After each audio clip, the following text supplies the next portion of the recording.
All right. Good morning, everyone. Welcome to the 2024 Natural Gas Leak Abatement Workshop. My name is Gary Ehrman, and I am the lead from the California Public Utilities Commission for this program. We're also joined by members from California Air Resource Board, as well as PG&E, Sempra Utilities, and Southwest Gas, and I'm sure there might be others. Before we get into the workshop, I just want to go and do a quick roll call to make sure that everyone is here from those respective organizations and anyone else who isn't mentioned. So first off, could someone from California Air Resource Board please confirm that they're attending? This is Andrew Maroka. We have Kathleen Kazawa, she's our manager. We also have Win Setiawan, Christian Fehrenbacher, and myself. The three staff, we're all here. All right, thank you very much. Next up, could I have representatives from PG&E? Hey, Gary, we have Shrikant Shah, Isaac Marcia, Steve Young, and Monique on the call. Excellent. All right, next up, could I have representatives from Sempra Utilities, please?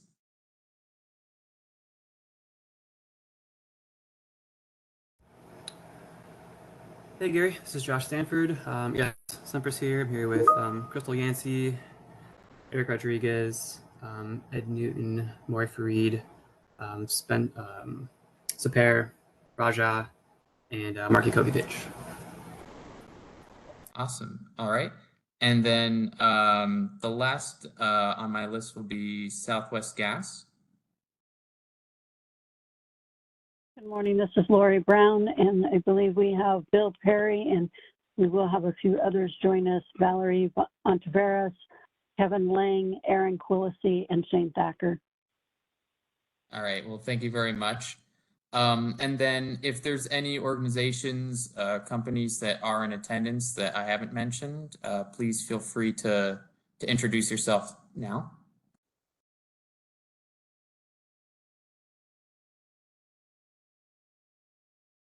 Good morning, Gary. This is Greg Clark. I'm here with Guillermo Salazar, representing Wild Goose Storage and Lodi Gas Storage. Welcome.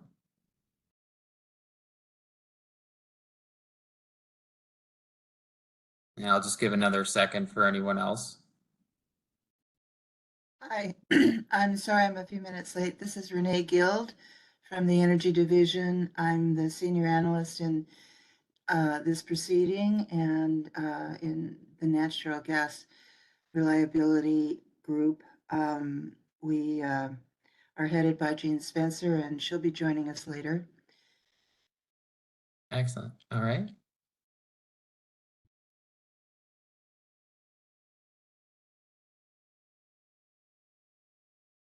All right. Not hearing any other responses, so thank you all for introducing yourself. Good morning, Gary. This is Karen Shea. I'm with CVGS. Thank you. Oh, okay. Thank you. Thank you for letting me know. Any other companies or organizations?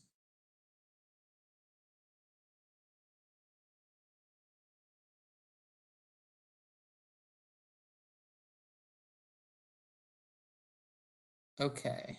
Well, I'm just going to move us on to a couple of housekeeping notes. Since this is an online meeting, please just remember to mute your microphone unless you're speaking.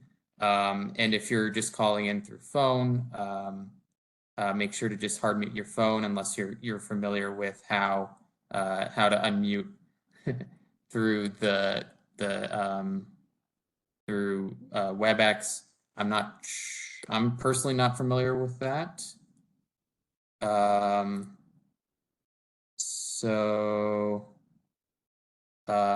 For now, we're gonna not mute phone participants. I'm not sure how to unmute. I think Fred right now is muted, and I'm not sure if there's a process for unmuting that. unfortunately. But we'll work on that. Since we have a pretty tight schedule, I'm going to ask that we hold for questions on presentations until the end, when we have a Q&A session, unless the speaker has said before that they're okay with questions coming up. Since we do have quite a few participants, please use the raise hand function that's in WebEx, and then we'll call on you as the raise hands come in. Also, we have a chat function that you can ask questions in, and we'll address them at the end of the presentations. If there are any questions that we aren't able to get to due to time constraints, we'll also make sure to take notes of those and return a list to the service list with those outstanding questions at the end of the workshop. As I said before, we are on a tight schedule, so we'll try and stick to the starting times for each presentation outlined in the agenda. My understanding is that there has been some disruption caused by the storm, so PG&E might not be able to present on all the items on the agenda. We'll see if we can arrange some alternative way for them to provide that information. We'll probably include the slide decks from those presentations still on the website, but we'll arrange for PG&E to have a separate opportunity to present those at another time when it's more convenient. As you've noticed before, this meeting is going to be recorded, and we will provide a link to that recording. I just noticed this link that I have here is out of date. I will make sure that that is corrected when we send out the slides later. As a quick overview of the workshop, we're going to be breaking it into a review of the 2023 joint report. We'll also go over some appendix specific R&D and updates, and as well as template and reporting updates. We'll break for lunch, and in the afternoon, we'll go over more broad R&D updates and compliance plan efforts, as well as finish off with some closing statements and any next steps. And here is just a quick, I'll just show the agenda real quickly. I'm not going to read through the whole thing. I believe I sent out the slides with the agenda attached in an email to the service list. So if you'd like to follow along, please feel free to have that open. And for now, are there any questions regarding the housekeeping notes? Hey, Gary, I want to butt in. This is Fred. I think I'm off mute now. Can you hear me? Yeah, you're working now. Okay, sorry about that. Very difficult to coordinate here from my phone, but I'm on board. Awesome. Thank you so much, Fred. Yeah, due to the storm, Fred, the supervisor for the Risk Assessment Safety Advisory that runs the NGLA program for the CPUC, he lost his internet connection, so he's joining us by phone. He does have a presentation later in the day, but we'll arrange to do our best to make it work. With that said, are there any last minute questions? Otherwise, I'm going to be handing it over to our next presenter.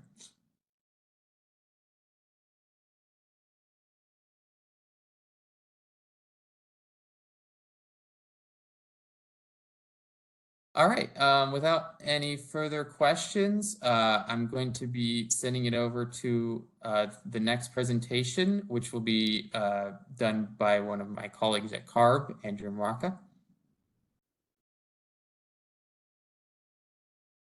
Thanks, Gary. Let me see if I can do screen sharing.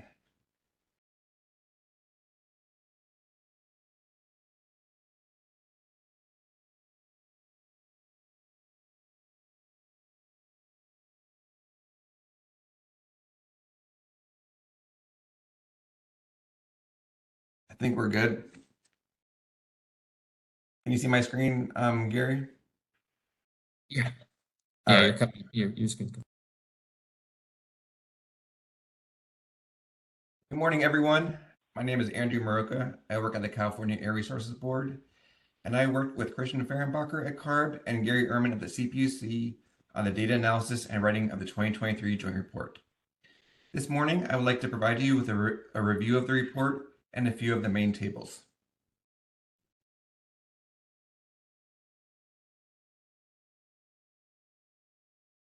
To provide you with background information, the 2023 Joint Report is the 9th Joint Report developed by CPUC and CARB. This report is ordered by the CPUC decision approving the Natural Gas Leak Abatement Program. The data request and reporting template were issued by CPUC staff on March 30th, 2023. The 2022 calendar year reporting data were submitted by all utilities on June 15th, 2023. We appreciate the on-time responses. The annual list of questions sent to utilities in July 2023 required data resubmittals. This year, in some cases, there were no questions to a utility. Finally, as required by SB 1371, the 2023 Joint Report presents total emissions for the industry and the system-wide leak rate, which are shown on the next 3 slides.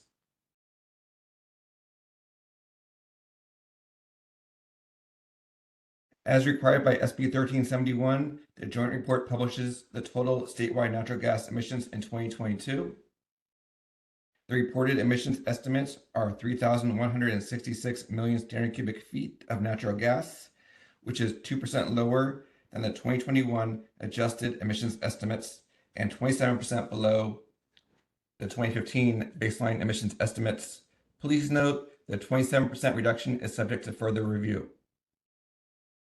Table 1 from the Joint Report shown here also provides estimates of the total emissions in terms of million metric tons of carbon dioxide equivalent based on the 20-year global warming potential and the 100-year global warming potential. A more detailed review of the system categories that comprise the estimated 3,166 million standard cubic feet of natural gas emissions is shown on the next slide.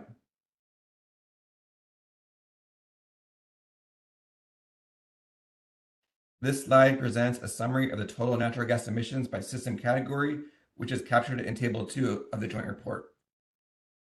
The year-over-year changes from 2021 to the following year, 2022, in natural gas emissions by system category show decreases in 5 of the 7 system categories in Table 2. The larger changes are circled.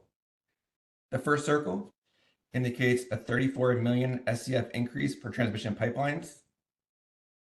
This increase is primarily attributed to the sum of the changes in the all damages and blowdowns for SoCalGas and PG&E. The all damages category show that SoCalGas had a single damage event in 2022 with an emissions of 25 million SCF, which did not occur in the previous year. There was also a year-over-year increase in the blowdowns category for PG&E of 7 million SCF and for SoCalGas of 6 million SCF. The next circle shows a 48 million SCF decrease for transmission compressor stations. This reduction is primarily attributed to 4 reductions of around 10 million SCF each. These reductions were attributed to PG&E and SoCalGas for the categories compressor vented emissions and blowdowns. The reductions for PG&E are attributed to a decrease in raw packing leakage and operating hours. The operating hours decreased from around 111,000 hours to 100,000 hours. The reduction from SoCalGas are attributed to lower average emission flow rate measurements during the 2022 relative to 2021 year due to raw packing replacements completed as part of the CARB's oil and gas regulation. The third circle shows a 29 million SCF decrease for distribution maintenance and services. The primary reason for the decrease is the reduction by PG&E for the pipeline section. PG&E used the approved Washington State University adjusted methodology for both the 2021 and 2022 data sets. PG&E also provided an explanation of the reduction of around 50 million SCF in a supplemental questionnaire stating, the reduction is due to plats surveyed in the year of interest contain less miles of main and lower service counts. The final circle shows a 17 million SCF decrease for underground storage. The primary reason for the decrease was reductions in the compressor emissions category by all 6 utilities. The largest reduction in this category was from Gill Ranch gas storage, which decreased emissions from around 6,033 MSCF in 2021 to 418 MSCF in 2022. The utility has described this with the 2021 values for an online emission factor reported was before the installation of Gill Ranch's packing leak detection system.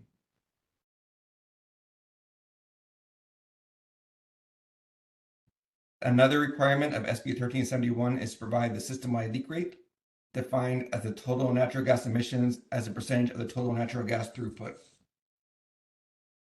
Table 4 of the joint report shows the total natural gas emissions relative to total throughput for all respondents. The system-wide leak rate was 0.17% for 2022, as shown in the bottom row. The system-wide leak rate for the previous year, 2021, was similar at 0.16%. Due to the changes in emission estimation methodologies, only the years 2015, 2021, and 2022 are shown in the table.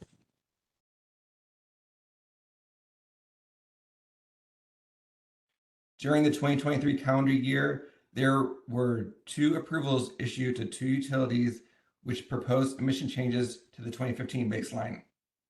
The first was West Coast Gas, which sent a proposal to change the customer meter leaks from the posting of 3 MSCF to 194 MSCF. West Coast Gas provided the basis of this change was due to previously reporting only the leaks of the customer meters at 3 MSCF, but later reporting years used a population-based emission factor. So the 2015 emissions to be on a consistent basis, the population-based emission factor, which results in 194 MSCF, should be used.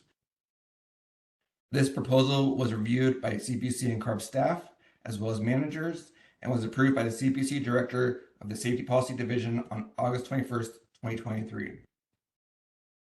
The second proposed change was for PG&E. The utility had 2 items. The first was an adjustment to their component vented emissions for transmission pipelines from a previously posted value of 4,591 MSCF to a new value of 35,912 MSCF. The rationale was that the utility had made several improvements to their accounting of component vented emissions on transmission pipelines. The second item was a change to their distribution mains and services pipelines leaks from their previously posted value of 626,590 MSCF to the new value of 481,638 MSCF. The rationale was that the previously posted value was derived using the 1996 US EPA GRI emission factors, and when the utility plotted their own PG&E survey data, they found the current trend better aligned with the Washington State University data than the previous 1996 US EPA GRI emission factors. PG&E also applied the WSU adjusted emission factor to their more recent data for 2021 and 2022 to ensure a consistent basis for comparison. This proposal was reviewed by CPUC and CARB staff, as well as managers, and finally was approved by the CPUC Director of the Safety Policy Division on July 19th, 2023. This slide provides a summary of the 2023 joint report process and our expectations for the 2024 joint report process. The process for compiling the 2023 joint report followed the same process as previous years. CPUC and CARB aim to finalize all template revisions by March 31st to avoid sending multiple reporting template updates. We can schedule technical working group meetings before the issue date if necessary. In a later presentation, I'll describe the proposed changes to the 2024 reporting templates. This concludes my presentation. Are there any questions?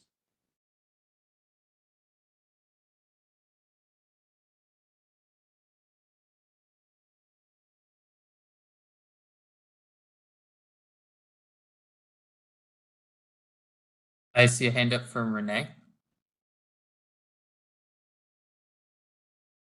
Yes, Renee, what is your question? Sorry, I was on mute. Thank you for your presentation overview. I was interested in where the transmission blowdown was in SoCal Gas's service territory, if you recall. The A little bit of large slowdown, leak of the I'm not 25 sure million exactly. SCF, that was a large leak. I agree, but there's people at SoCal Gas can probably better describe that. Okay, fair enough. Well, I can go back to that slide.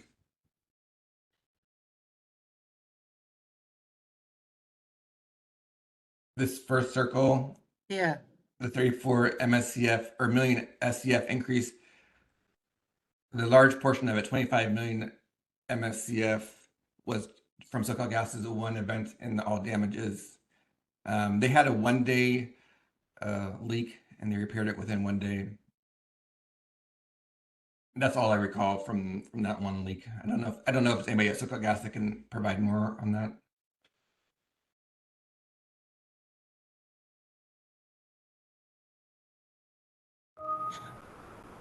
Hey, Andrew, Renee, this is Josh Stanford, SoCal Gas. Yeah, so Angie, what you had described was correct. It was a 1 day damage event on one of our lines. It was caused by a third party vandalism. but where was it? The zip code is 92356. I'm not sure what that is off the top of my head. Okay, and it was just a 1 day event? That's correct. Yeah, discovered December 3rd, repaired December 4th. Okay, thanks. I also review all the curtailments and so forth, so I wanted to just be familiar with what you had reported, if you've reported it yet. Okay, thank you.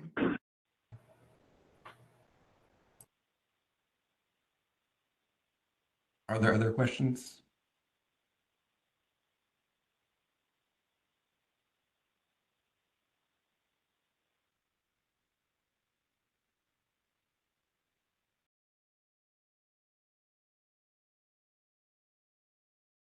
I'm not seeing any other raised hands at this time. So I think we'll end this presentation. Thank you so much, Andrew. Thanks. Next up on the agenda is a joint presentation from PG&E and Sempra on unknown leak calculations and appendices 4 and 6.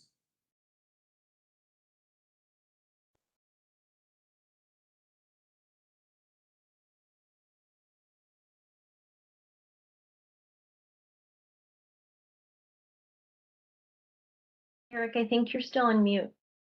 Thank you very much, Crystal. Eric Rodriguez, SoCal Gas. I will be presenting this on behalf of the utilities. Let me pull up the presentation here.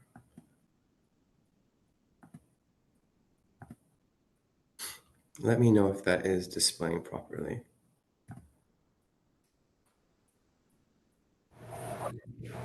Currently it's showing it as your full PowerPoint window. So we can see it, but if you want to show it in presentation mode, it's not doing that right now. Let's try that.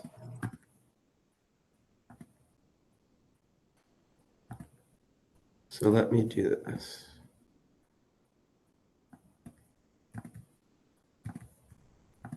Does that work? Yeah, that's perfect. Wonderful. All right. Hello, my name is Eric Rodriguez. I am the Gas Emissions R&D Team Lead at SoCal Gas. Today, I'll be speaking on a joint utility presentation involving SoCal Gas, SDG&E, PG&E, and Southwest Gas on proposed modifications to Appendix 4 and 6 for unknown leaks from the unsurveyed portion of the system. So for some background on the topic, PG&E had historically developed an approach and white paper for calculating the number of estimated unknown leaks in the unsurveyed area of the system. This paper does mention that some leaks are detected immediately by workers or the public, but did not define these leaks or how to deal with them. These leaks are referred to as O&M leaks in the CPUC reporting templates. Within the notes of Appendix 4, for example, They're defined as M equal to O&M, for example, O&M activities, third-party reports, customer order reports, etc. And in the unknown leaks tab of that appendix in the notes as well, referred to as O&M leaks, include any other pipeline leaks that are discovered during the year from operations and maintenance activity, third-party and gas order reports, etc., that are not accounted for in other categories of this worksheet. Within the notes of Appendix 6, they are defined as O&M activities, third-party reports, customer order reports, etc. The joint IOU perspective on this is that survey-discovered leaks are currently used as the basis for the system leak rate and unknown leaks estimation.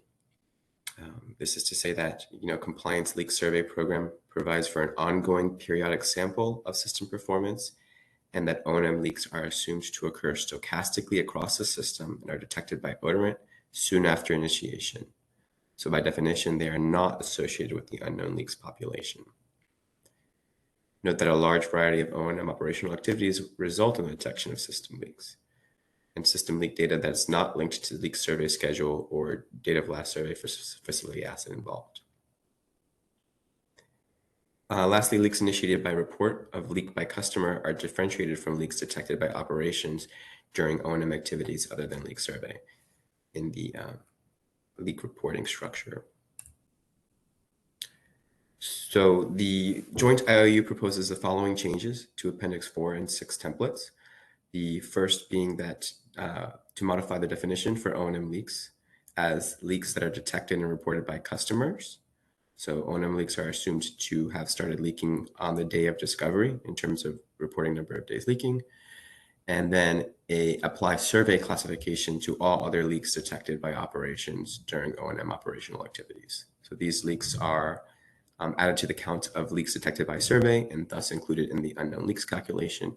And they are assumed to be leaking since January 1st of the respective year. And this is it's a very short and sweet presentation. I'll open it up for questions. And I can't see hands, so someone could please assist.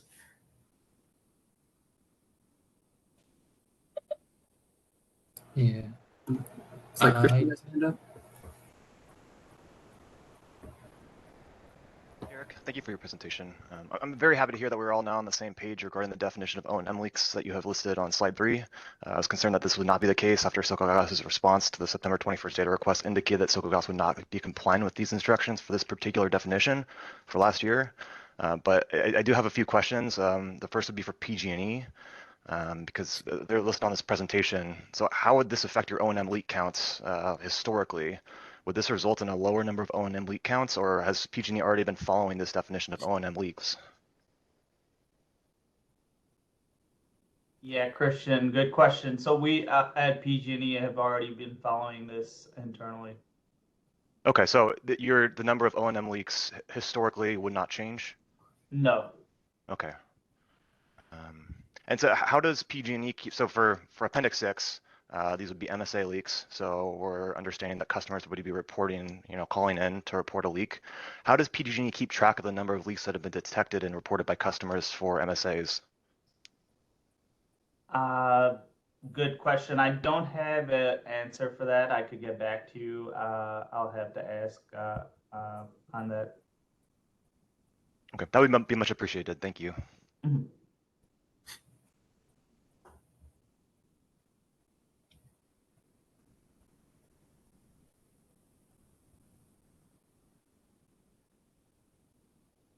Hi, this is Fred Haynes from CPUC. I just want to say this distinction is much appreciated because we've really been struggling with what do we really mean by this definition of O&M leaks, and on the one hand they are assumed to have been started leaking at the time of discovery, but that wouldn't necessarily hold true for a leak discovered during a routine maintenance activity that wasn't associated with a leak report. It does seem to make more sense to have to assume that kind of leak should be accounted for as leaking from the beginning of the year as if it had been discovered from a survey. So I really appreciate this, making this distinction. I think this is a really good step. Agreed. Thank you. I see a hand up from Kathleen. Yeah, hi, can you guys hear me? Okay. Yes. Okay, Yeah. just had a quick question. I think this is for PG&E, actually. I just wanted to ask how different is this definition that you are proposing, which I'll echo Fred, we really appreciate you guys taking the first step in doing that. How does this differ from the original PG&E white paper? Is it still, do you all believe that this is still consistent with the white paper originally proposed? Thanks.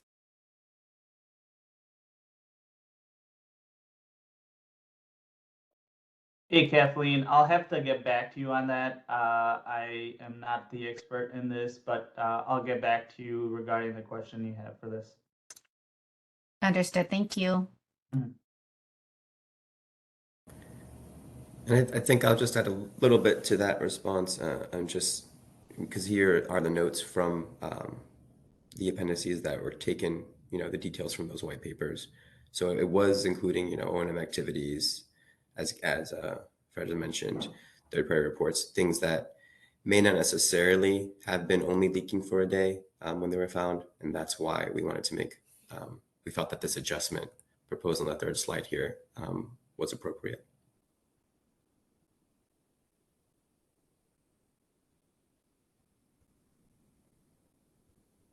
Okay, thanks, Eric. Any other questions?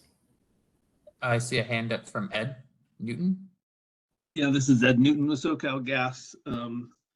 Being the old guy, I guess, and having been around for the last 9 years, and working directly with Francois on the development of that white paper, I would say that this is generally in agreement with the approach that we collaborated on, and that this refinement in the definition would continue to support the basic framework and assumptions that went into the development of the methodology.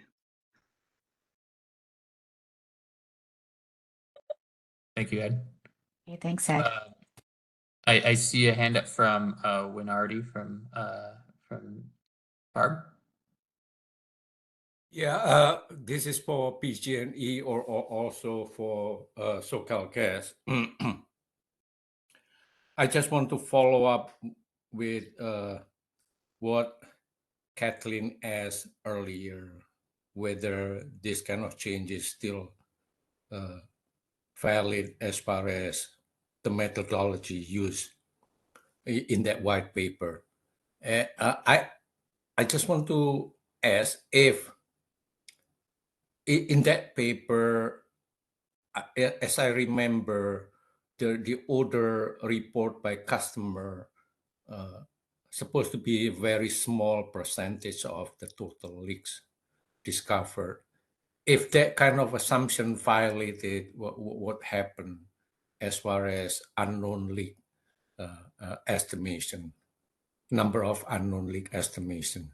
So as you look back at the paper, keep in mind that question, and I would like to hear back from all of you. Thank you.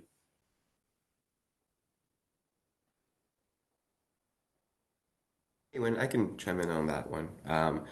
That's actually, part of the reason we had brought up the SoCal Gas earlier in the year, or last year rather, the issues with O&M leaks and survey leak definitions in the appendices, right? If you have an inflated number of O&M leaks that's larger than a small number, you will underestimate the number of unknown leaks in the system because the equation assumed in that original white paper, right, is not accounting for those when it's assuming leak rates as part of the leaks naturally occurring on the system that would be found during survey. And so this adjustment will help to address that point, right? Or should it help to address that point by keeping that number relatively low? You bring up an excellent point, right? one of the key assumptions in that paper is that you are performing a good job on your survey, right? If you do not survey or do a poor job surveying, then obviously more of those leaks will lean towards the distribution will lean towards higher towards that reported side. But that is an inherent assumption in that paper. Yeah, I appreciate your answer. That's the last part of your explanation really concerned us, because as if the survey not discovering enough leaks, and at the end customers have to call in and letting you know, hey, something going on with my system here, gas system here. So yeah, we'll continue to hear from you later on. Thank you.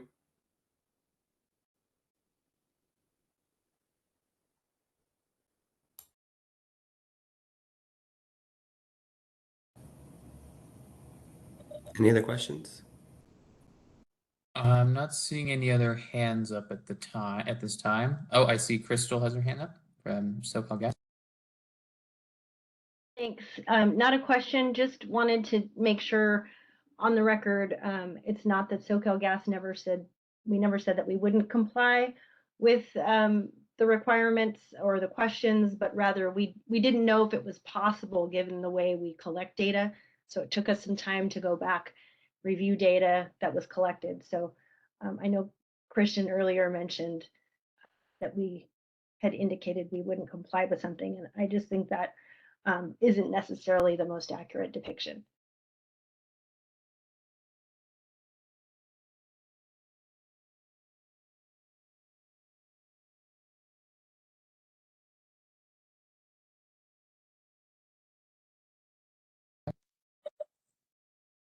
All right, I'm not seeing any other hands up for comments or questions. Thank you so much for your presentation. I think for now we're going to move on to the next scheduled presentation, which is also by Sempra, title on Appendix 4 emission factors for annual reporting. Yep, I'll take that one as well, Gary. Thank you. Let's do this again because this one is important. So I get presentation mode going. All right, how does that look? That's great.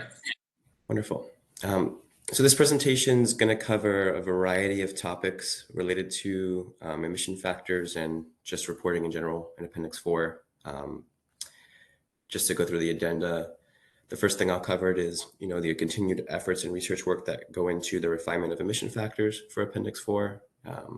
Then we'll go into Appendix 4, proposed baseline modifications that could be made using this data, and then go into the effects of aeromethane mapping and the reporting on Appendix 4. So just to begin, Appendix 4, continued refinement of emission factors. Quantification data has historically been collected through the years to develop emission factors for below ground leaks.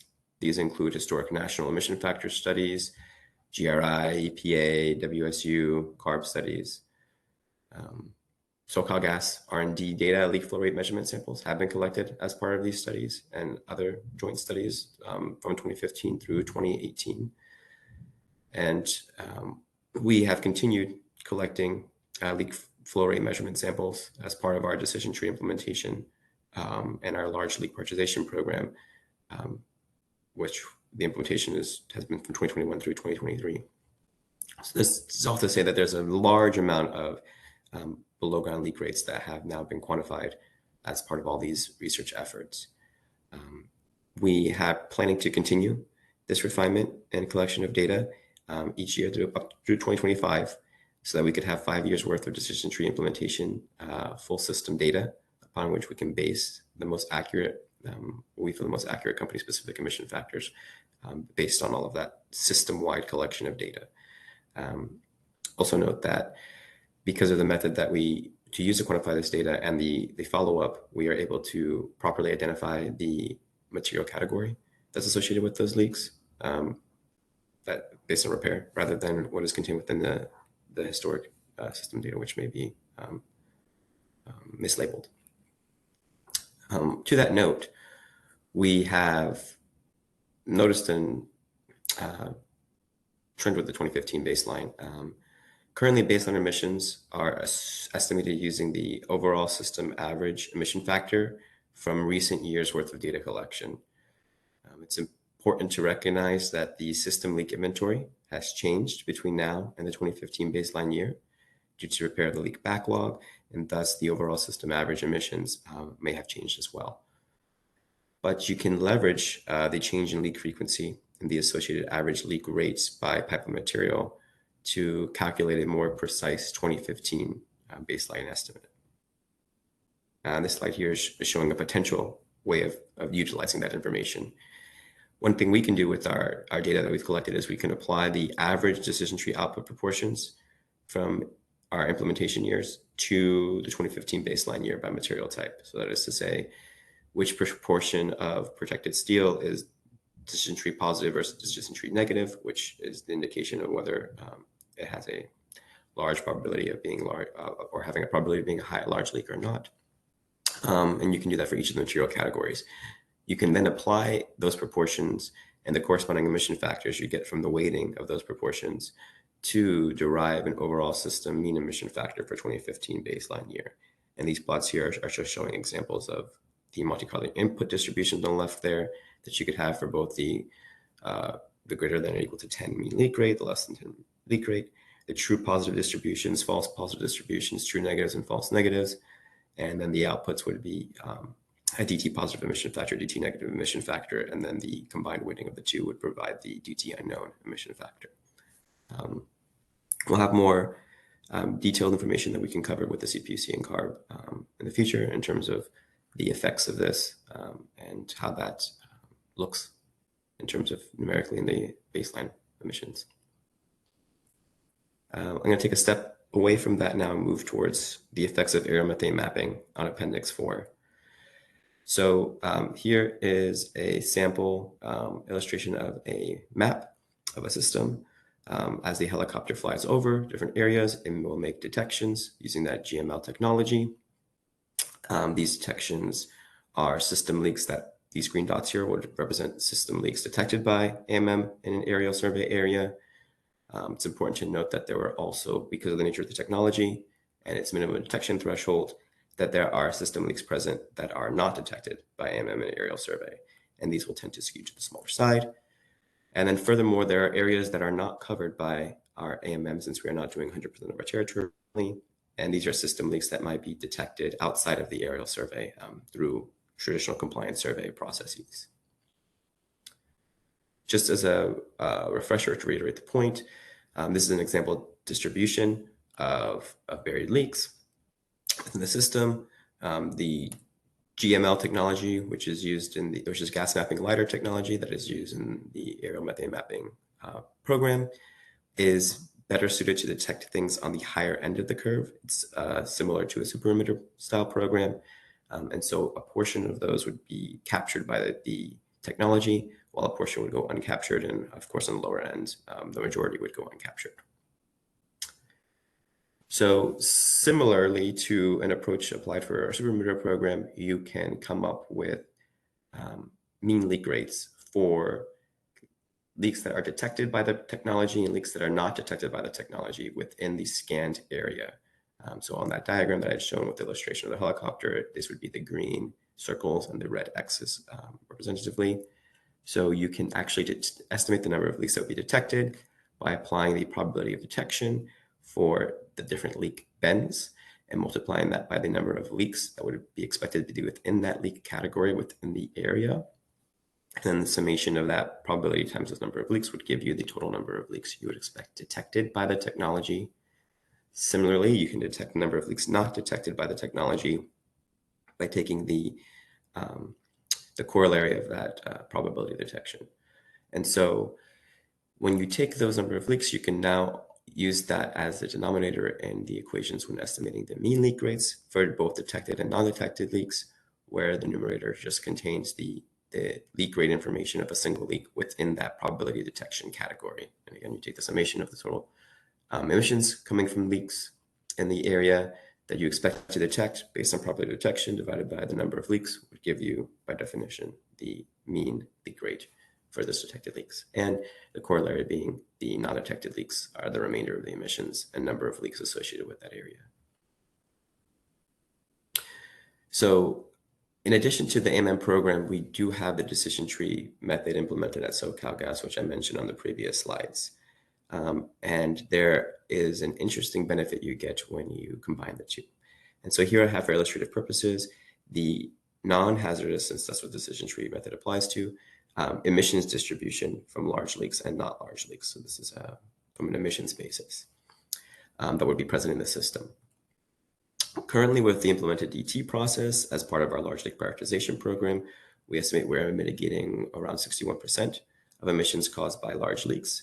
And we're doing this by prioritizing repair for 25% of non-hazardous leaks. So this is the benefit of the decision tree method. Of course, because the method also is not, the DT positive method does capture some small leaks in there as well. That's why some of those not large leaks are being repaired as well and those emissions being mitigated. With the benefits of the GML technology and combining it, you are able to detect and prioritize, or we estimate we'd be able to detect, prioritize, and reduce up to 92% of the emissions associated with large leaks by leveraging the GML's capabilities as a super emitter screener on top of the DT method. And of course, you would also capture a few more of those smaller leaks in there based off of your probability detection curve, where some of the small leaks might sift in as well.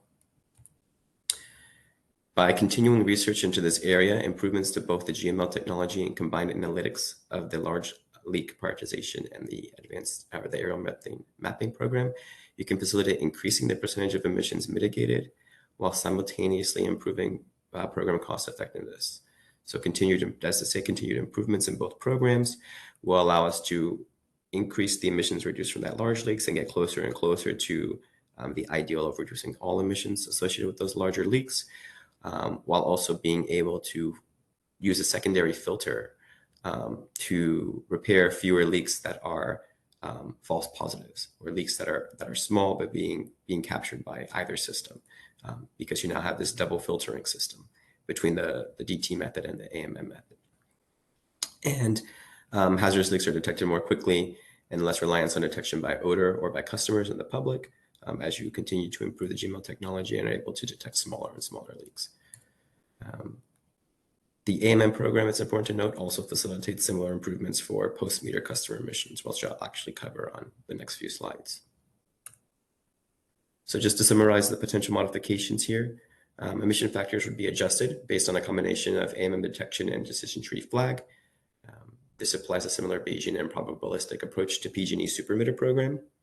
It is validated by full system leak distribution knowledge and probability detection leak rate bins using robust controlled release data.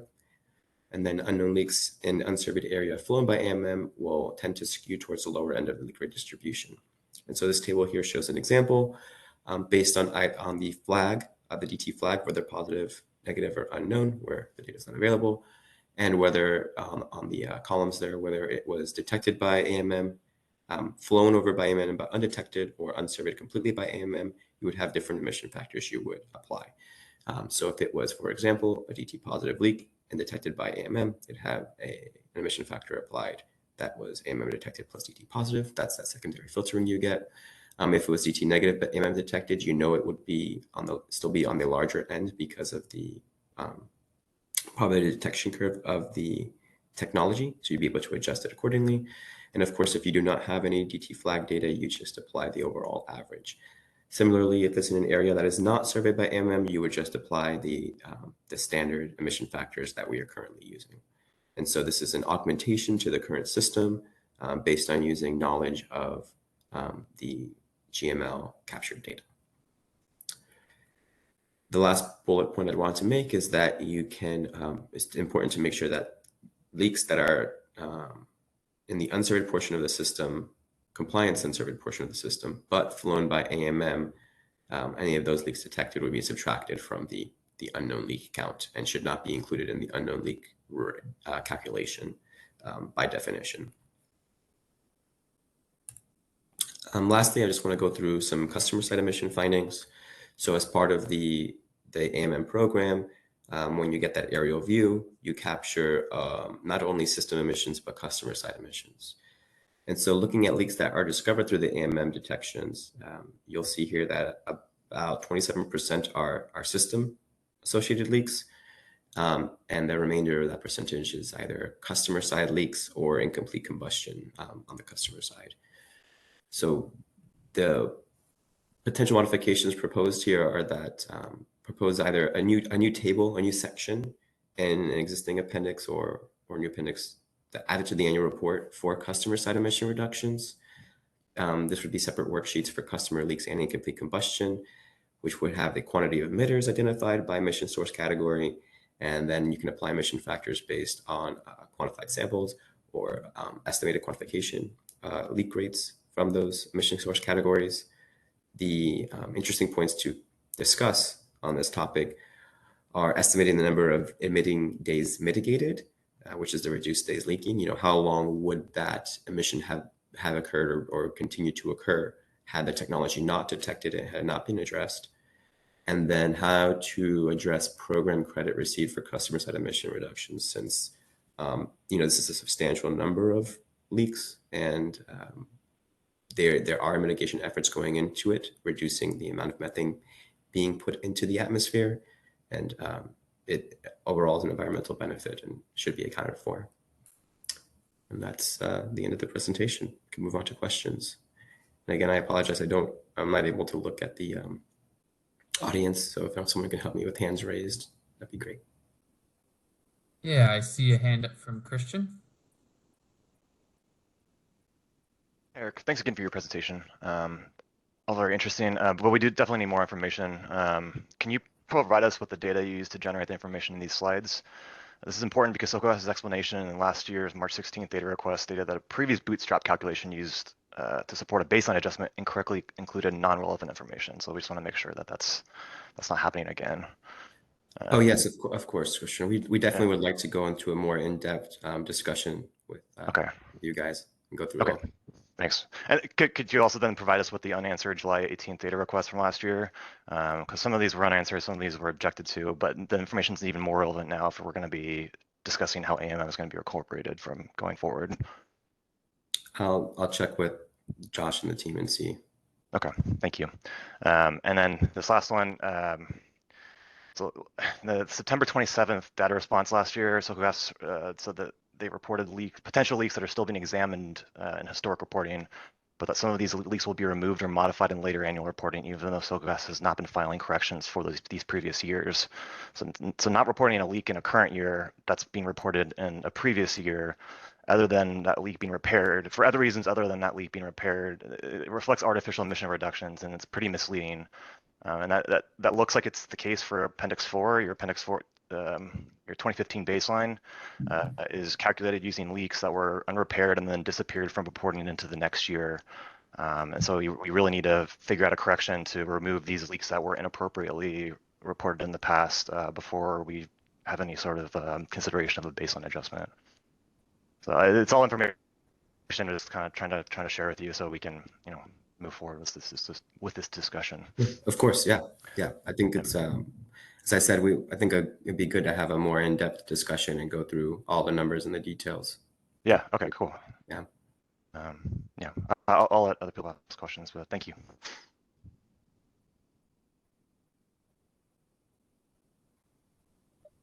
I see a hand up from Win.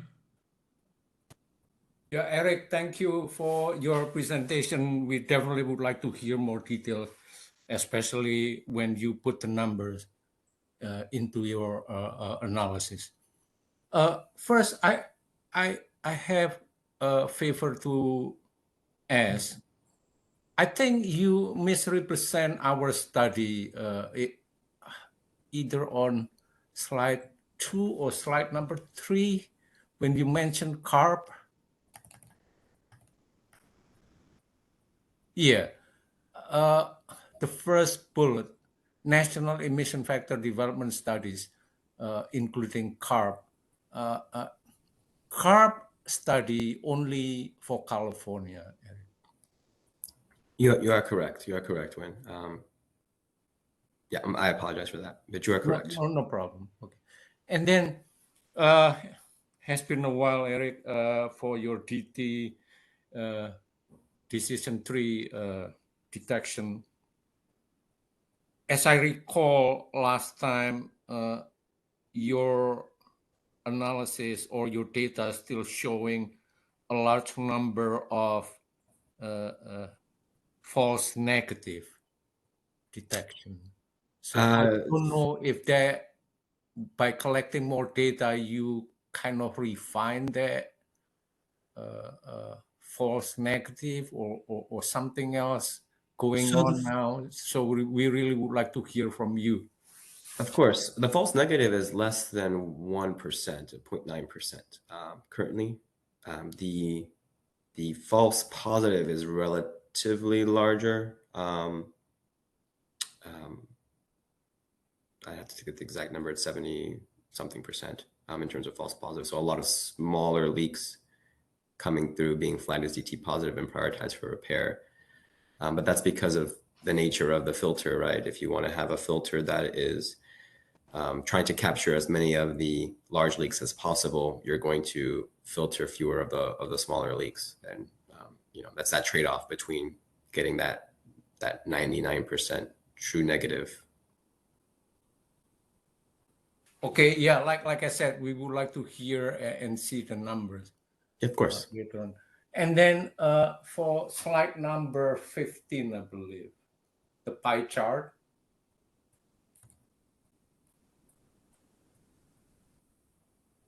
Okay, so here, if I interpret correctly, the system leaks, meaning this one is pre-meter.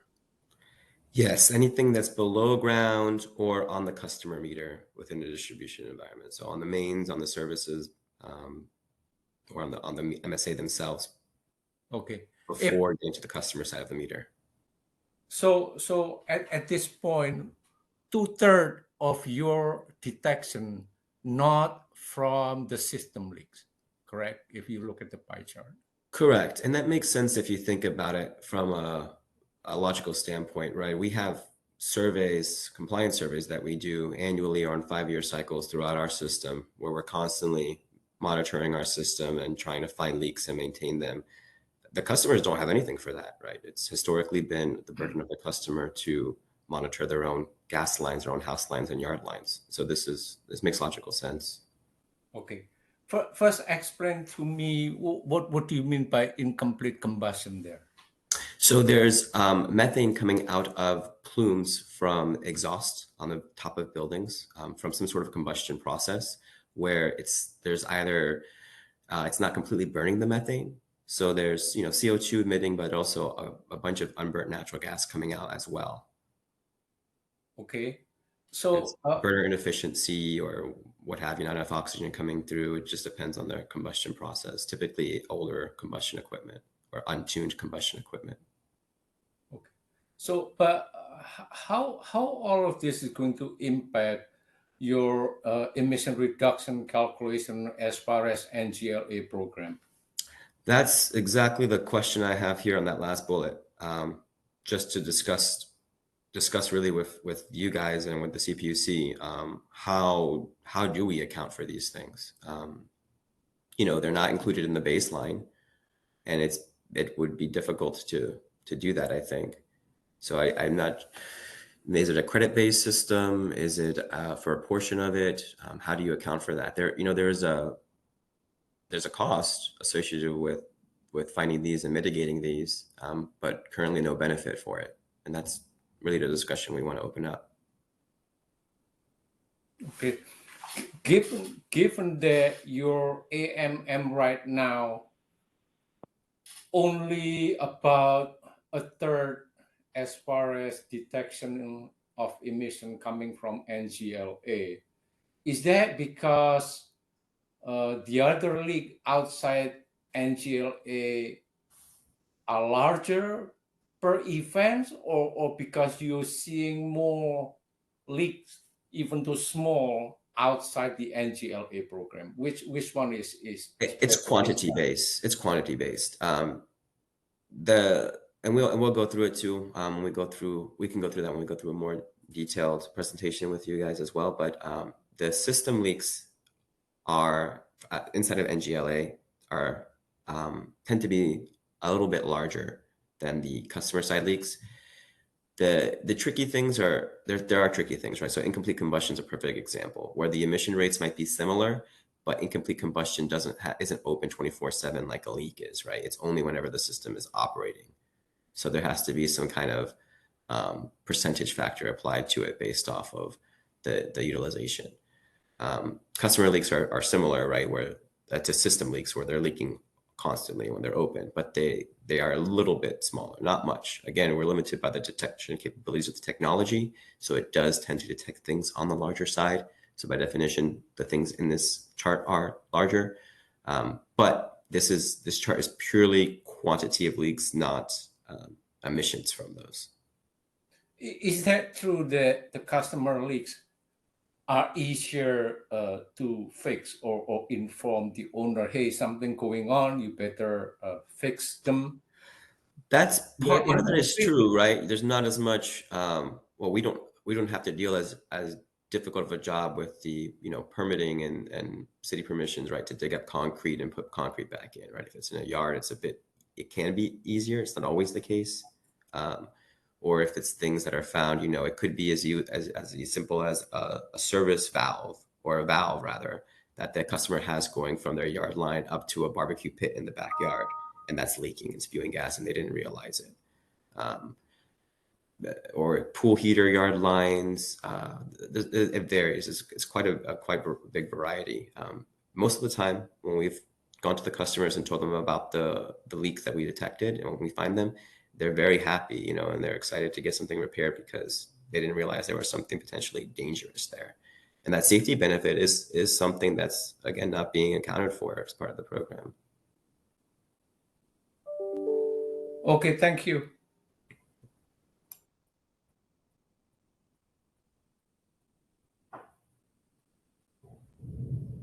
Thanks, Wynn. I'm seeing hands up from Christian, and then after that, Renee.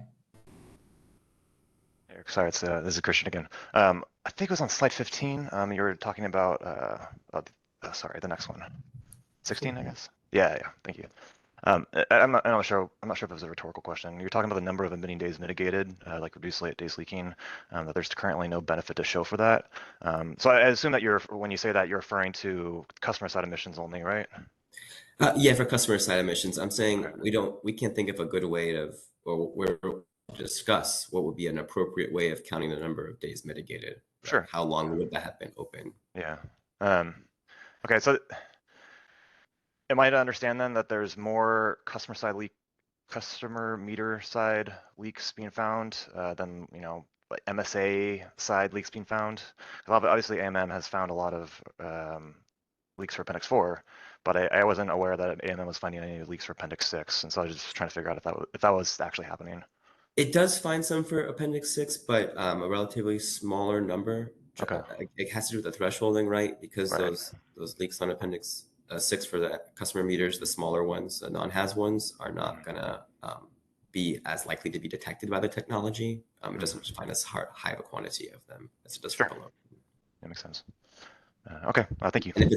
Sorry. If it's big enough, I was just going to add it because if it's big enough for AMM to find it when it's an AG leak, it's probably something the customer will smell also. Right. So it's kind of an extra thing. Yeah. Yeah, makes sense. Thanks. Yep.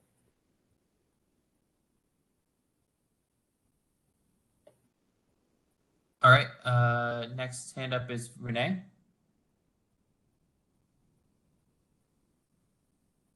Thanks. I'm trying to formulate the question I have is, I'd like to understand the process that you go through of notifying a customer, specifically if a large combustion leak is coming off the top of one's building, presumably that's of concern. So it's not just the customer side leaks, it's also the on combustion leaks that you described. And from the time when you detect a leak, what is the process going forward of letting the customer know we've found a leak? And then how do you quantify that period of time? And, is it a week? Is it 2 weeks? Or how long does it take your process to unfold? If you could give us a little bit more detail about that. Sure, just as an overview for the aerial methane mapping process, right? After it flies over an area, we wait to receive the data from the vendor, the data product, and it gets incepted into our automated process that kind of populates it with GIS info on, what the nearest company facility is and suspected kind of, we have a couple of different filters that we use to say, we suspect this to be, and if it's in a known area of activity or what have you, to tie to something else. Regardless of that, that's just kind of a pre-level of screening that's done. The investigations are assigned to either customer service or our gas distribution, our gas ops for investigation, and that's really the primary reason of tying the GIS assets to it, to know whether we think it's going to be something that's going to require access to the customer property. And this is my experience from looking at the notes and the data on the investigation reports. There seems to be that the customer service team will go out if they suspect it's on the customer property. And again, the AMM data product is very good at localizing. We typically find things within 10 to 12 feet of where it's going to be. The investigators know where to look. It makes things a lot easier. They still follow our normal 150-foot radius investigation, but they don't typically have to look far from where the indication is given. When they see a customer, for example, that has incomplete combustion, they'll go in, they'll find which burner is not acting properly. They'll let the customer know. They'll ask them if they want them to perform tuning. From what I've seen in the notes, some of them are capable of helping to tune that so that it can mitigate that problem. Sometimes I'll just inform them and they have to work on it on their own, right? This is the customer's discretion whether they want that work performed or not by us. We will detect it on subsequent flights, right, when we fly over AMM. So that's another way for us to track whether they have actually repaired it or addressed it. As far as customer leaks go, similar process. They'll come in, they'll let the customer know, hey, there's a leak on your house line or this or that. Sometimes the customers even ask themselves, well, can you help me fix it right now? They'll fix it. A lot of times customers will opt to have their own plumber come and address it. I definitely have seen at least one occasion where we've gone and a customer was having it repaired. By the time we went to investigate, a customer was having a leak repaired by a plumber. And so they had found it on their own sometime between when the flight occurred and when we went to investigate, which is typically within a week. So there's a variety of instances there, but I guess the short answer is that we offer our services to help it mitigate it or address it after notifying the customer. And they can choose to accept those or have their own repair. And are you trying to develop any quantification of the leaks that occur during the time between your find it, fix it? I mean, we look at find it, fix it on your system time, but how do you do that with the customers? I guess it depends on the frequency of your aerial surveys. Yes, so we're trying to look into that, not only using the aerial survey data, but also using our advanced meter analytics data. And so by kind of looking at the suspecting when, looking at when a change in consumption occurs, a consistent change in consumption, which may indicate a leak, and then kind of going through all the data and combing through it and seeing if you can discern from that what a typical time frame would be if AMM does not detect something, is something we're looking at in the research group. And on top of that, we're also just looking at quantifying in general. So again, using the advanced meter analytics estimate for those leaks, using the GML technology estimate for those leaks, coming up with regressions for that, and then going out and trying to quantify those leaks with a high flow sampler as validation for that regression is another ongoing research effort we have. Thank you. Yep.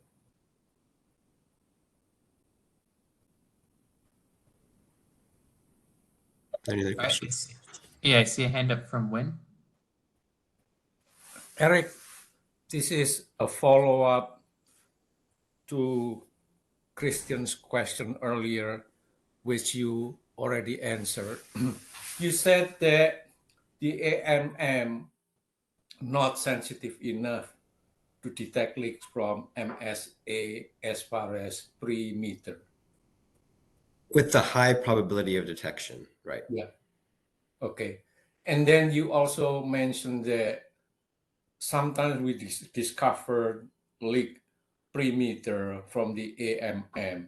Is that because after you identified the customer side leaks large enough, and then you send your team to the address, and then of course you also check, hey, what is going on here? While we are here, we try to check whether any leaks from the pre-meter itself.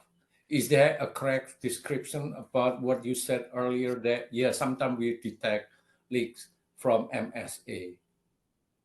That I'm not sure of. I'd have to look because I don't know, and I haven't seen very frequently where it doesn't happen occasionally where a detection from AMM might have multiple leaks found from it. But it's not very frequent from the data, my looking through the data. Okay. How difficult for you as a company to get the permission to fly this kind of AMM in the neighborhood? You know, that's a great question for Mr. Ed Newton, the pilot we have here. Yeah, I can address that. So the AMM program is flown within all FAA regulations. So it's routine flight operations from an airspace perspective, and where we are flying through controlled airspaces around, such as airports and airspace that's controlled by the towers. Right, we have processes in order to get clearance to fly within those areas. And so everything is conducted within compliance with FAA air traffic control regulation and requirements. And it's really not an issue for us to cover the areas of our systems that we're flying over. But you really need a permission to fly, correct, Ed? No, it's generally conducted as routine air traffic operations. There's no special permission required. That's outside of the routine FAA compliance requirements. Okay.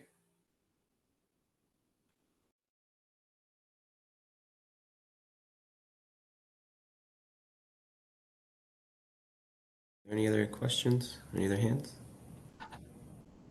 Yes, I see a hand up from Christian. Sorry, I just I was really curious. Did I hear correctly, Ed Newton? You were piloting the helicopters? No, I'm a pilot and I manage our aviation services department. So that's okay. That's why I was responding. I'm the manager over the program. Okay. All right. Thanks.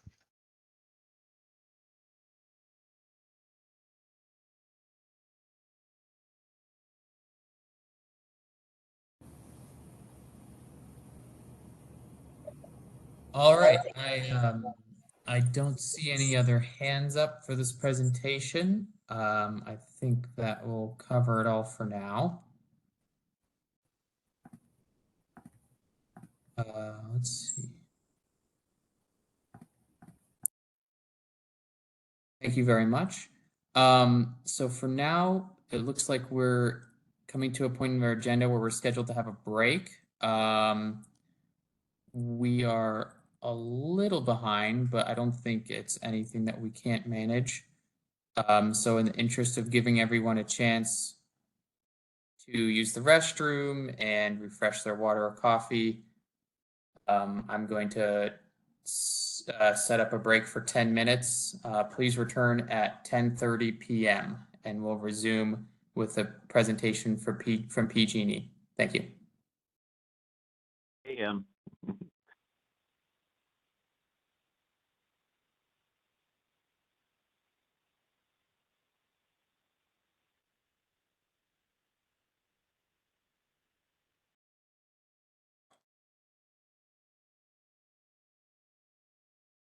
All right, welcome back, everyone. I hope everyone had a good break. I wanted to make one quick correction to a comment I had made earlier on, where I had said that we might not be getting certain presentations from from PG&E. I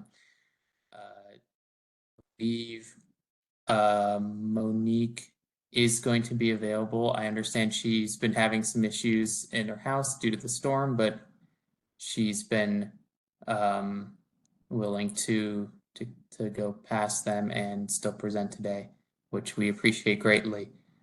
So without further ado, I'd like to welcome PG&E to present on transmission M&R station emission factors.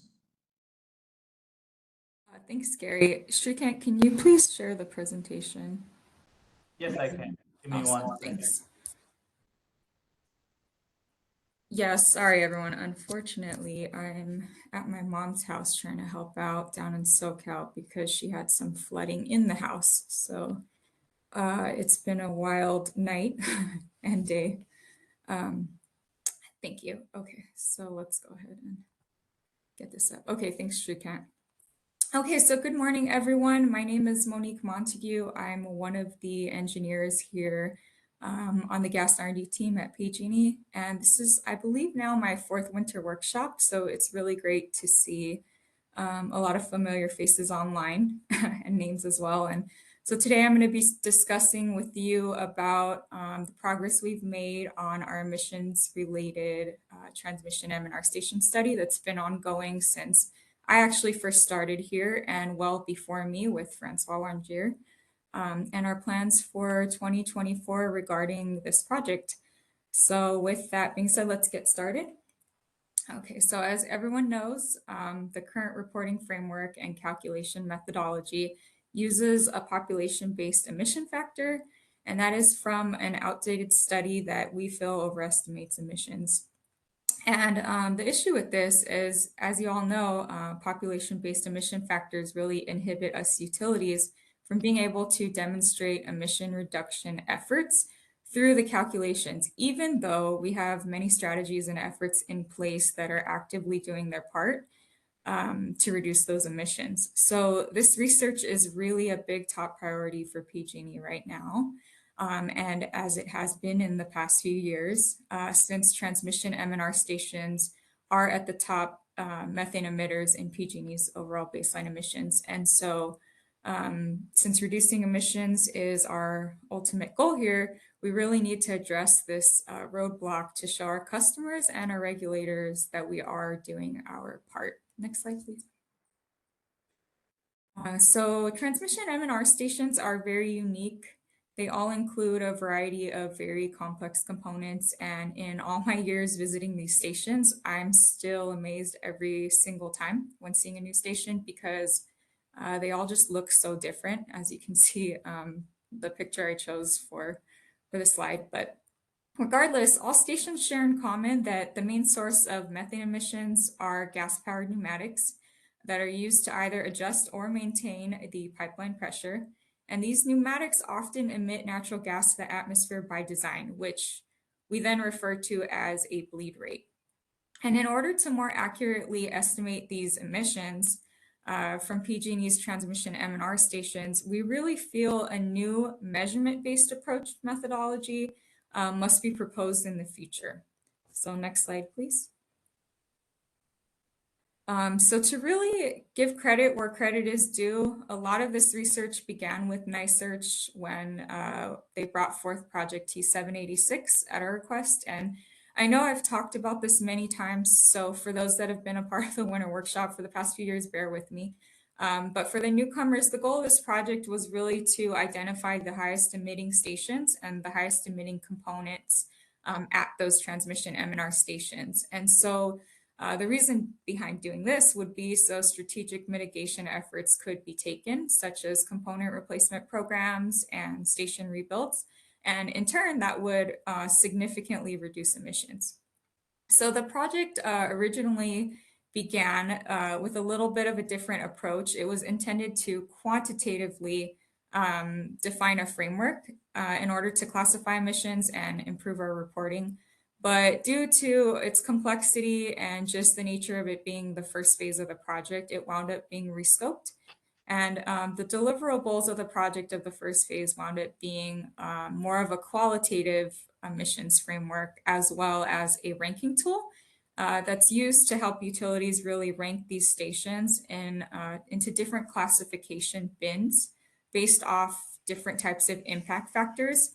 And so ultimately 4 classes were created. Class A stations were the highest emitting stations, since they were what had we call continuous bleed devices. Class B were more of moderate emissions with intermittent bleeds. Class C were sort of the lower intermittent bleeds, and then Class D being the no bleed stations. So next slide, please. And so, of course, this really jump-started PG&E's R&D GHG team to really get the gears turning. And so we essentially set out to validate this framework because, as I've said before, our ultimate goal really was to have enough data to confidently bring forth a new proposal for a new methodology that is measurement-based. And so several stations were selected for site visits. We took a very strong focus on larger emitting Class A stations that were ranked using the NiSearch ranking tool. And at those stations, we performed many different types of measurements. The first few visits were sort of trial and error, trying lots of different techniques and using many different tools until we developed a testing framework that we were confident and comfortable with. And since each station uses unique components and has different types of venting schematics, there really are specific tools that are needed. And so we found for continuous bleed devices and taking instantaneous measurements of those continuous bleed devices that the high flow sampler worked really well. And so we also used the anti-static bag method in scenarios for continuous monitoring for very short periods of time. And then we used Sensit FPLs and the QLM LiDAR-based camera as well for continuous monitoring for longer periods of time. Next slide, please. And so the next step in our journey was to really deep dive into the highest emitting stations with the continuous bleed devices / components. And so due to our aggressive component replacement program and station rebuild program that we have at PG&E, we fortunately only have 3 stations left in our entire territory that have these continuous bleed devices. And so my GHG counterpart, Steve Jung, and myself set out all over PG&E's territory in 2023, measuring, I believe, every single CBD device that we have left. And we did this throughout the year. We measured a few of the components more frequently than others. This is simply because of ease of location and how far it is from where we reside, ease of access, etc. And so in total, I believe we took about 71 measurements. And to summarize the results and the bleed rates, you can see these little charts I made. I'm not a statistics person, so I did my best, but generally the bleed rates for these CBD components range between 2.4 and 37.2 standard cubic feet per hour. And the average bleed rate that falls is 15.9 standard cubic feet per hour per continuous bleed device. Next slide, please. And so this slide just summarizes the main takeaways, but basically we found some interesting conclusions when we went out there. And so the first one is the time of day doesn't substantially affect the bleed rate as we originally thought. We went out there for a few days straight. We took measurements every 2 hours using the high flow sampler during work hours and just at one of our stations. And as you can see, the bleed rate, they don't really fluctuate very much. They all remain on the same order of magnitude, which is great. Another thing we did was pull pressure data from our pipeline monitoring program and check to see if the fluctuating up or downstream pressures would have any impact on the bleed rate. I didn't include that here. I do think that that program we use is kind of proprietary information, but anyways, again, it didn't substantially affect the bleed rate either. We also made sure that we were taking measurements throughout the year, multiple seasons, That way we could capture multiple climates, time of day, time of year. And surprisingly, that didn't substantially affect the bleed rate either. So the major takeaway is that varying operating conditions and external forces didn't really seem to affect the bleed rate of our continuous bleed devices. And from what we witnessed in the field, they stay very consistent. Next slide, please.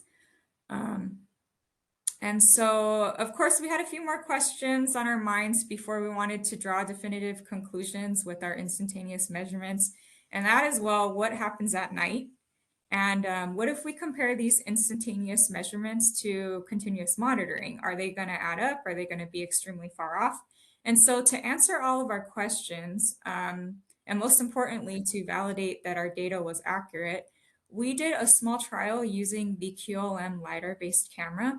And we'll go ahead and talk about why we selected this technology and expand more on it later in our R&D updates.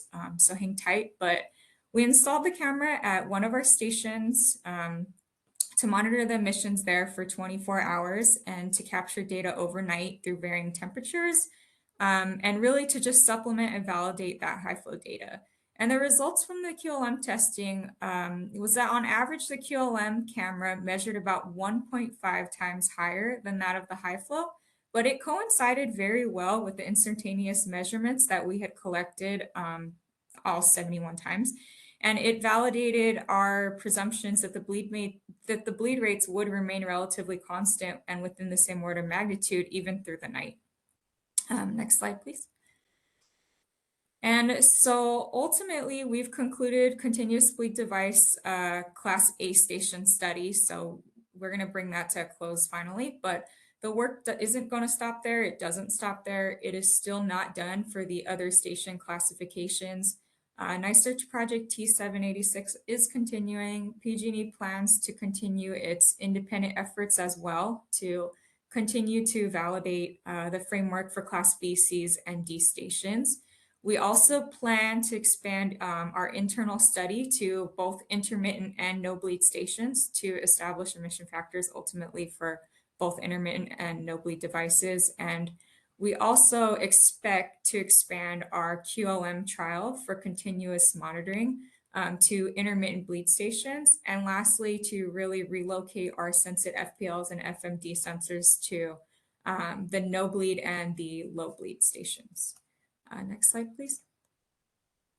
And so the big question is, what do we think an expected future proposal would look like? And well, once the data is collected and completely analyzed for intermittent and no bleed stations, then we plan to submit a formal proposal for a new emissions reporting methodology for transmission MNR stations to the CPUC and CARB.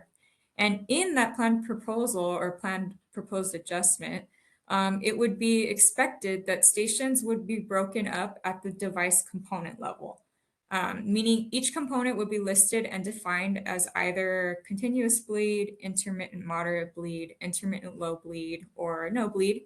And each component would then receive a specific emission factor based off the collected measurement data on the suspected bleed rate. And ultimately, there would be 4 different emission factors, one for continuous bleeds, one for intermittent moderate bleeds, one for intermittent low, and then one for the no bleeds. And so that is what we envision it looking like. Hopefully, we'll have that ready to go in the next coming year or two. And so stay tuned for that.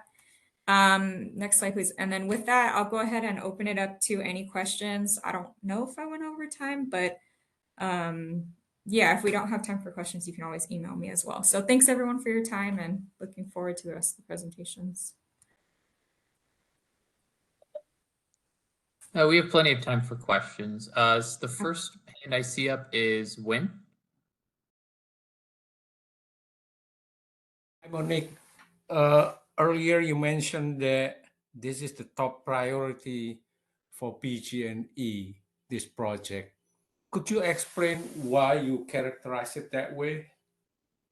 Yeah, sure. I'm sorry, I didn't mean to say it's the top priority, but it's one of our top priorities. And that's because transmission MNR station emissions currently with the reporting framework that's used now, it creates a really large emissions in that category using that population-based emission factor. And so since it is one of our top emitters in our baseline, in order to focus on the main emitters, this is one we really need to focus on. And so in order to, I guess, provide you guys with confident measurement-based emission factors, we need to really put a lot of time and effort into collecting the data so that we feel comfortable and confident when we propose something to you that our measurements are accurate.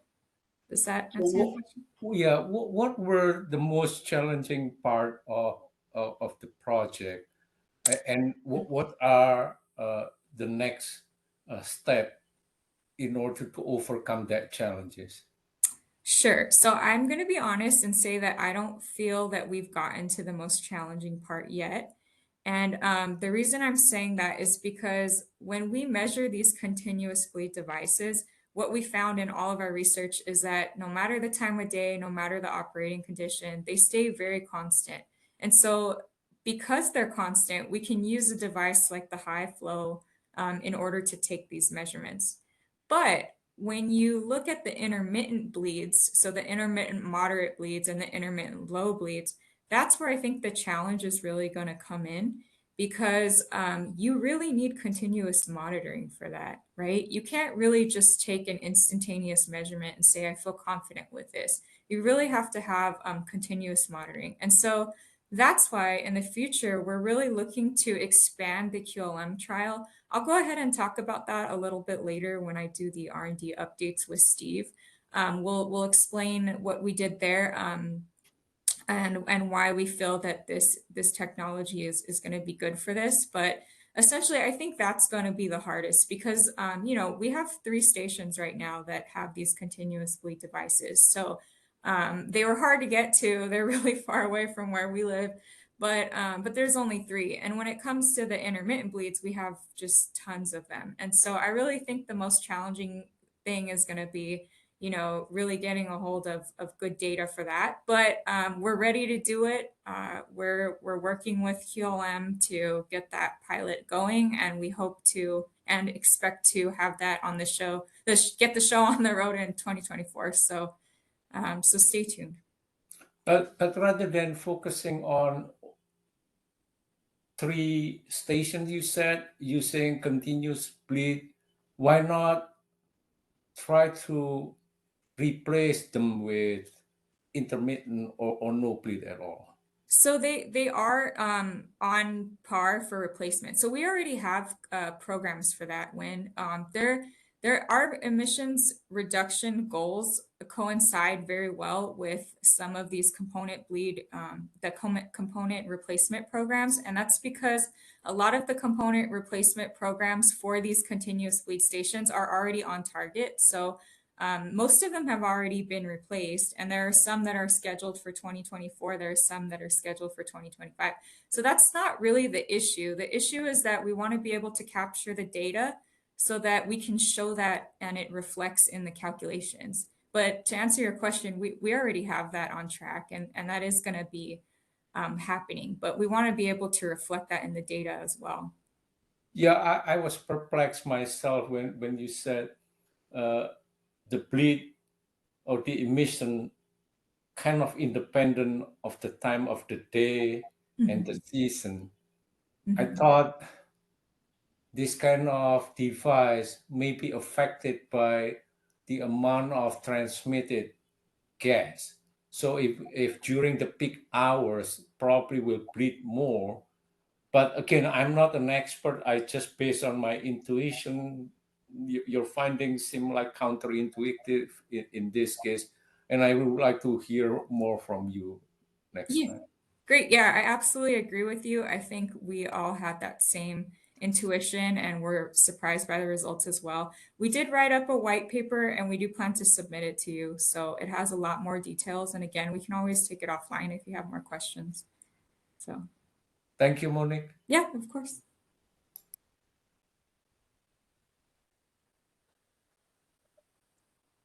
All right, thank you, Wynn. Next question will be from Christian. This is Christian from CARB again. Many thanks for your presentation. I actually had a lot of questions that were the same as Wynn, so some of them have been answered already. Am I understanding this correctly that, if you have a continuous bleed device, you'd replace that with a like Class B device, or you replace a Class B device with a Class C or D device? It just kind of goes in that order? Yeah, I think what PG&E is more so trying to do is, move over to like electric driven components so that we eliminate gas pneumatics altogether. But, Okay. that is a hefty, amount of money, right? Sometimes 7-figure jobs, et cetera. So we have to be strategic about it. So they generally plan a station rebuild, I want to say like per year. So we've been doing them quite frequently, and we are down to just 3 stations left, but, it's still in the works, but yes. So for like electric devices, some of them are going to be in remote areas. But do you use solar power for that, or is that always hooked up to the grid? To be honest, that's a question for our FIM team. So I Okay. can go ahead and get an answer for you and then get back to you on that. That'd be great. Thank you. Because yeah, I'm just curious how it works at night. Yeah, same actually. Yeah. Okay. And then just one more question. Do you have like a ballpark number of how many like continuous bleed devices have been removed or replaced so far? I don't. I think there were like 3 last year, but I can definitely get you that information. I think I have a good contact that has that information readily available. So let me get back to you with that as well. Okay, thank you. Yeah, sure.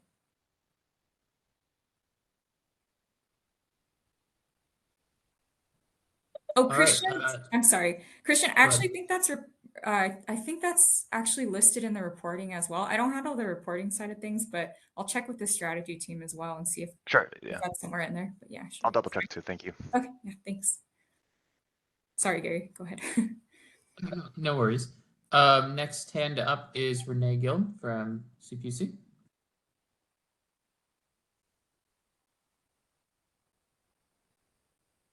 Hi, Monique.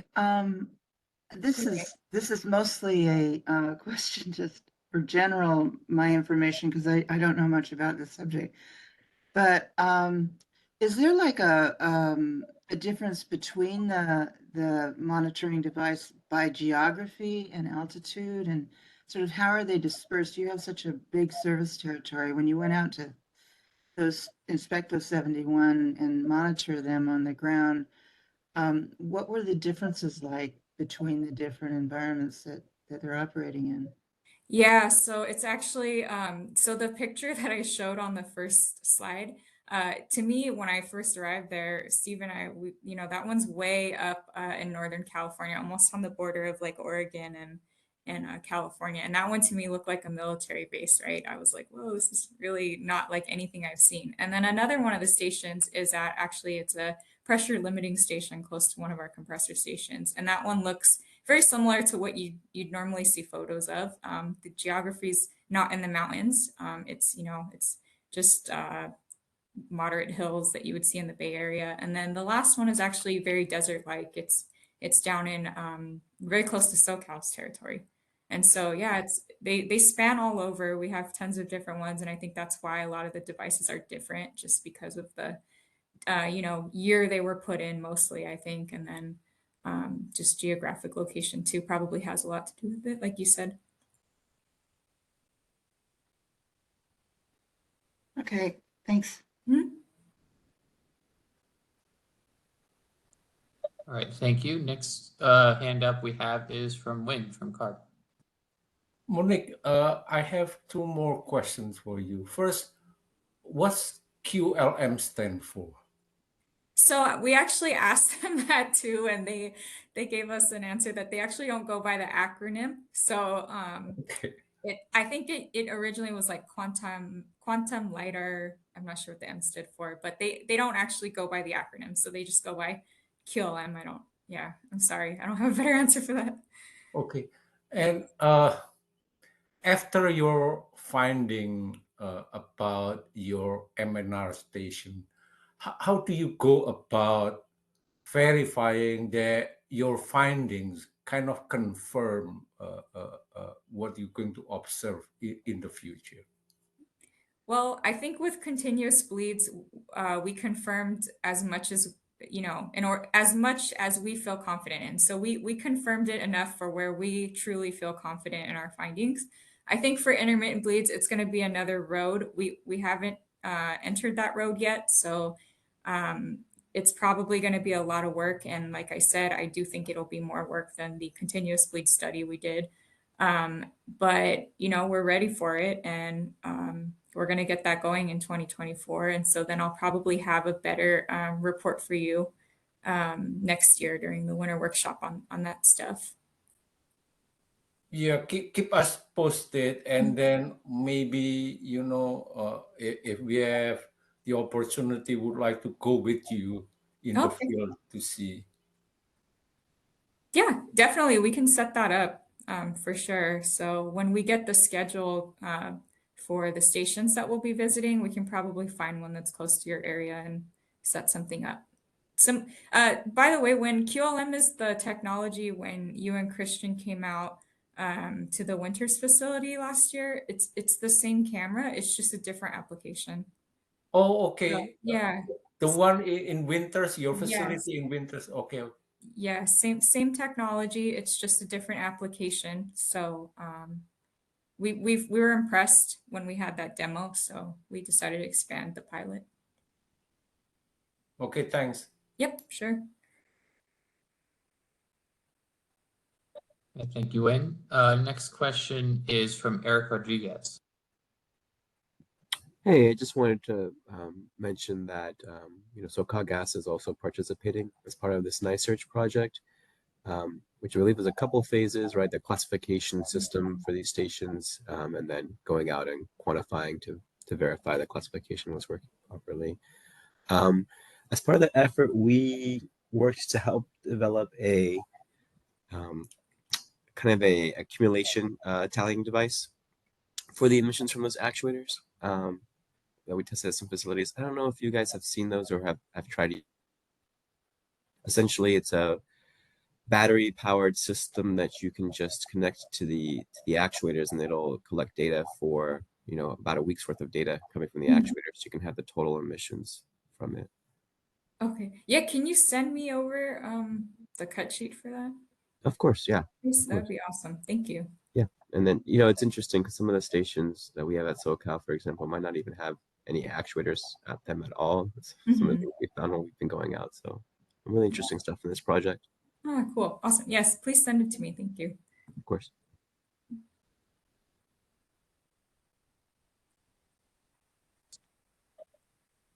All right. Any other hands up? Oh, yeah, go ahead, Fred. Hi. Yeah, just butting in.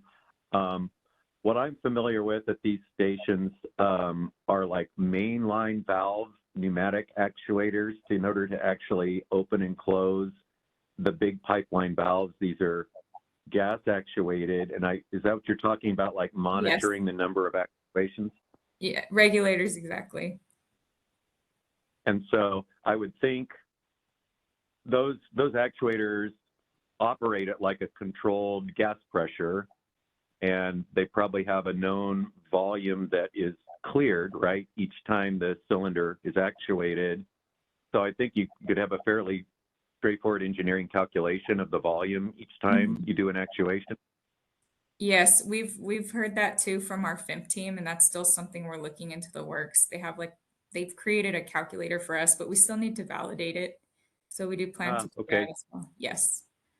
Oh, so you want to actually do some quantification of what is actually being released? Yes, exactly. Cool. Yeah, that that's makes what the sense. Thank you. QLM will be used for, to try to validate that tool to see if, you know, the calculation method actually does hold up or if it's completely off. But stay tuned. We'll give an update next year. Good. Thank you. Yep, no problem.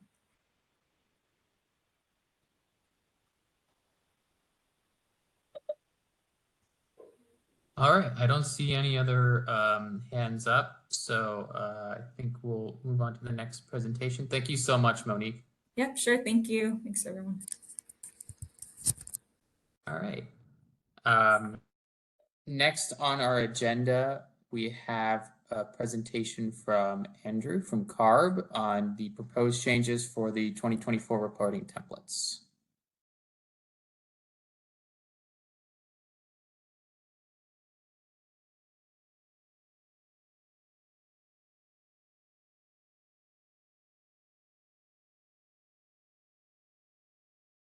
Hello, everyone. Again, I'm Andrew Moroka from the California Air Resources Board, and I work with Christian Fehrenbacher and Gary Ehrman on the data analysis and writing of the 2023 joint report. We also worked together to revise and issue the reporting template last year. As we review the reporting submittals and prepare the 2023 joint report, we identified several ways to improve the reporting template.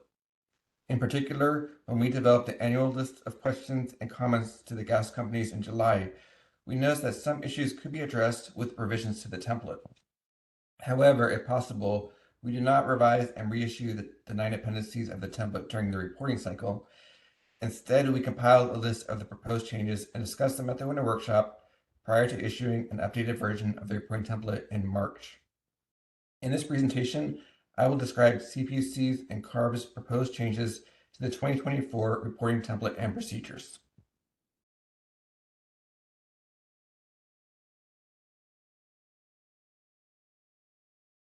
This slide provides an overview of the changes that CPUC and CARB are proposing to the reporting template and procedures for 2024.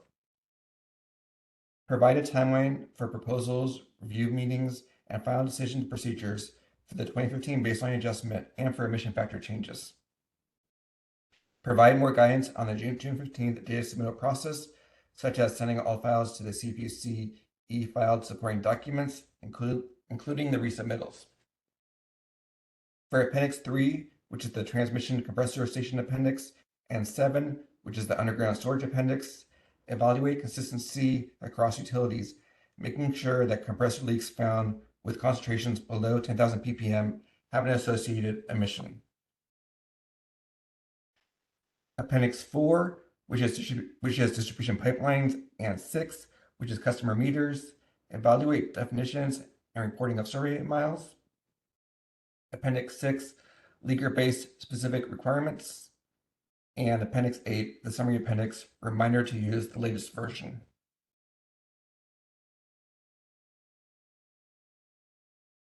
Next, here are the changes that CPUC and CARB are proposing to the 2015 baseline adjustment process. Below, we provide a timeline for proposals, review meetings, and final decision procedures for the 2015 baseline adjustment and for emission factor changes. Solicit baseline proposals February 5th through April 30th, 2024. Baseline adjustments or methodology change request must also be included in supplemental questionnaire to be submitted on June 15th, 2024. Agency review meetings April 30th through July 31st, 2024.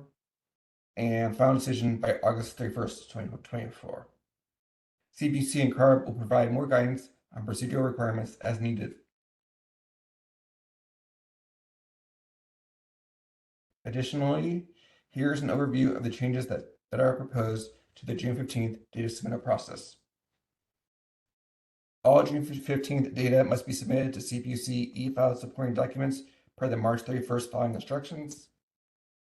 Additionally, please submit the June 15th data to the review staff, Gary Ehrman, Andrew Moroka, and Christian Fehrenbacher. Please send any resubmittal data, such as occurring in August, to the CPUC e-filed supporting documents. Please refrain from sending June 15th data to the listserv.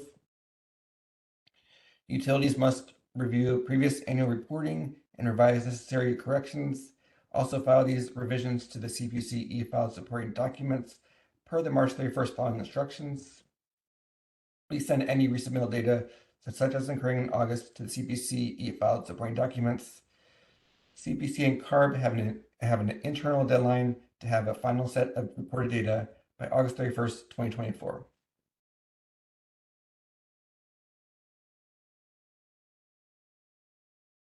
Additional filing instructions are described here. Utilities reporting emissions with a leaker-based methodology to review all previous year submissions. This includes first, correcting for any leaks reported in all previous years that are not accounted for as repaired or continuing in their current reporting year. Second, if previously reported leaks had been removed from the reporting year data set for any reason other than leak repair as recorded in subsequent filing, the affected year's data sets must be revised. This includes removal of erroneous data and accounting for these in a separate tab of the data file. This includes years such as 2015 that were used to calculate a baseline adjustment.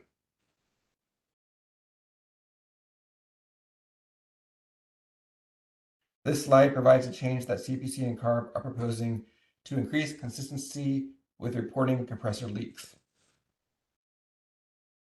Staff discovered an inconsistency in reporting across utilities last year with the data submittal from the compressor and component fugitive leaks tab in Appendix 3, the transmission compressor station appendix, and Appendix 7, the underground storage appendix. To fix this issue, staff are requesting that there be consistency in reporting across utilities.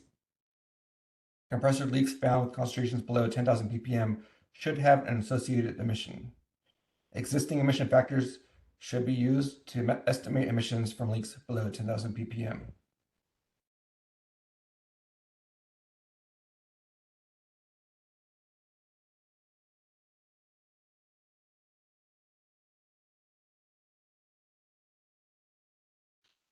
Next, here is an overview of the changes that CPUC and CARB are proposing to Appendix 4 and 6, distribution of means and services, and meter set assemblies. First, the number of miles surveyed should be the number of unique miles surveyed and should not include any repeated mileage surveyed multiple times per year.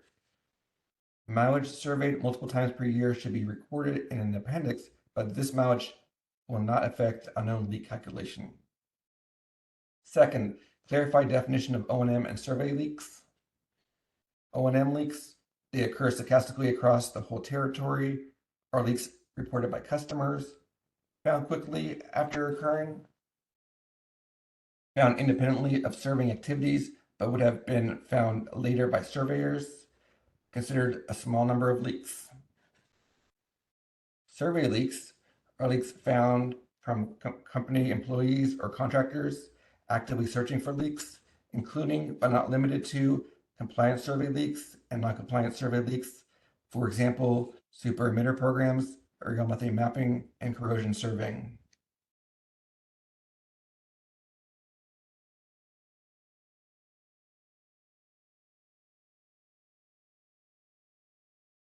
Next, here's an overview of the changes that CPUC and CARB are proposing to Appendix 6, meter set assemblies, leaker-based reporting methods. For leaker-based reporting methods, provide the number of MSAs which were within the surveyed area but were not able to be surveyed or cannot get ins. The number of MSAs which were estimated to be surveyed by the walking compliance survey but were inaccessible to surveyors. The portion of survey mileage that includes mileage that is surveyed multiple times per year. This number will not be used to estimate the number of MSAs surveyed. Provide the leaking MSA identification number. Provide the bubble size classification for all collected leaks. The last change that CPUC and CARB are proposing is regarding the Summary Appendix 8. Reminder to use the latest version of the Summary Appendix 8. Staff will add language to the email that's sent on March 31st, 2024. Staff will include a note in Appendix 8. Finally, as a reminder, here is the timeline showing the important dates for the 2024 natural gas leak abatement reporting. On March 31st, CPUC will send the revised reporting template.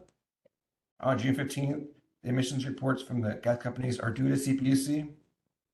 In July, CPUC and CARB will send a follow-up list of questions and comments to the gas companies. On November 15th, CPUC will send the draft joint report to gas companies for their review.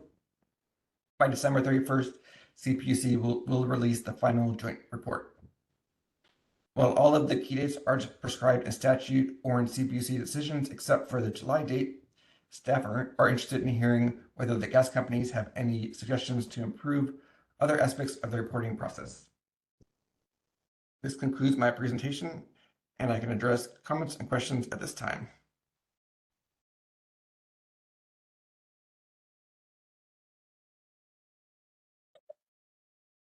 All right. This part. Oh yeah, I see a hand up from Josh Stanford from Sempra. Yes, Josh. Hey, Andrew, thanks for walking us through those.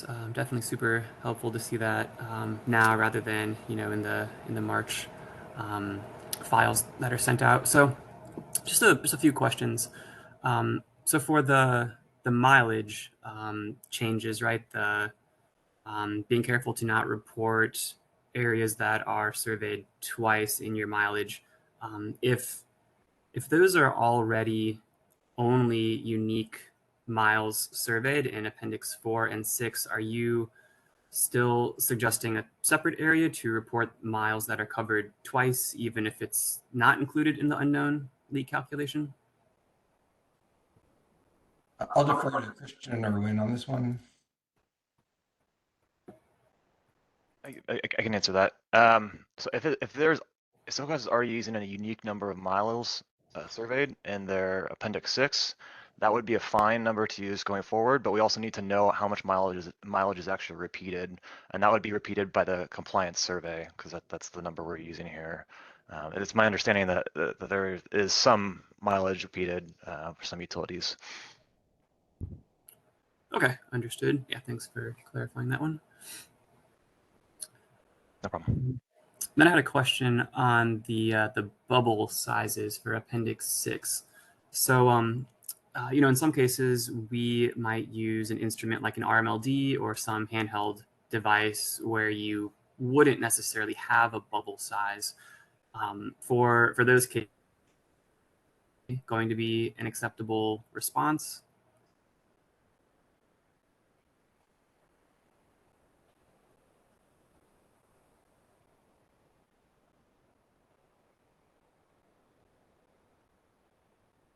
Christian or Wynn, do you have an answer?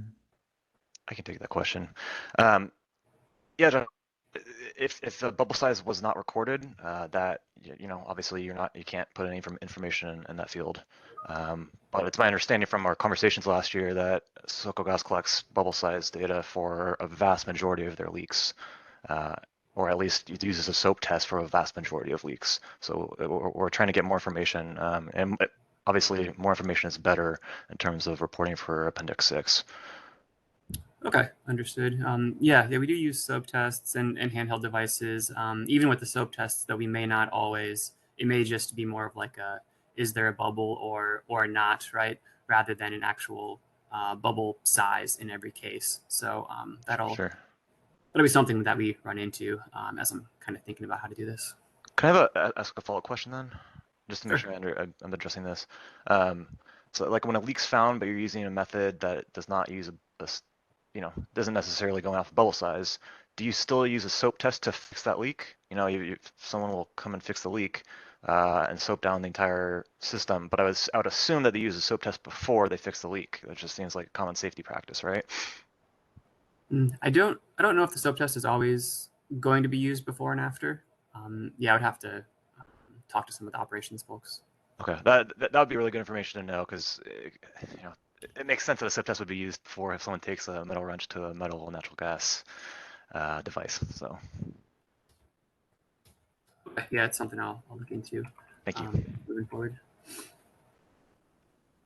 And then just the last question I had here for all the changes that are being proposed here, these are changes that would be reflected in the forthcoming emission reports for emission year 2023, or if some of these, if we needed to take a little time to kind of figure out how to report a specific metric, was there any thought as to whether some of these would maybe be implemented for next year's reporting cycle to give the utilities time to kind of figure this out?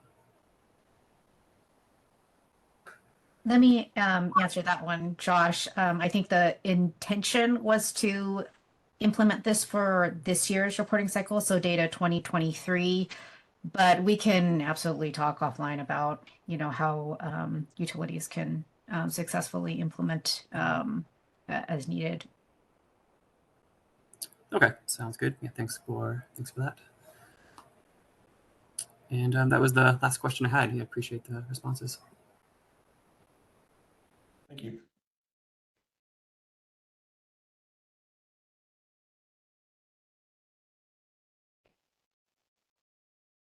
And Gary, are there more questions? Yeah, I see a hand up from Ed Newton from Semper.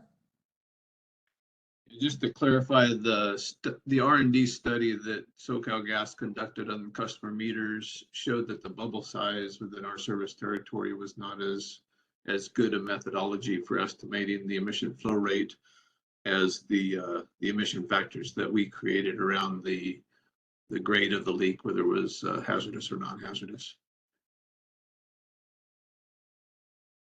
Christian or Wynn, do you want to comment? Yeah, I want to clarify that, and this might be a better discussion to take offline. But based on the updated study, I think we really need to have a discussion about that because I personally disagree. Yeah, I echo Christian assertion there.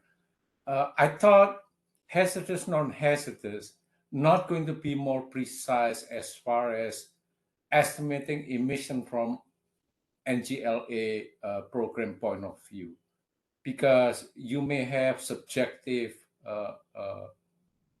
aspect involved in characterizing whether a leak considered hazardous or non-hazardous. So because of that, you may bias against getting a more precise or accurate estimate of the emissions. We can talk some more in the future about that.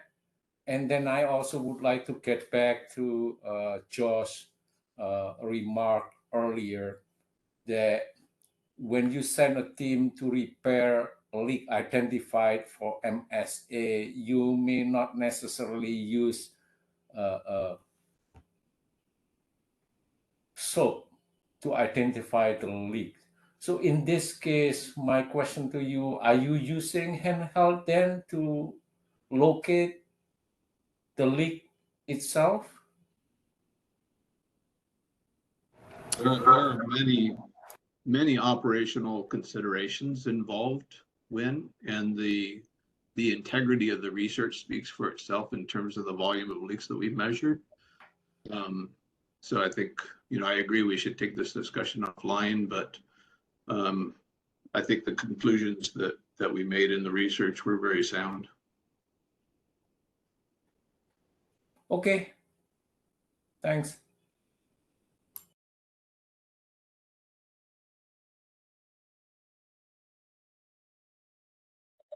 Thanks, Ed.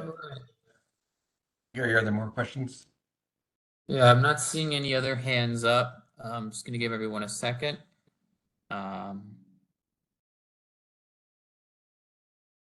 Hi, Gary, I think there was a follow-up question about when leak repairs are conducted, what other methods besides using the soap test are there for the repair people to find exactly where the leak is that they're going to work on?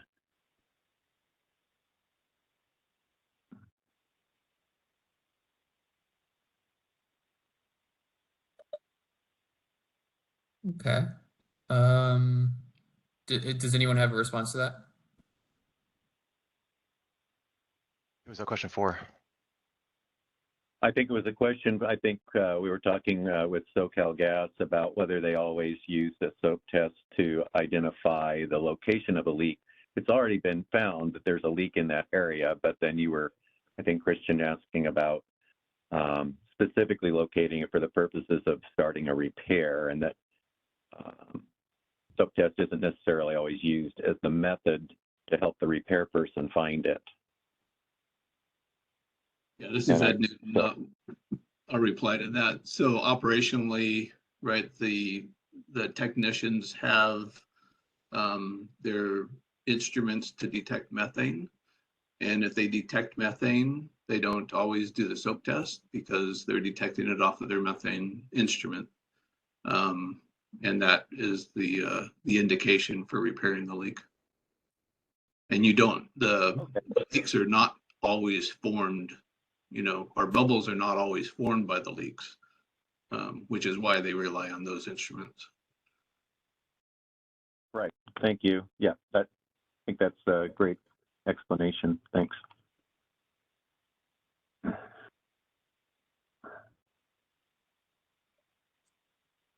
All right. I think that is it for all the questions related to this presentation. Thank you so much, Andrew.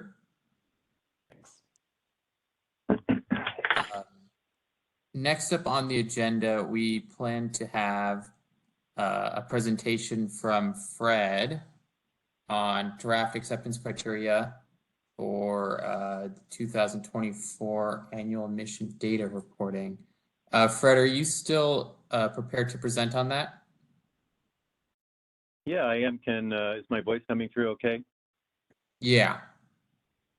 All right, I'll All screen right. share since he doesn't have access to the internet right now. And just let me Right. know when you want to advance slides. Okay, yeah, easy, thanks. Yeah, if you could go ahead to the title page. I'll be following along on my computer, slide for slide. So if you got the title page up, this is something that CARB and CPUC have been talking about during this last year about providing well understood acceptance criteria for emission reporting, which in some ways kind of overlaps what we usually talk about for template changes and the kind of things that Andrew had just been presenting. But there's some additional considerations that we're thinking to bring out, and we wanted to have a discussion and get this into the community and request your feedback on these things that we're suggesting here. So I'll go to the next slide, please.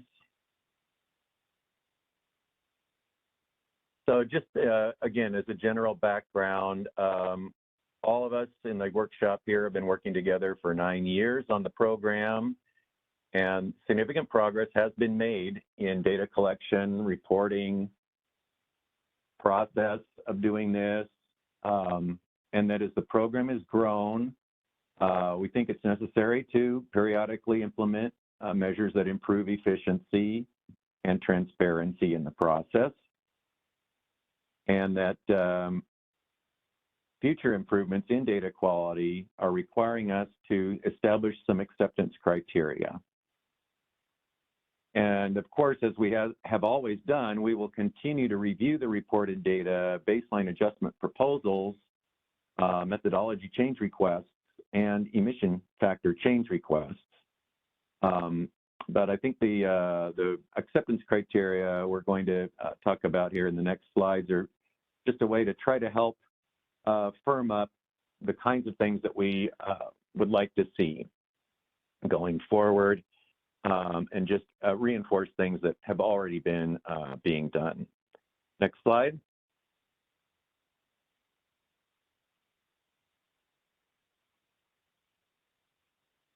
So talking about acceptance criteria, what we envision is that we will have a living document that can be modified and evolved as we perceive going down the road. And just to emphasize some things that Andrew had mentioned, that we're expecting all leaked data to be submitted to the e-filed supporting documents service that we already use, that is already laid out for the March 31st, in the March 31st instructions for the annual submissions, and that we're saying that we would like to have e-filed versions of any revised or corrected previous annual reports, data responses related to annual reports, baseline adjustment proposals, or methodology change requests, and that we expect utilities to review previous annual reports and make revisions with any needed corrections, and that those revisions should be filed. We're calling it the docket, kind of a shorthand, but what I'm talking about is that supporting documents service of the Commission. The data submitted should be supported by clear and comprehensive documentation and should be accurate as possible, such as examples of changes in device counts that would make significant changes in the emission reduction results, including those already reported. And a general reminder that data request responses always must adhere to the Commission's rules of practice and procedure. Next slide, please. And we're also indicating that data submissions may be subject to verification, including documentation of leaks and field inspections.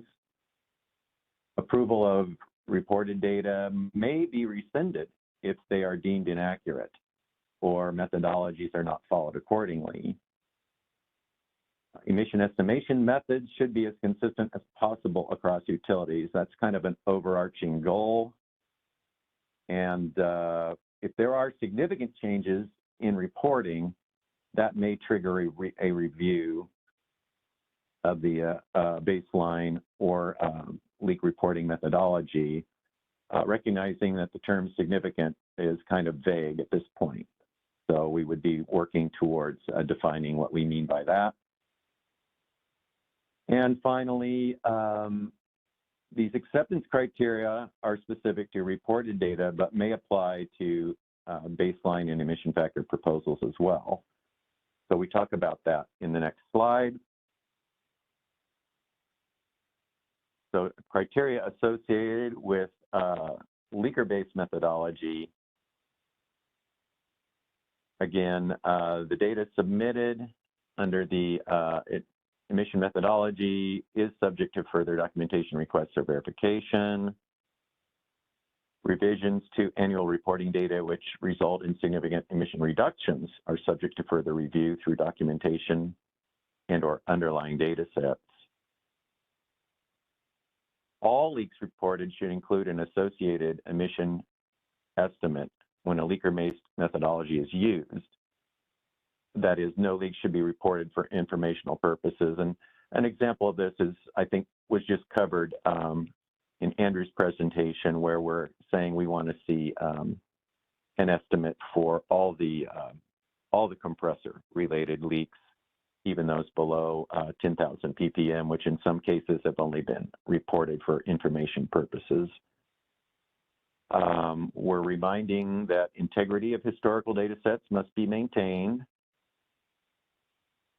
And it may be possible that a company wants to change their leak detection procedures, which may result in rescinding approval of data if we haven't been made aware of those leak detection procedures changes and gone through an approval process of that.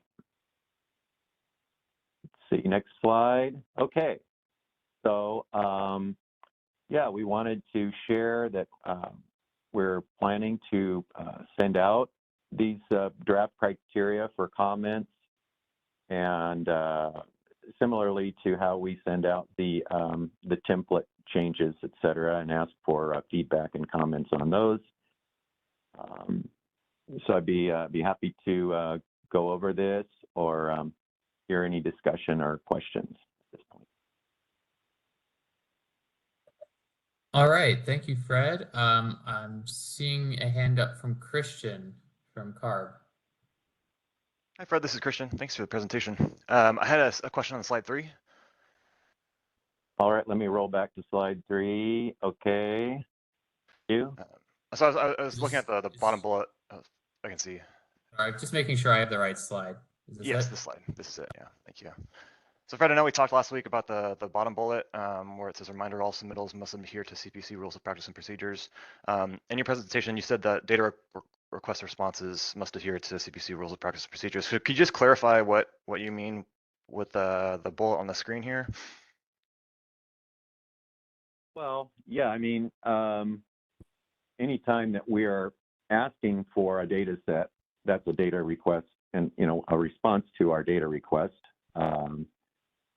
That we really mean to cover any of the kinds of data presented to CPUC with the program, and that the Commission's rules of practice and procedure are lengthy, but they basically cover all the relationship between utilities and the Commission as far as what's required. For example, Rule 1.1 says that we expect all the data that is reported to be truthful and correct.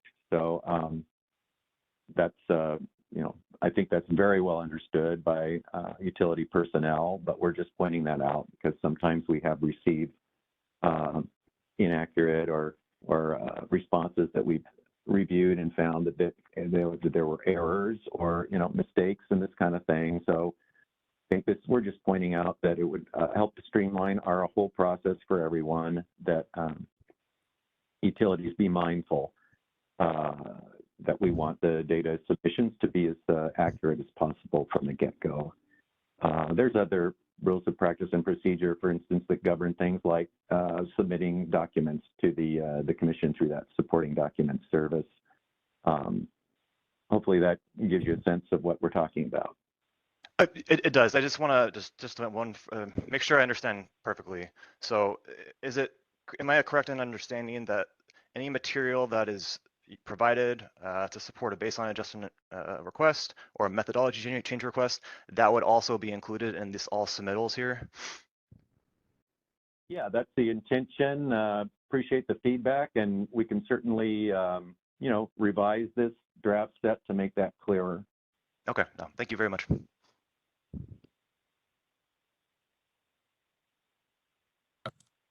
All right, thank you, Christian. I see a hand up from Ed Newton. Yeah, hi, Fred. Yeah, just curious, your thoughts on our 2025 program goal, right, for the 2025 system data reported in 2026. And of course, we're all, working hard to get all of our changes and baseline adjustments in, to achieve, the best report possible for that data year. What are your thoughts in regard to the schedule? And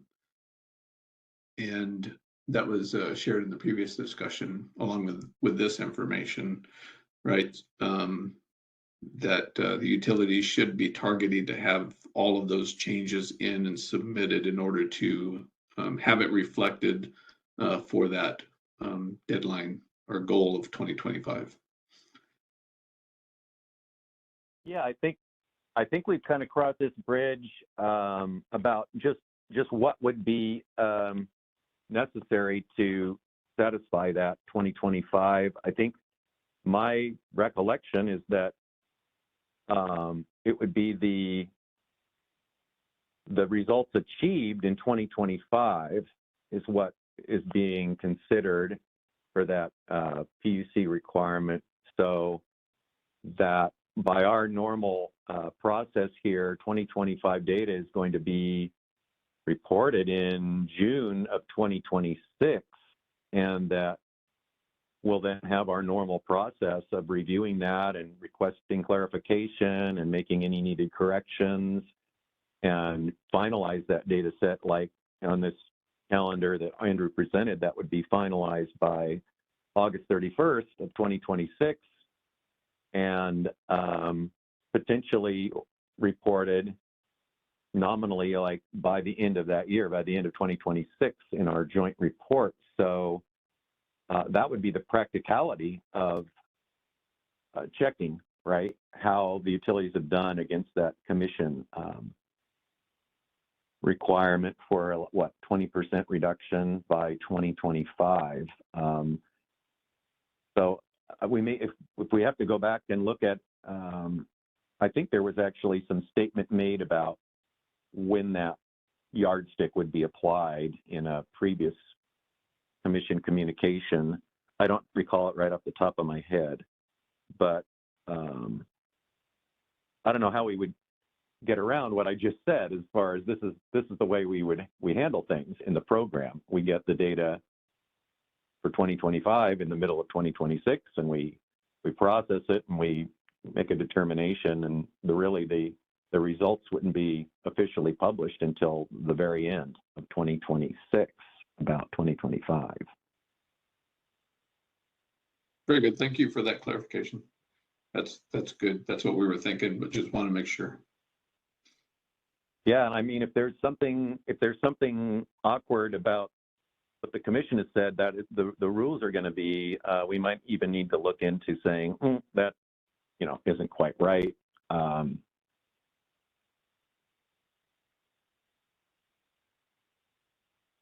maybe, I don't know, maybe Energy Division may also want to weigh in because I think it has more to do with the financial side of things, right? It's about whether you can claim your full adjustment for loss and unaccounted for gas. I think that's how this is all set up to work. And I think those applications for recovery for loss and unaccounted for gas also take place kind of after the fact as well.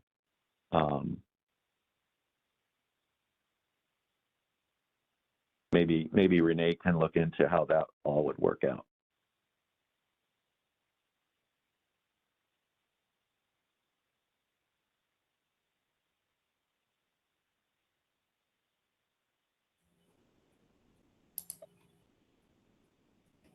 All right. Any other questions or comments?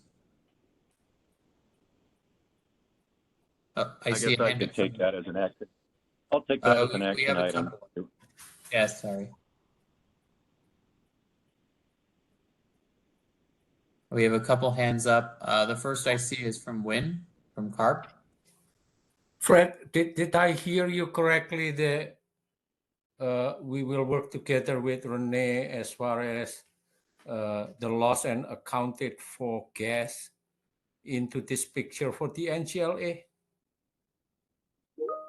Yeah, I'm taking it as an action item to follow up and make sure that whatever the commission has established as the guidelines for that particular requirement will, not be affected or will work well with our normal scheme of working on annual emission reporting. Yeah, I agree with you. We need to involve Renee in this case because I don't know how much they kind of understand how the dynamic relationship between NGLA program and the LUOF. And I certainly would like to get involved in that discussion if that's possible. At least from the CARP side, we would like to get involved. Okay, Wynn. Yeah, I don't know if Renee doesn't pipe up here during the meeting. I'll speak to her offline afterwards, and we'll take a look at this question. Okay, thank you. Appreciate it.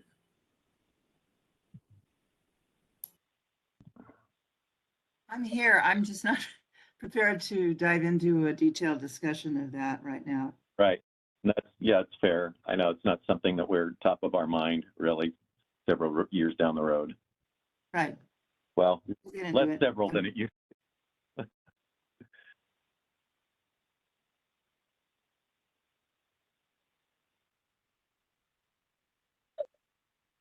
All right. I have, I saw a hand up from Josh, but I think he put his hand down. Josh, did you have a question or comment? Hey, Gary. No, I think we've kind of addressed it, and I think we can take some of this offline as well to not cause us to run over time. All right. Well, unless anyone has any questions or comments, I think that'll be all. Thank you so much, Fred, for the presentation.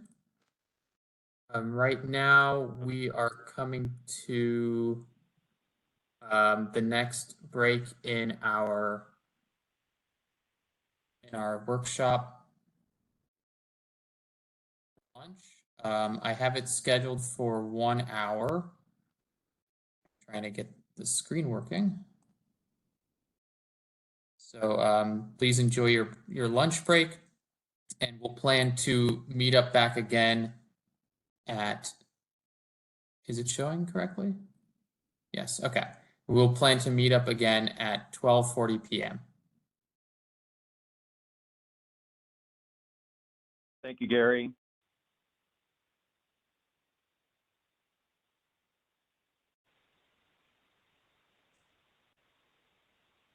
All right, welcome back from lunch break. I hope everyone had a good lunch.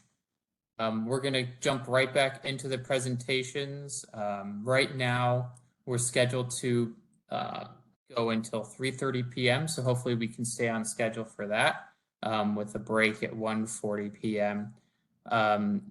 Right now we have a number of presentations from Sempra, starting with Sempra's blowdown planning tool.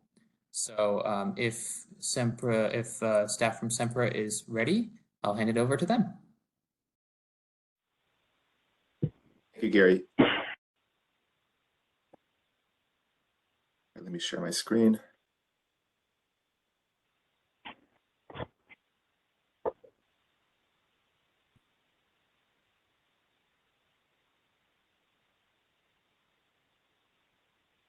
Can you guys see the screen? Yes. All right, great. Thank you all. My name is Sapir Raja. I work at SoCalGas under the Emission Strategy Program, and I'll be going over the blowdown planning tool that we use. So the purpose of this tool is to be in compliance with SB 1371 requirements. SoCalGas aims to maintain records of our methane emissions, leakage activity, and blowdown measurement calculations and assumptions used to determine the amount of gas that's released to the atmosphere. And the implementation of using our digital inputs that we enter into our tool is able to record blowdown activity and improve data accuracy. And the digital forms restructure and simplify the existing business process workflow to meet our standards and to meet our standards in pipeline equipment maintenance, storage operations, transmission, as well as distribution. So our planning tools is an automated system. It's for submitting, reviewing, and also approving planning blowdown reduction plans and gas vented that's reported that's going to the atmosphere. So the objective is to create a seamless process, and it will improve accuracy, accountability, and also reduce any labor hours. So you can see on the right side, this is the workflow process. Our form is called 7011. So it gets submitted, it gets reviewed, submitted by the PM, it gets sent over to the ESP team, which is Emission Strategy Program. I would review, if I approve, it would go over to our tech services and our work management system. And whenever the blowdown does occur, or the construction leading to the blowdown does occur, then it leads to the field submitting and seeing if it gets approved. And that whole cycle follows this process. And the benefits of this tool is to be more efficient in reviewing, approving, and tracking our forms and reports, reduces potential errors, better tracking of blowdown with tasks and deliverables. It's a streamlined process for our annual emissions report development, and there's real-time reporting on methane emission goals. So this is the start of the platform that we have. Whenever you want to plan for a blowdown event before you go into do the work, there's a couple entries that you would enter. For example, the upcoming blowdown date, the lat long, the GPS coordinates to help us pinpoint where it is, the city, the district, the department that's going to be working on it, project name, and then down here is the reason. So it depends on why. It's usually one of these 4 reasons that you're initiating this blowdown tool. Would be shutdown, replacement, or abandonment of a transmission or distribution pipeline that's over 60 PSIG. If you have an upcoming inline inspection operation, if you have a shutdown, replacement, or abandonment of a distribution main that is both 6-inch in diameter or larger and 1,000 feet or greater in length, as well as operating over 60 PSIG and under. Other blowdown operations that will result in a gas loss of a total of 10 MCF or more. If there's additional requirements or additional information the PMs would like to let us know, they can write that into this box below. The rest of the tool, you provide your accounting information, some plant, if it requires any USA ticket numbers, a plant maintenance number, cost centers, and then there's also some pipe specs. So the line number, the outside diameter, the wall thickness, and the total miles. If it is multiple diameters along the pipeline, we tend to go with a more conservative approach by choosing the larger diameter. And the length and the diameter would calculate the total volume that's going to be isolated. The PMs would beforehand work with our cost compression and support services team to determine what type of reduction plans they would like to use before blowing down. And that can be cross compression, CNG capture, which would be gas capture, if they want to draw down the pressure, diverting to other local lines, volume reduction via stopple fittings, thermal oxidizers, and other methods as well. And we would ask them to attach any quotes they have, any other communication they've had with the team to help us understand the project going into the work. And we ask them to input the pressures of the pipeline, the operating pressures, as well as the starting pressure of the blowdown and the ending pressure of the blowdown. And this is all during the planning phase. So they've already worked with the support services team to determine what their plan of action is. And with that plan, the items 28 and 29 are going to be automatically populated, and it shows or calculates the volume that is saved, as well as the volume that's going to be planned to be emitted or purged. As a company, this year we're aiming to reduce 95% of each individual project, as well as if there's ever any purging, release less than 750 MCF per individual project. Since this is PDF, this was on PowerPoint. This was a video that shows just this guide of how to go through and fill out the information. So what I just discussed is what the video would be showing. And to follow the rest of the process, whenever a PM does submit the 7011 form, the blowdown planning tool form, they would get an email. This is a template of what they would get. It would have information of what they submitted to better track what they've submitted for their project. Then on our end, my end, I would receive an email saying that a PM has submitted into the planning tool form, and it's my turn to review the project. We have our Power Apps tool on Microsoft Teams that we're able to track and see what's been approved, what's been requested, and if there's an update that's required. So that would be if I respond with some questions before I submit my approval. Here's the approval process. This is a comment section below where I can ask some questions or I can leave a comment. And if I do approve, then the PM would receive an email that their project was approved and they can move forward with the process flow. So the approved form 7011, it gets pushed to our company work management system. The district operation manager and the field operations supervisor, they both get notified whenever this does get approved, so they know what upcoming tasks they have. And then whenever the blowdown does occur on the field side, the field operation manager, the FOSS, will be required to create a Form 3466. This is now a blowdown reporting tool. So we report what actually happened after the fact. And they submit the form and it goes through our company work management system. And then once approved, the Form 3466 gets pushed to our SharePoint for tracking and emissions reporting. And there's a dashboard that presents this data in real time. And the plan is to connect SB 1371 Data Lake and automate the annual emissions reporting. And that's what we're always achieving. And that is the entire presentation. Are there any questions?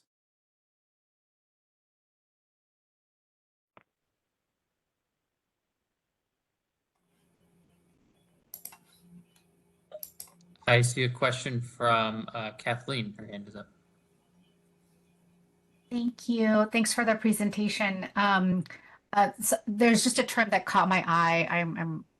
I'm kind of finishing up my first year in this whole cycle. I saw something in the last slide that said 1371 Data Lake. If you could just describe what that is, I would appreciate it. Thank you. So we might plans to automate. It plans to connect data and to SB 1371 data lake. I believe I was working with our annual emission reporting team. This could be a typo. I believe it could be data leak. Josh, do you think is this a typo or is this intentional? I can chime in a little bit on that one, Spare. Sure. So the data lake is accurate. Data lake is what it should say there.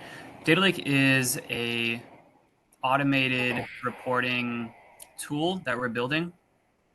That the ultimate goal is to automate as much of the reporting as we can, and then bring that information into this data lake where we can then pull that information in the future. Okay, that's cool. When is that? You guys are developing that right now. When do you expect that to be operational? So I think by the end of this year, we will have all of the parts of the report that can be automated should be automated around that time. There are, of course, some sections where, it ultimately turns out that they cannot be automated. But yeah, end of year is a midterm estimate. Okay, thank you. Sure thing. Hey, Josh. All right. I also see a hand up for Win from Card.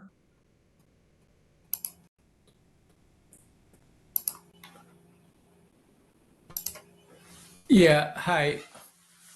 I have several questions. My first question is, how is your automated process handling the bundle work that's supposed to reduce blowdown emissions? Could you elaborate? What do you mean by the bundle work? Okay, let's suppose you trying to blow down a certain part of your pipeline, and then you also realize down the road, 2 weeks after you blowing it down, you have maintenance or repair that you need to do along the same section.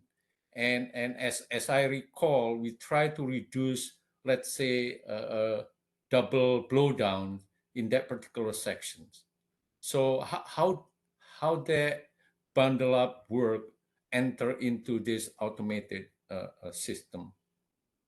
Right. So beforehand, if a PM has, let's say, multiple sections they want to isolate, they would combine both sections into one form, and they would describe that into their maybe on a separate email, or they would attach that email so we can review. They would combine both mileages together so we can see what the total volume is in both segments. And with those two volumes together, we aim to reduce our certain metrics. So if we're trying to achieve a 95%, we aim to meet those requirements per blowdown. I think your answers are a little bit off from the question that I asked you.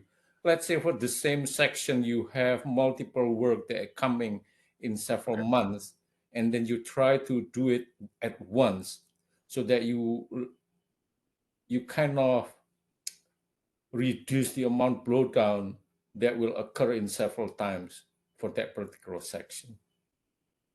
Right. So I think what your first question was saying that if you do a blowdown work and then later on you realize there's more work happening on the line. Yes. Well, I would assume that would be two different instances, because the first project was planned for, and then later on you figured out there was another project. So my understanding is that would be two separate projects, and you're aiming to achieve your, let's say if it's a 95% reduction, you would achieve your 95% reduction on both instances. Okay. As far as diameter, you mentioned if you're not sure, you try to use a larger diameter to estimate the amount of gas. Is that correct?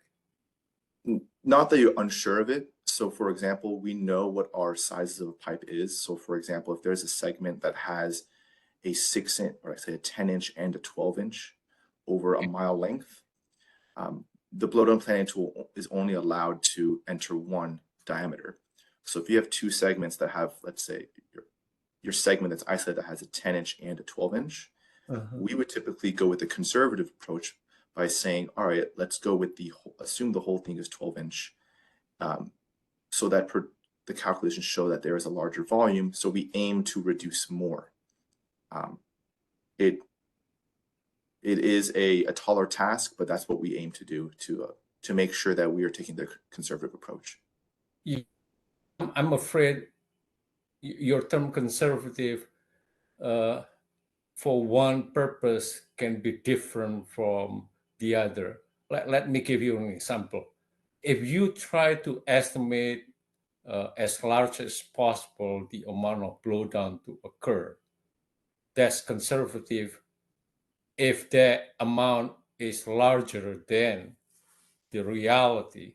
But then if you try to claim emission reduction, that conservative becoming overestimating the reduction from blowdown that you actually achieve, correct?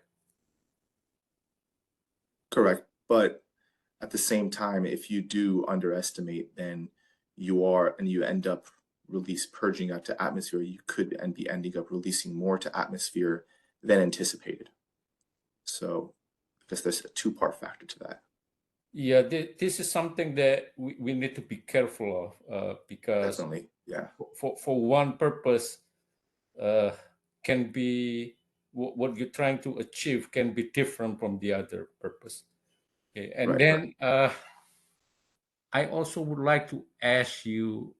You said you try to input before the project is performed. You try to input the working pressure of that pipeline. Now, if you at the end performing that task, do you also measure in the field what kind of pressure you achieve before and after? Yes, definitely. So on the planning side, we go with what the operating pressure in our own system Makes is sense, yes. saying, right? But whenever you go out, when they do go out in the fields, pressures constantly change, right? So we're not always going with what the estimated pressure was. If the pressure is slightly different, we would definitely saying that starting pressure, or whatever the operating pressure at that moment of pressure reduction is, we'll be using that pressure in the moment. So the planning tool is always our best estimate at the moment. But then when you're in the field, it's definitely the actual pressure. So in your system, there is a feedback loop that will correct the actual pressure. I believe so. Yeah, we do our best in making sure our operating pressures are consistent throughout each day. So yeah, the project managers, when they're reviewing their projects, they see what the pressure is at that moment, or let's say the stand operating pressure is for the pipeline, and they would use that. But then when they go in the field, it could be slightly different. So the reporting tool would be using the pressure that was calculated in the field. Okay, thank you. All right, we have time for one more question and then we'll have to move on. I see Christian's hands up, so he'll be the last question for this. Thanks, Gary, and thanks, Super. This is Chris from CARB. Thank you for your presentation. I'm curious about the automated annual emissions reporting, and I just want to express a word of caution. And I think it's important to have this discussion about it because an automation of emissions reporting led to significant emission reductions overestimation last year for a baseline adjustment proposal from SoCalGas. So I just think it's important that we all talk about that. If there is a process that is being automated, it is checked manually, at least for the first couple of years that's used, because that has led to severe inaccuracies in the past. Definitely. Thanks. Yeah, if I can chime into that one, that's a fair point, Christian. Yeah, thanks for mentioning that. And we are, when we automate a process, we are really cautious to make sure that it is outputting the accurate values. And of course, the best way to do that is often to do a manual calculation alongside and then compare the two. And then when you're able to match, automated with manual, you can sign off that your automated process is working well. But yes, thank you. Thanks for mentioning that. Awesome. Thanks. That's great to hear, Josh. Thanks. All right, thank you for those questions. Like I said before, we do want to stay on time with the schedule. So if you have any more questions, please hold off on them or put them in the chat, and we'll send them to Semper for answering later. For now, we're going to move on to the next presentation, which I believe is also from Sempra, on Emissions Strategy Program Showcase. All right, thanks, Gary. I'm going to go ahead and open our slides here.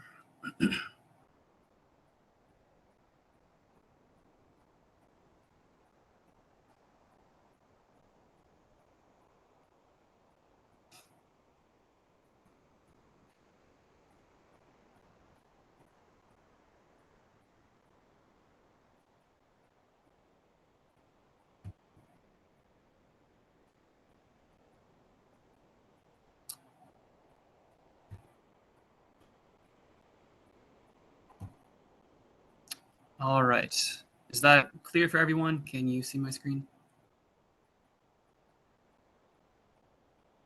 Yes. All right. Well, hey, good afternoon, everyone. My name is Josh Stanford, and first, I just want to say great job to everyone that's presented so far today. Really great to hear all of these updates from the whole team. And so we're going to kick off this emission strategy program showcase presentation for SoCalGas and SDG&E, and we'll begin this presentation by showcasing a number of emission strategy program projects. And this is not meant to be a comprehensive overview of all of our compliance plan projects. And also, for the sake of time, we won't go into all the granular details for these projects. But the purpose today is to really highlight a number of projects that have been really impactful for us historically, and also projects that have a potential for really high impact in the future, and in some cases both, right? After going through those projects, we will close this out by discussing the cost effectiveness calculations that we plan to use in compliance plans for both of the utilities. And so today I have my colleague Maury Farid helping out with highlighting some of these projects. And so without further ado, I will pass it to Maury to discuss aerial methane mapping. Thank you, Josh. Can you hear me okay? Yes. Okay, great. I'm having last minute issues with my video. I'm not sure what's going on. Sorry about that. Hi, good afternoon, everyone. My name is Maury Farid, and I will be going over our aerial methane mapping and advanced meter algorithm programs. And to start, I'm having difficulties. I can't see the slides, but Josh, you have the slides open, right? I do. Yeah, it's on the first aerial methane mapping slide. Okay, perfect.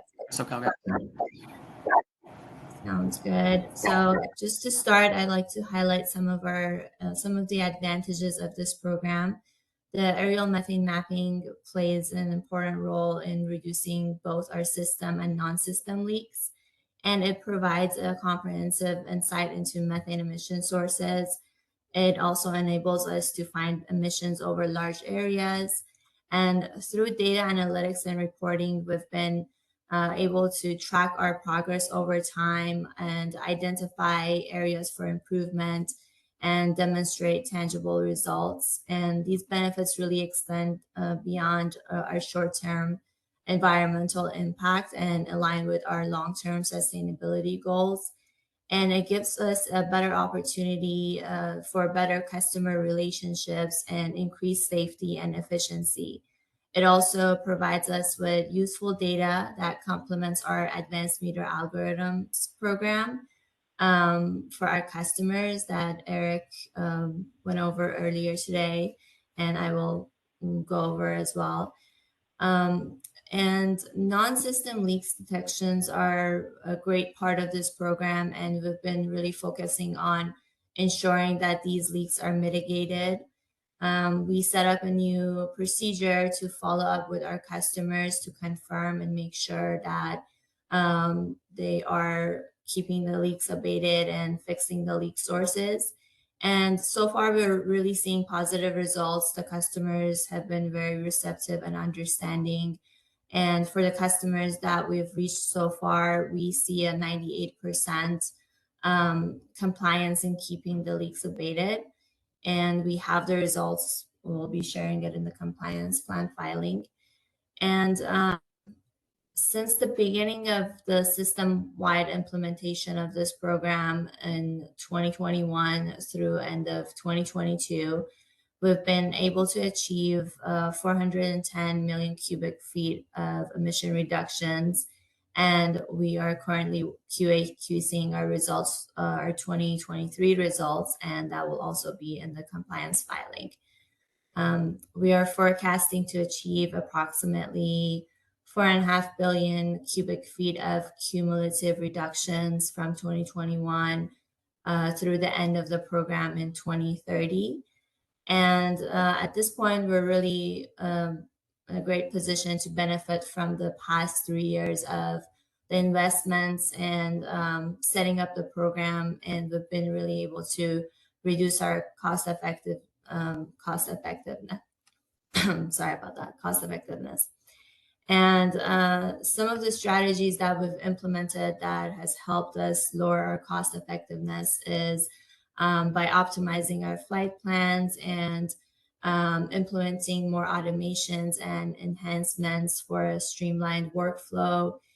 We've reduced our fixed O&M costs, and we have a newer technology that now detects for 50% more emissions per square miles. And that has really helped us maximize our efficiency as well. We've also completed our capital costs, and we don't expect any more software development expenses, and the O&M going forward are minimal.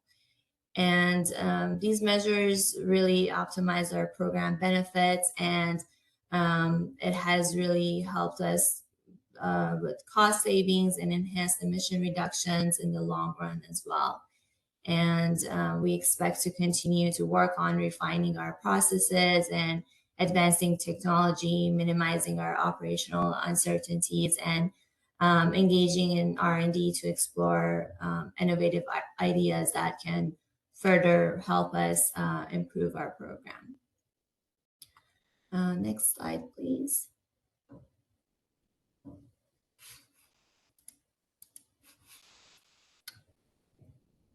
Okay, I can't see the slide, but the next slide is on our SDG&E AMM. So we haven't implemented this program at SDG&E, but we've conducted pilot studies, and we are planning to continue doing pilot studies through the end of 2024. And we are forecasting 391 million cubic feet of cumulative reductions through the end of the program. And our learnings from the SoCalGas side implementation will help us keep our costs low, and we believe that the advantages of the program will also apply to the SDG&E side. Next slide, please. Okay, next slide. All right. So just a little bit about our advanced meter analytics algorithm program. We have an existing algorithm that detects our customer leaks, and it's providing us with really useful data. But there are some types of leaks that is not being detected by this current algorithm. but we are finding them through our AMM program. So we're leveraging the AMM data to identify patterns of what our current algorithm cannot detect, and we're using those data to use as historical data to improve this algorithm further.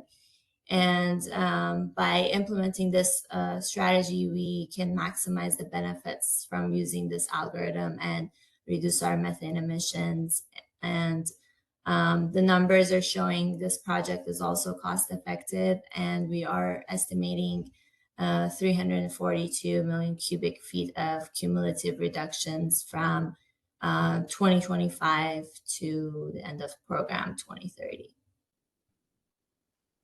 Thank you. That's all I had. All right, thanks, Maury. So this next slide is highlighting our leak inventory reduction program. This is a really impactful program we have that is reducing distribution, main, and service leak durations year over year. So in 2020, we started out and achieved a 32-month inventory, meaning no leak older than 32 months was in our inventory at that time. We then worked really hard and achieved a 24-month inventory the year later, followed by a 13-month inventory, and then an 8-month average in 2023. So presently in 2024, we are working towards a 7-month average, and we have plans for a 6-month average in 2025. So this has been a really successful program in reducing emissions. We've reduced 150 million cubic feet of emissions from 2020 through 2022 through this program. And if our 2024 compliance plan is approved, we estimate a 1.9 BCF, billion cubic foot cumulative reduction by 2030. And in this table this figure at the bottom right, we are showing the cumulative reductions. Dark blue is observed reductions, lighter blue are the forecasted that are, of course, dependent on compliance plan approval. And another project we have that goes hand in hand with leak inventory reduction is large leak prioritization. This is a project where we use a decision tree to identify leaks that are likely emitting at a higher volume from mains and services. We then prioritize the repair of those leaks on expedited timelines. We try to fix them as soon as possible or within about 3 months. This image in the upper right just shows step 1 of that decision tree, where we take a surface concentration reading from different locations. So this program, although it hasn't been around for very long, has been really successful in reducing emissions. We achieved an 83 million cubic foot reduction during 2021 and 2022 through large leak prioritization. And it's also important to note that 2021 was technically a partial year of implementation. So that 83 million cubic foot reduction was achieved in less than 2 years. So looking forward to the future, we are estimating a 398 million cubic foot cumulative reduction by 2030 with continuing this program, and that's illustrated in the figure at the bottom right.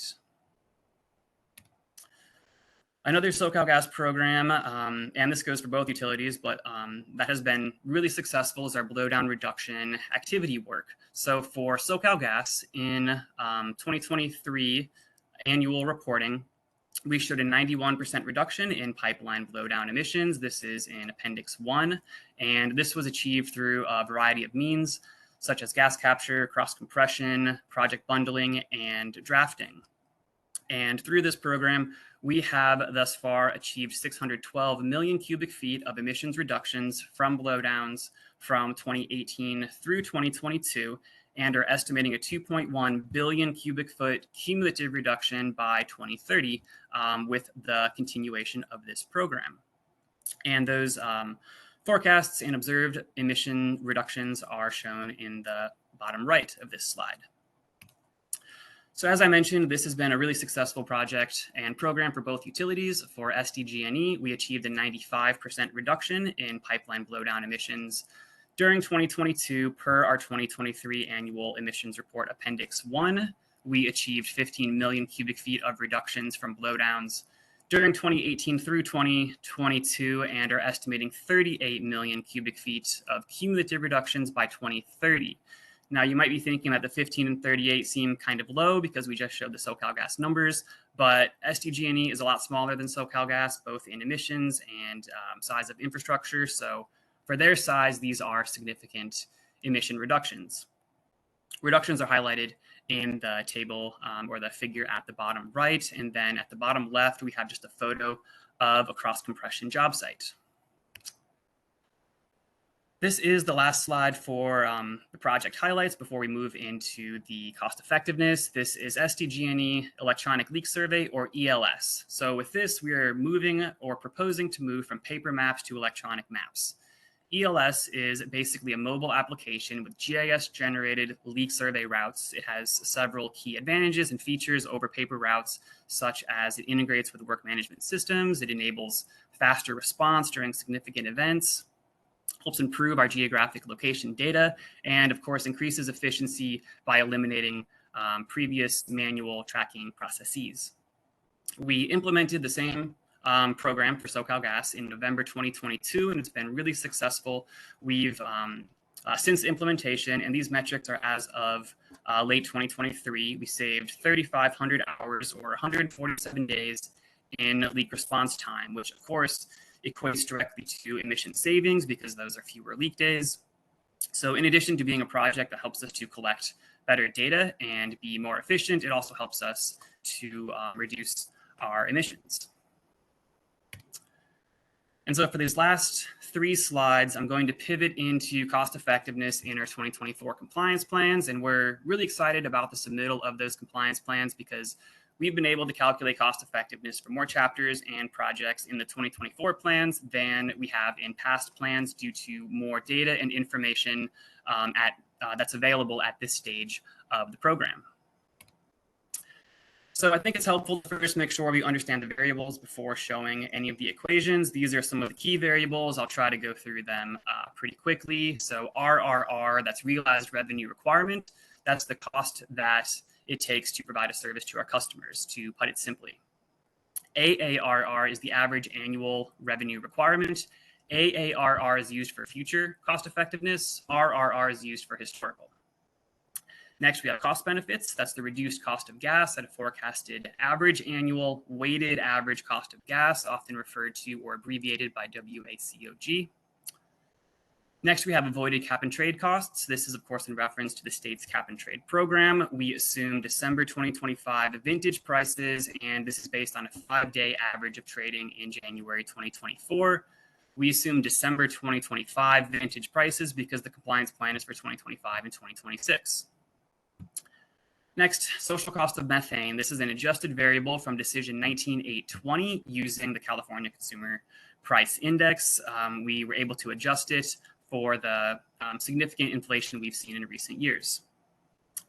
Next, safety benefit. This is something that we discussed in length in the September technical working group. It's calculated using PHMSA incident data and company leak data. This is the newest of the cost effectiveness variables. And finally, emission reductions. These are reductions of a particular program or project for which we're calculating cost effectiveness. This slide is showing 2 key historical cost effectiveness equations. The compliance plans will include all of the cost effectiveness equations that we provided in past years for historical as well as future. And when applicable, we will also be adding separate equations for safety benefits. So one common equation is historical standard cost effectiveness, where we subtract cost benefits from the realized rev rec. And the time frame for this is 2018 through 2022 because it's historical, it's looking back. The denominator is the emissions reductions for that same time period. Another common equation that you'll see for historical is the cost effectiveness with cost benefits, safety benefits, avoided social cost of methane, and avoided cap and trade costs. With this equation, we are basically subtracting all of those benefits or avoided costs from the realized rev rec in the numerator and then dividing by the emissions reductions. Again, that time frame is 2018 through 2022 because this is a historical look back. So one caveat here, the safety benefits are not included for every project because they are not applicable for every project. So some chapters will have these added safety benefit equations. Others will just have all the standard equations or all of the equations that were used last year or in the last compliance plan cycle, I should say. Moving on to future cost effectiveness. So these equations are the same as the historical with two key differences. Instead of realized RevRec, we're using average annual RevRec in the numerator. And then the time frame is 2025 through 2030 because these are, of course, looking into the future towards the end of or for the duration of the remainder of the program rather than looking back into the historic years. Otherwise, the equations are identical. It's just those two key changes. And again, in the future cost effectiveness sections, we'll have all the equations that we had in the past with safety benefits just added in the places where they apply. So this is actually the last slide in this presentation. And just to close this out, we are really looking forward to submitting our 2024 compliance plans for SoCalGas and SDG&E. As we've highlighted here today, we have some really impactful projects in there with proven track records and high potential for future impact. And we've been able to include more cost effectiveness values in this compliance plan than in past submittals. So we're really looking forward to what we all can accomplish during this next compliance plan cycle. And with that, I will open it up to questions. I can't see hands, so Gary, if you could help me. No problem. No problem. First up will be Win from Clark. Yeah, Josh, I'm really curious to see how you generate the emission reduction forecast up to 2030. And I believe what you're putting in that slide is for the net benefit.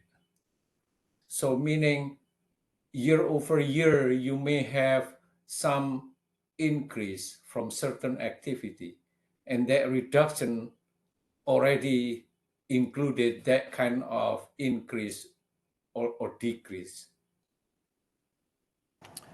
Right. Yeah. So the cumulative reductions, that is not saying that that reduction occurs in 1 year. It's kind of building on all the successes and reductions in the past. Mm-hmm. You're correct. Correct. So like the last 3 years seem like each year is almost the same, right? Because when you see the difference between 1 year bar compared to the other, you see almost the same for the last 4 years, I believe. Right. You mean the same difference, basically? Yeah. The same change each year? Same. Right. Yeah, part of that is because we don't know exactly what our future compliance plans will hold. And so we're estimating what we think those changes will be based on the 2024 compliance plan and going forward. But when we actually get to that point in time, those numbers could shift a little bit when we're able to assess what we've accomplished and then, set new goals based on where we currently stand. Okay. As far as cost effectiveness, I would like to focus on the AMM project.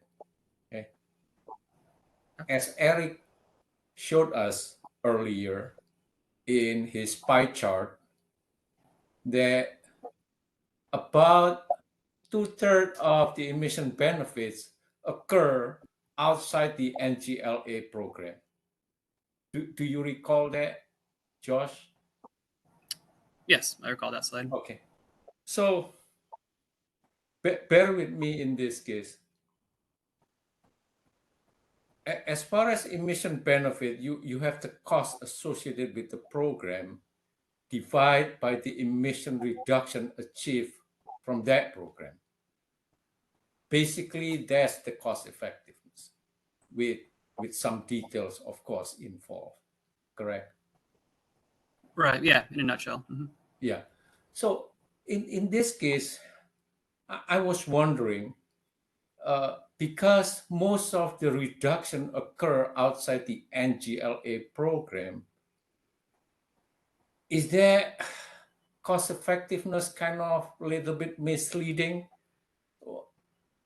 To me, let's say like incomplete combustions, even though you identify, you don't know whether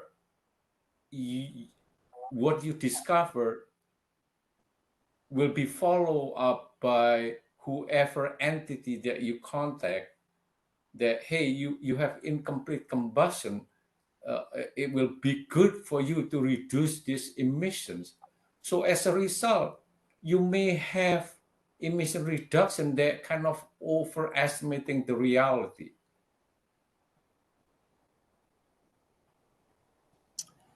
Okay, for this question, I'm going to see if my colleague Ed Newton would like to chime in. I think he's a little closer to the AMM data than I am. Sure. Hey, Win. Hi. So in regard to the post-meter emissions that are abated, right, those emission abatement estimates are being validated, right, through verification of the leak repair by the customer or repair of the emissions from the combustion emissions estimate, right? And that work is being worked on by our energy efficiency program, and there is verification occurring.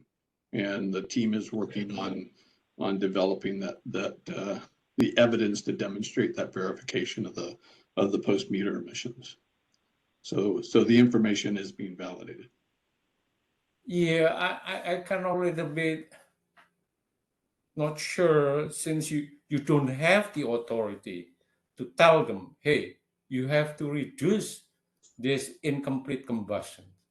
So as a result, I'm kind of a little bit concerned that your cost effectiveness may be kind of a little bit off in this case. And then also, I mean, those estimates are conservative when based on what we can validate. Right, we're not overestimating the emission abatement. Okay.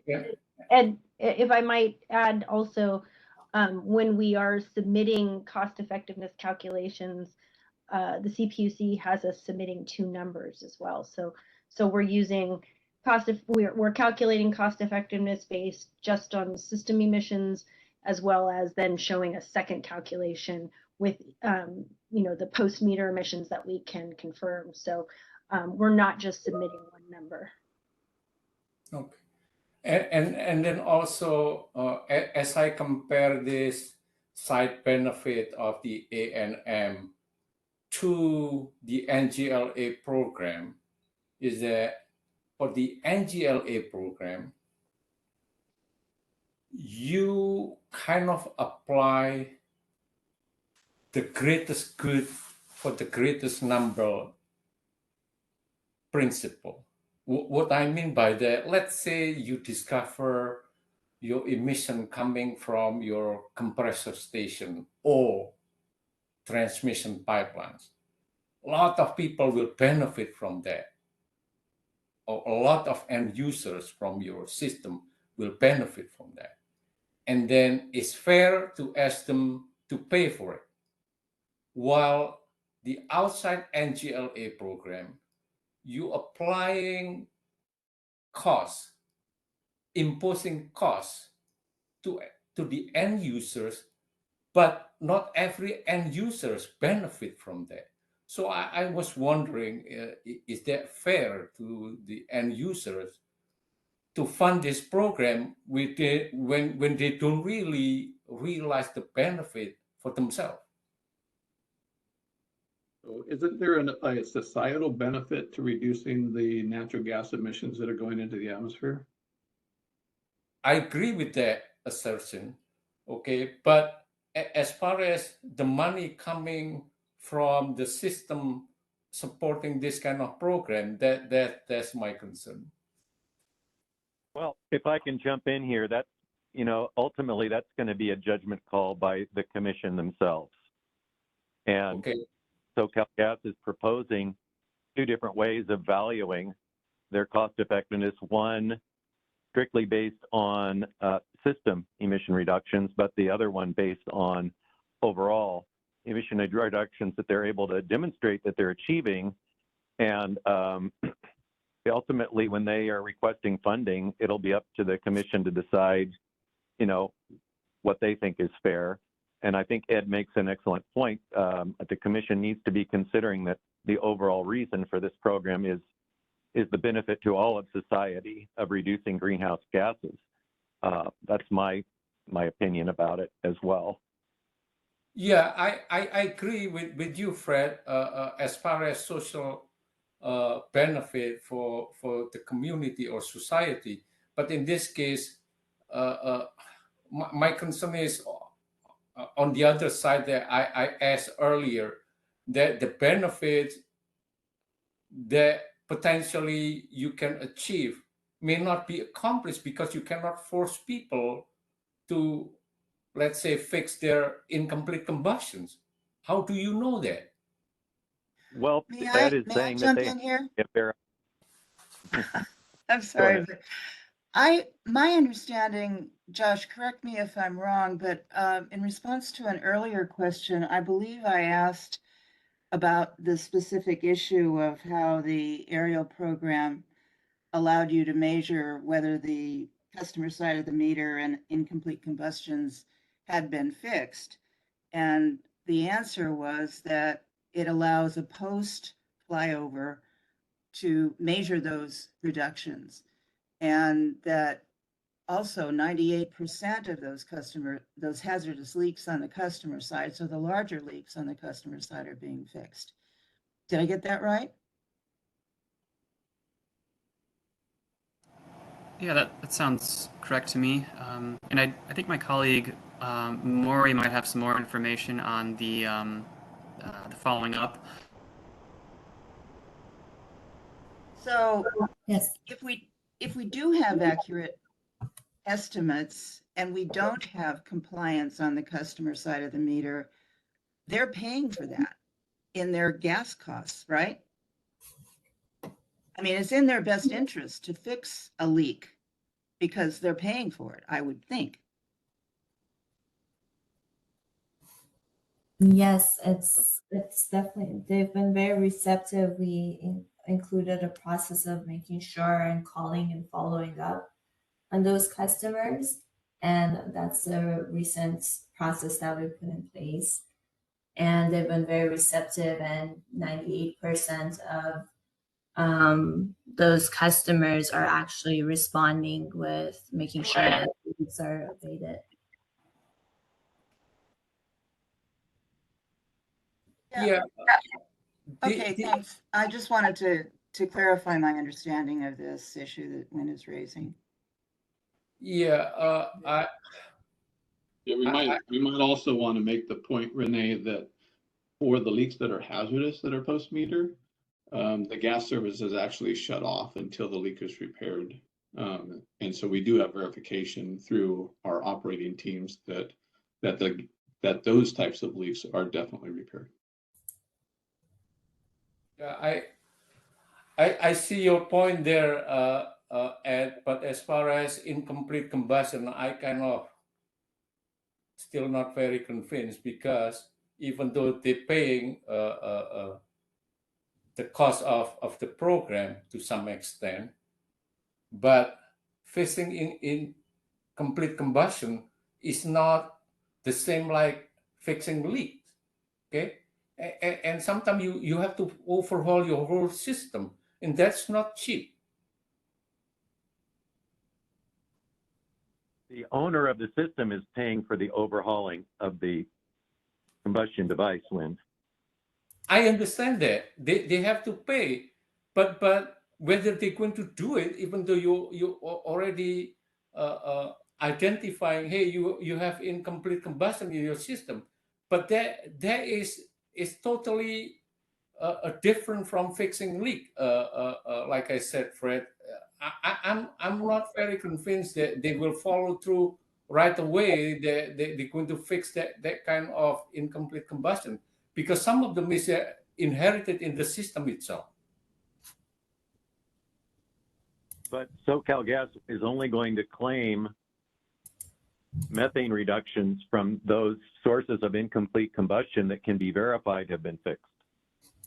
Yes, that's correct. And they said 98% of those. 98% of the customers that we're reaching out to follow up and make sure it's getting done, 98% of them have reported that it's been done. Yeah, that's huge. Impressive. Thank you.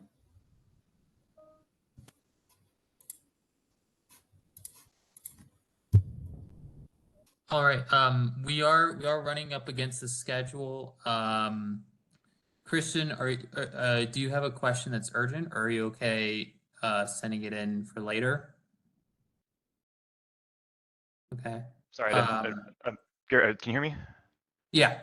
I can definitely send it in for later. How do I do that? Do I put that in the chat? Yeah, just for now, just go ahead and write in the chat, and I'll Okay. send it out. Yeah, Or sounds we great. can talk offline with Sempra. Okay.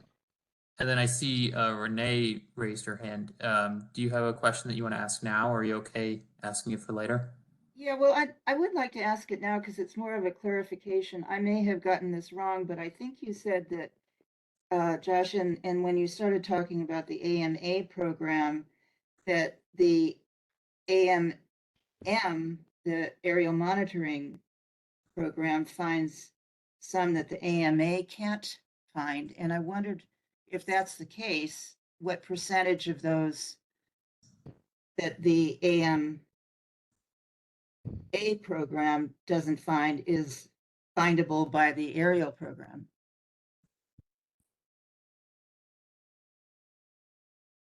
I don't have that percentage right now, but I can get that for you. Okay, thanks. But I have the logistics right there. It's Yes. the acronyms that are hard to That's remember. right. That's true. Yeah, the AMM data is helping us with the AMA, advanced meter algorithm that we currently have. It's helping us improve it because we're kind of using the patterns that we see through the data that's been collected by AMM that is not collected by AMA. Yeah, we need to change the acronyms. They're too close to each other. It's just hard to keep them straight. Thank you. No problem. Hey, Gary? Yeah. Could I just say my question out loud? It doesn't even need to be answered now, but I just want to make sure that it's clear and if there's any clarification needed from Sure. Okay. So just basically the actual calculated emission reductions, they seem pretty inconsistent with the actual annual reporting. And I understand that they're also including customer meters that are not included in the annual reporting, but still they seem pretty inconsistent. So would SoCalGas be able to provide the data for how they actually determine these numbers that are in these slides, like showing how they're calculated? Does that make sense? That makes sense. Are you asking about every project, just certain projects? This is specifically for AMM. I would definitely be interested in every project, but if time's a constraint, specifically AMM. Okay, understood. Yeah. Thanks, Josh. Thank you. All right. We are starting to run up against the schedule. I do want to move on to the final presentation that we have scheduled for Sempra, which will be on Sempra's R&D overview. Thank you, Gary. I'll take it over from here. Let me screen up again. Okay. You guys can see my screen just fine there.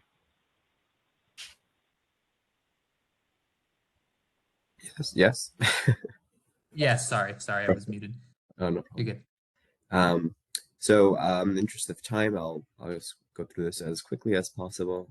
This is intended to be an overview, a brief overview of updates on current research being conducted at SoCalGas. It's not an exhaustive list, and it's only meant to highlight a few projects. I'm going to start with our research roadmap, go into a few of those project milestones, and then our future work. So in terms of the research roadmap, it's shown here in a fishbone style diagram. This roadmap is broken up into well, 6 segments, 4 of which are straightforward because they tie back to the appendices. So Appendix 1 being transmission pipeline, 2, 3, 5, and 7 are grouped here as stations and storage. Appendix 4, below ground distribution main and service, and Appendix 6, customer meters.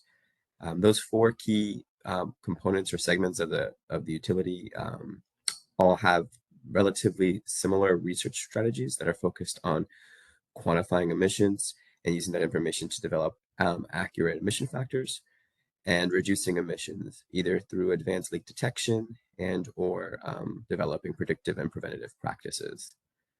There are 2 other categories that I have listed here as well, one being miscellaneous categories, and this addresses other benefits that are within the NGLA best practices for SB321 at SoCalGas that are currently outside the scope of the appendices, such as environmental justice equity in disadvantaged communities, or analyzing the emissions benefits of gas composition alternatives, such as renewable natural gas and hydrogen blending. And then the final category here includes research into post-meter customer emissions, which we've discussed about very recently in this discussion. The SB 371 program has not historically accounted for these. Similar to the appendices, research strategies for customer-set emissions include quantifying emissions and reducing emissions through advanced leak detection and prevention. The combination of these strategies aims to improve emissions inventory estimates, advances emissions detection, localization, quantification technologies, and also improves emissions reduction cost effectiveness. So now going into some of the project milestone highlights. The first here I want to highlight is our next generation walking leak survey, the objective of which is to evaluate and to develop the use of portable parts per billion sensitivity detection capable instruments. We've completed another controlled field testing in 2023, and we're performing additional testing focused on finding those smaller leaks, for example, MSA leaks, with this walking survey devices. And we have a slew of them planned in 2024. We've actually already performed 3 sets of tests in January alone to this regard, so it's a high priority item for us. We also have a fleet-based passive mobile methane detection project. The concept of this being that if you installed just a GPS and methane detector on your fleet of vehicles, which are normally already operating for performing regular customer service duties or gas operations duties, and you use the data that you gathered during that driving that you're already doing routinely, could you use analytics to detect and identify leaks more frequently? We've already installed on 6 vehicles in 2023. We plan to install on 30 more vehicles in early 2024 and collect the data and analyze it to see the results can bear fruit. As a relatively low cost mobile solution. We've also looked at satellite-based methane detection. We performed 2 scans of 3 polygons in the SoCalGas territory. Just some things to note. It's very difficult to schedule with the satellites. It's only at certain times when they're passing over your territory, and it may take multiple attempts over multiple weeks for the required polygons to be scanned in their entirety. Either it could be cloud coverage, could be a host of reasons the satellite company does not provide the data. We did not find any leaks on follow-up walking investigations that were related to these indications during our testing. We did perform 2 controlled release during these scans. One was about 100 standard cubic feet per hour, and the other was about 500 cubic feet per hour. We did get a detect on the 100 cubic feet per hour release, but the 500 cubic feet per hour release was not detected. So a bit inconsistent on the results from that so far. We do have 2 additional scans planned in 2024 with a refined tuned algorithm. We plan to do this alongside a research consortium at GTI with the OTD group and have a knowledge share with other utilities that are using this technology as well to see if the results are similar. Additionally, we've done some additional testing with aerial leak survey at compressor stations for that use case, and for high pressure distribution use case to see if we can leverage all of the developments we've had for the distribution environment, the medium pressure distribution environment, and these other applications. We performed some additional pilot flights over the compressor stations and high pressure distribution in 2023. It was capable of clearly identifying emission sources and control releases that we had along the lines, and we're still going through the full data analysis for all those scans. Continuing on with aerial mapping, just to cover some additional ongoing research efforts we have. We're looking into operational efficiency improvements, which include, in-route scanning so that you can get additional leak detection information during helicopter ferry, evaluating commercial, industrial end use for high consequence area corridors, thermal imagery, which is actually might be of interest to Wynn, because you mentioned incomplete combustion. If you combine an thermal camera with the detections from AMM, you could provide a filtering of sorts to identify ahead of time which ones are suspected incomplete combustion to differentiate those from standard customer leaks. You can increase and also increase the scope to full distribution system. So talking about grabbing those linear segments in our outskirt areas. Additionally, we're continuing developing emission factors for AMM, which I covered in my previous presentation, and looking at different thresholds you can use in terms of the estimated leak rate from the GML technology in terms of prioritizing both repair and investigation. Another thing that we'll be looking at this year in 2024 is the GML technology mounted on a UAV platform. So this would be great for doing a distribution environment aerial leak survey where you can go along the mains and the service lines at a lower altitude, kind of to simulate a similar walking path, if you will, as a walking survey, and then also compressor station use case evaluation.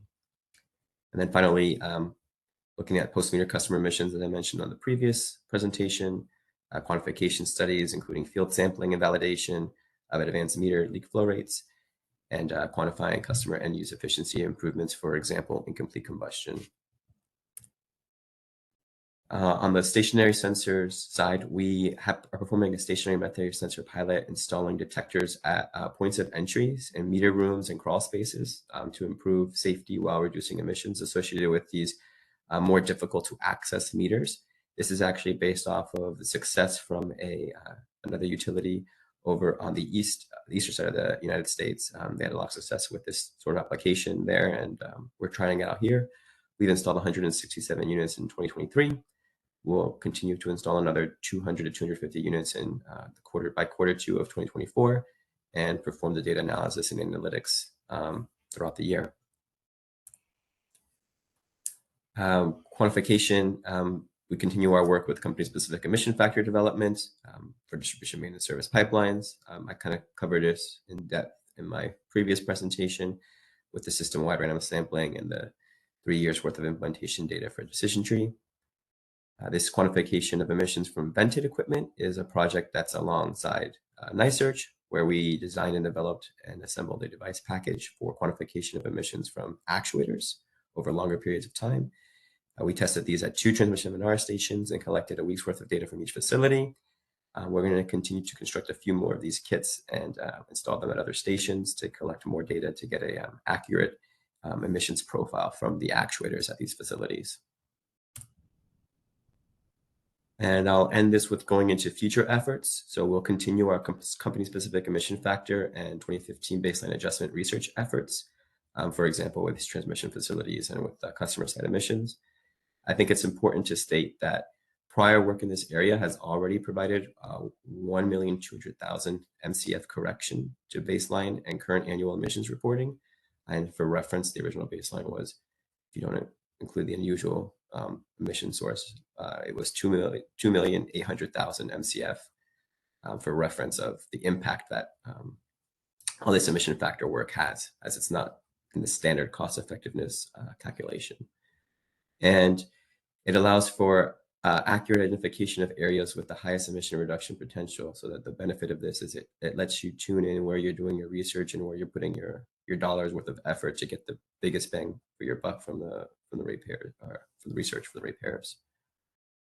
And the next area of focus is, of course, our large focus on mitigating leaks from threaded connections through failure mode analysis or alternative assemblies.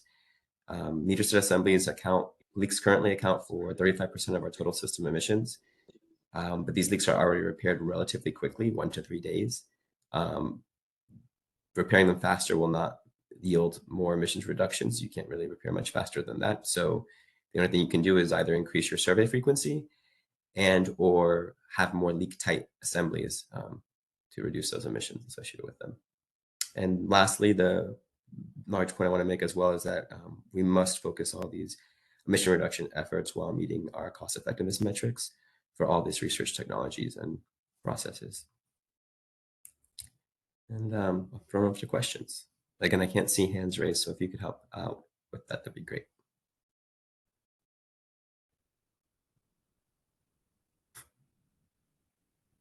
Sure, I see a hand up from Christian. Hi, Eric. This is Christian again from CARB. Thank you for your presentation. I had a question on slide 4.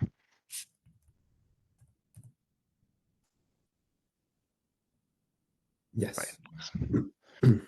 Okay, so approval of SoCalGas's leaker-based methodology for Appendix 6 was supported by a statement that the company evaluated emissions below the detection limits of SoCalGas's current leak survey procedures. But last year we found out that this statement was actually false, and SoCalGas has since removed the statement from their updated study. So I'm happy to hear that SoCalGas is now evaluating methods to detect emissions below SoCalGas's current leak survey procedures. But still, SoCalGas's current non-detected emissions estimate is underestimating emissions by only accounting for an underestimated false negative rate instead of the stated evaluation of emissions below the detection limits of the current leak survey procedures. So is SoCalGas planning on submitting a revision to this non-detected emissions estimate? So the non-detected emissions estimate, I believe, is currently reflective of the current process, right? And the current leak that have detected by the current process. Well, it's ignoring leaks under 100 ppm, and the whole idea of it was to evaluate leaks that would not be caught by the leak survey process.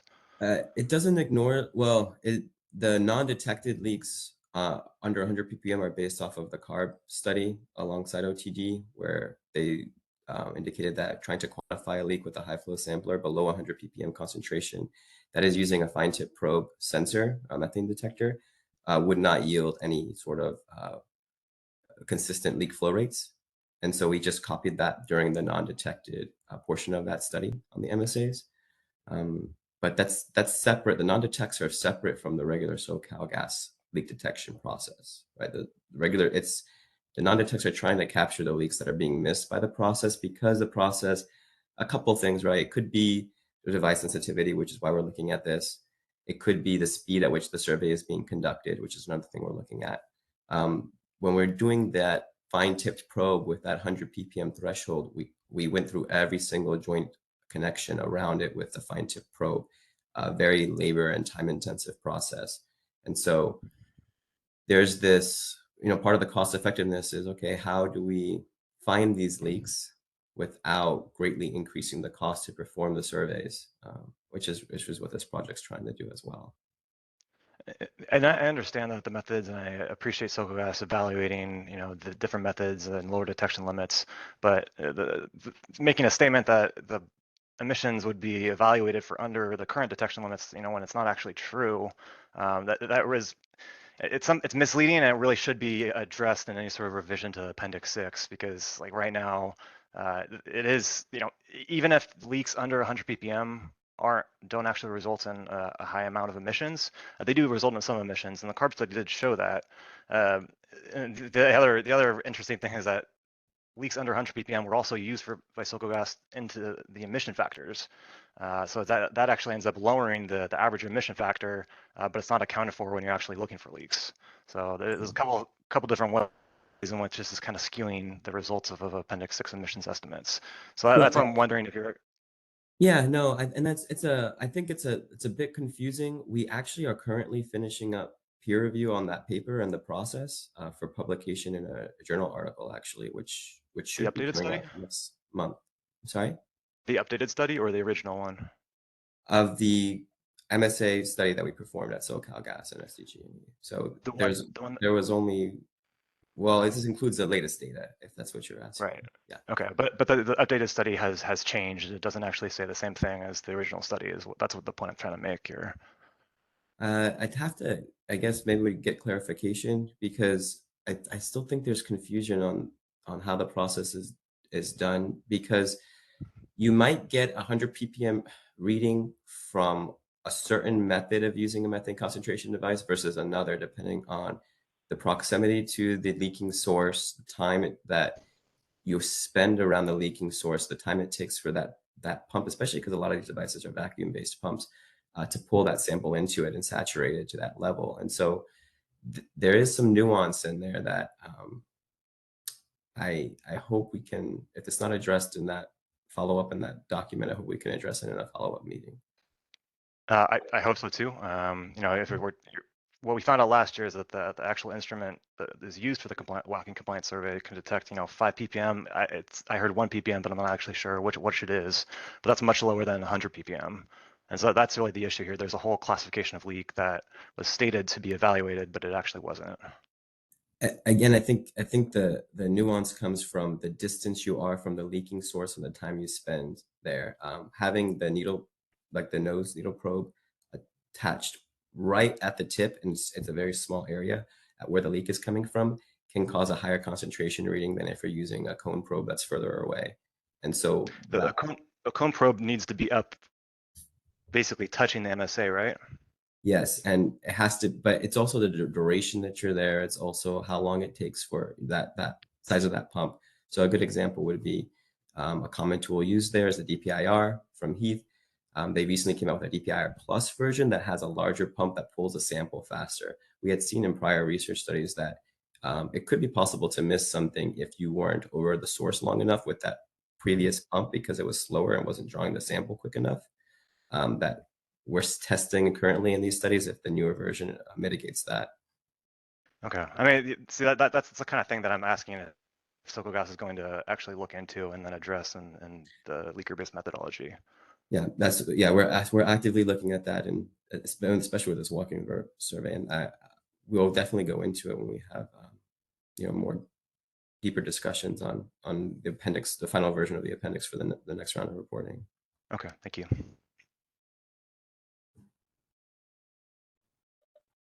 All right, we have a hand up from Ed Newton.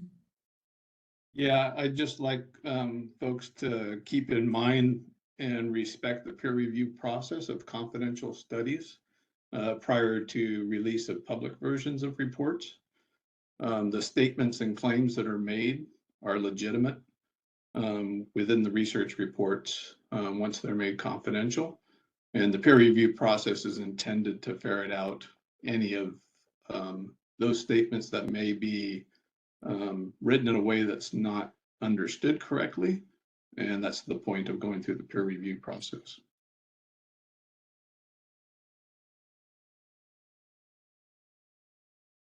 All right, thank you. And then we have a hand up from Win, and this will be the last question before we move on. Yeah, I agree with you as far as peer review, all that stuff. But at the same time, we have to realize some of those peer reviewers may not have the complete pictures or information. So it's really hard to say, but I agree with you, okay? We try to be careful, respectful in this case, before we come to a conclusion. I would like to remark on this future projects or research and development. It's good to see that you guys have been active trying to reduce emissions from any sources as cost effectively as possible. But at the same time, some other projects that already funded that we have to pay close attention, that we try to conduct that project as effectively as possible and as efficiently as possible. One area that we feel like maybe leak detection from MSA and DMNS can be further improved so that you can catch more of the potential leaks as early as possible.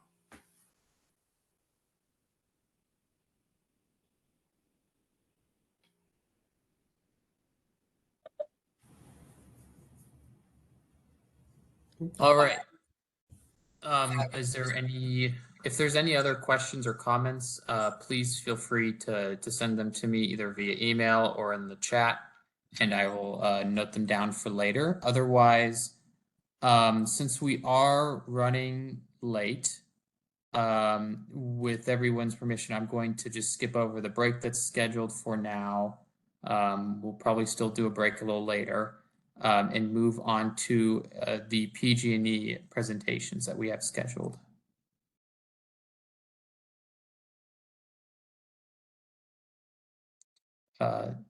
This next one I have on the agenda is titled GHG Abatement from Enclosed Combustion Devices. So if a representative from PG&E is available, please take it away. Hi, Shrikant, if you could share the slide deck, please.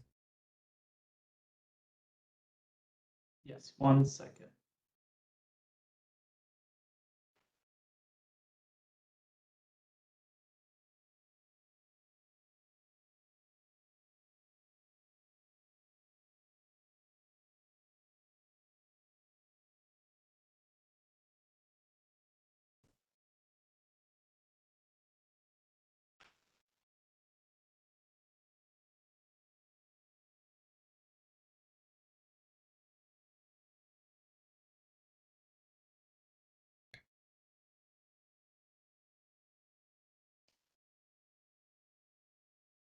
And thank you.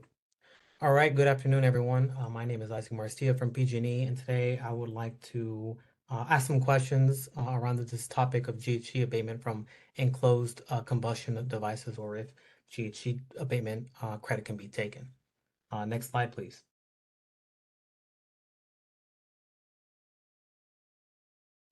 So at PG&E, there are roughly two scenarios in which we're using these enclosed combustor devices. The first one is scenario one, in which we're using them for odor fade conditioning, in which the gas does not meet the odor specification and needs to either be blown down or combusted. Either way has to be eliminated. We can't do anything with that gas. And so at PG&E, we've utilized these enclosed combustor devices to dispose of that gas that does not meet the odor specifications. And then in scenario two, we use ECDs for inline inspection operations, namely to increase downstream demand or downstream demand of gas. And by doing so, we combust downstream gas and create increased demand on hydraulically unpiggable lines. And this is really used as a method as last resort. And pretty simple with scenario one. The gas burned is gas not released to atmosphere, and it was going to atmosphere regardless. But scenario two is a little bit different, and I do want to explain a little bit some of the reasons why we are even using ECDs for this, and how we get to this method of last resort, and what we do with those with the gas combusted. Next slide, please. All right, so some ILI or inline expansion hydraulic considerations.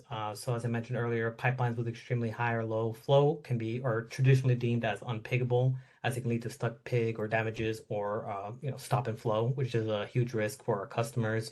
And on top of that, these inspection tools also need to operate at specified speeds to obtain reliable data. And I think I mentioned this before, but it's really not feasible to blow down gas to atmosphere to increase gas flow. The flow rate going through scalable ECDs. You can put those in series to increase demand, but in order to do something similar to that with blown down, it really just doesn't work out that way. And with the amount of taps on the system, and it really not a hydraulic solution that we're looking here at PG&E. And so what are hydraulic solutions that we look for? Adjust the inline flow by throttling up and downstream valves, creating a bottle and an intersecting pipeline that increases downstream or the downstream demand on the line that you're on. This is typically done via station regulation. You can use a portable compressor to more or less achieve a similar thing, moving gas to an adjacent pipeline, increasing downstream demand. If the features are compatible at the stations, you can even do bidirectional pigging or using CNG to push the pig in reverse, or reverse of the typical flow of gas. Wait for the seasons to change, or use a non-traditional inspection method or other assessment method. This could either be like a hydro test or more of a direct inspection on what needs to be what is required to be inspected with these ILI. Given the ILI schedule, their inline inspection schedule. But typically this is mostly very cost prohibitive. We're doing hydro tests on long sections or on radial feeds. There's a lot of different complication when it comes to some of these other inspection methods. And then I did touch on just now, but low flow radial feed pipelines eliminate most alternatives for traditional and non-traditional inspections. And these are the only cases in which we're seeing ECD use at PG&E, are when we're having low flow radial feed pipelines that are feeding communities that have much lower current demand than what was historical peak, due to, moving industries or industries moving out of that area. And so we'll have pipelines operating 200 pounds below, historical maximum pressures. And in order to increase demand on lines that don't have that naturally have that demand, and where you can't inject it or move gas into an adjacent line, that's when we're having these ECD usage on blowing gas. And what's the typical scale of these jobs? It really depends. I know in last year in San Ramon, we had a job that combusted roughly 30 million cubic feet of gas from pulling inline inspection tools over last summer. And last summer, another thing is easy time to inspect these pipelines are during the summer when there's lower demand or there's less risk when a pig gets stuck on a pipeline versus the winter when the risks for customer supply are vastly increased. And so next slide here. Now that we understand kind of the basics on when we are using these ECDs, some questions have been asked internally about whether or not we should, what to do with this millions cubic feet of gas that is combusted. Some argue that no combustion is achieved, given that there is no alternative to blow down gas to atmosphere, where abatement is looked at the frame of the avoided methane emissions. If you're reducing pressure to 90 pounds from 500 pounds, you're avoiding those emissions from 500 to 90 pounds. So that's more in line with scenario A. Or scenario B, where combustion is achieved is incidental, and in this case, for pulling pigs or the inline inspection tool, the abatement achieved is equal to the volume of gas combusted. Some folks have pushed back on that. Like I said, internally, we're having this little debate on what exactly to do with the volume of gas combusted from this scenario. Is it actual abatement? Is it not? And really, I'm proposing this question for commentary. And essentially, this is the end of my presentation. I just really want guidance on how the commission sees this situation. Specific application of enclosed combustion device.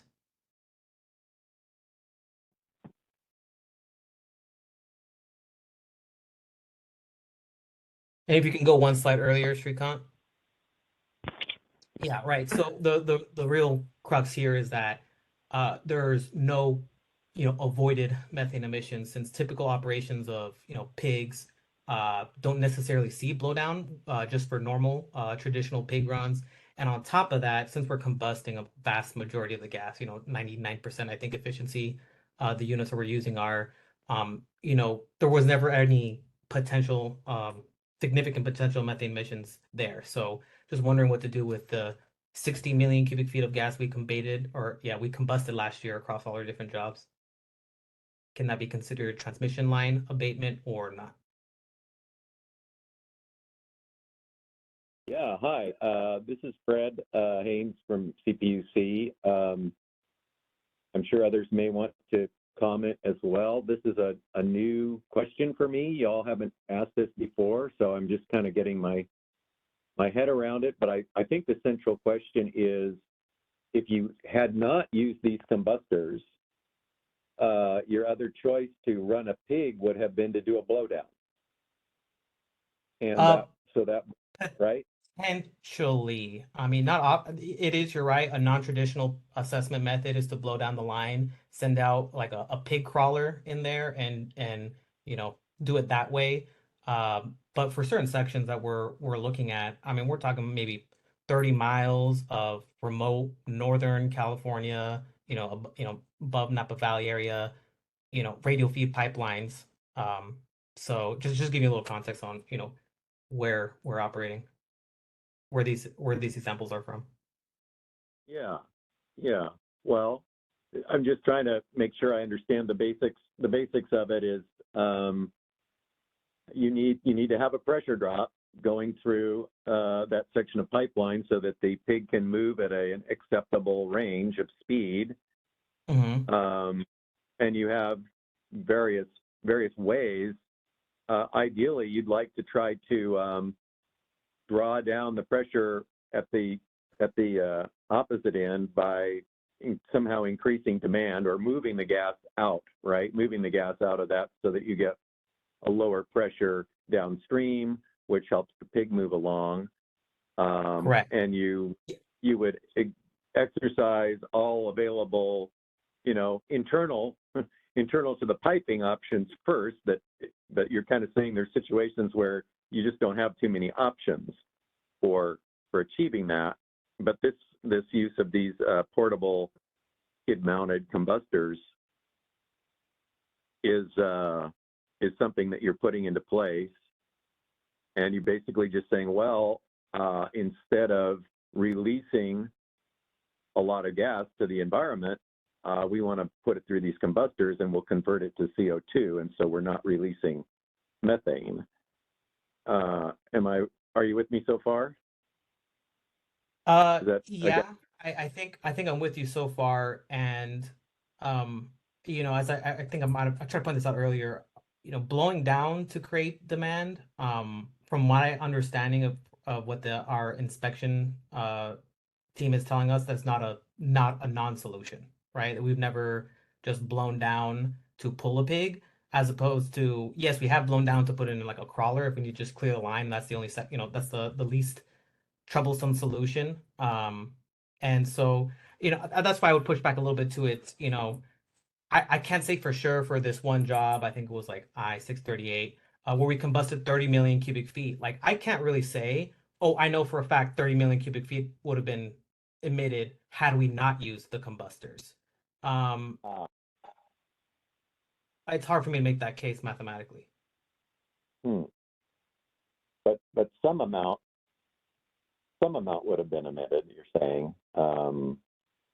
Yeah, if we would have gone with the non-traditional inspection tool of blowing down and put in a crawler, yeah. Oh, okay. I'm not familiar with the crawler technology and how that's different from a traditional pig.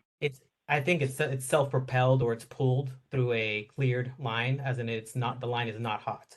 And so I do know that that's one of our non-traditional methods, where if all else fails, and this is typically, as I understand it, for shorter segments. If there is a shorter segment that is unpiggable, and we have the leeway to isolate this one particular section and blow it down, put a crawler through. It's like essentially like a slow pig. They could either pull it or push it, or it's self-powered, but it's operating through a cleared line or a line with no gas. So it sounds like it's like pulled by a cable, or maybe has its own internal little wheels that push it along. As I understand it, yes. Yeah, no, I'm sorry to everybody else. This is a new topic for me. Maybe everyone else on the call too. So I mean, it seems like though the question is, if you're running up against this situation and you have to make a decision to combust gas in order to run a pig, how could that count towards methane release abatement, right? That's your, could that, Or how do should we, it? how, Yeah. If it should, how do we do it? And yeah.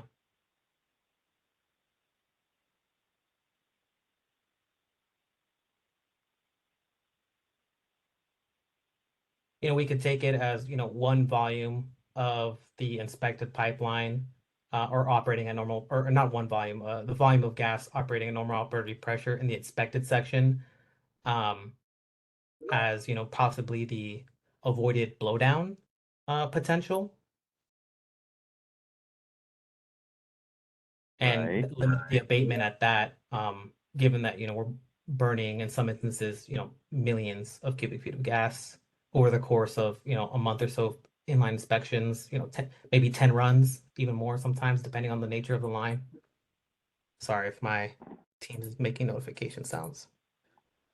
Yeah, I guess, well, like a lot of these kind of things, I think what would help us the most is for PG&E to, write a paper proposing what you'd like to do, for us to, kind of sit down and cogitate and then ask you some questions.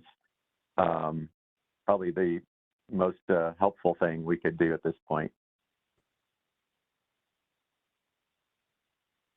Okay. Yeah, definitely. We'll come up with we'll come up internal. We'll come up with a decision internally. I think that's where this hiccup kind of came from. Is that we're having our own debates on what to do with this volume of gas, and but we can iron that out internally and come back and let you guys know what we decide.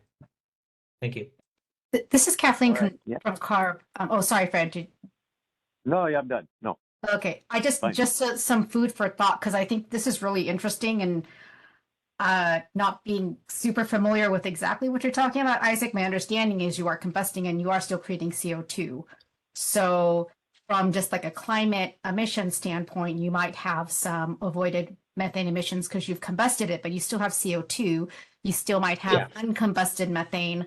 I'm just wondering I'm assuming there's kind of an efficiency like for the engines that you might be able to apply to calculate how much is being combusted or not. But Yeah. my Yeah, the thought is manufacturer does have specs we can use for efficiency. I think they claim 99%. okay. Well, but I can double check. I guess don't forget the CO2 is what I'm thinking. Oh yeah, that's all I have to say. absolutely. Yeah, absolutely. We're working towards we're doing the reportable GHGs, CO2, CH4, and I think the last one is NO2.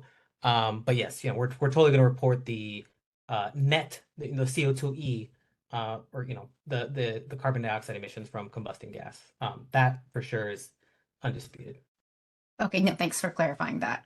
Appreciate it. And actually, sorry, I know others have questions too, but are these permitted like through the districts? I know you said you're doing this in sort of like it looks like a rural area and it's like northern, like way north in Northern California. Yeah, we had some in Ukiah, and I think they're going back there next month, actually this month, Okay. to do a similar type of operation.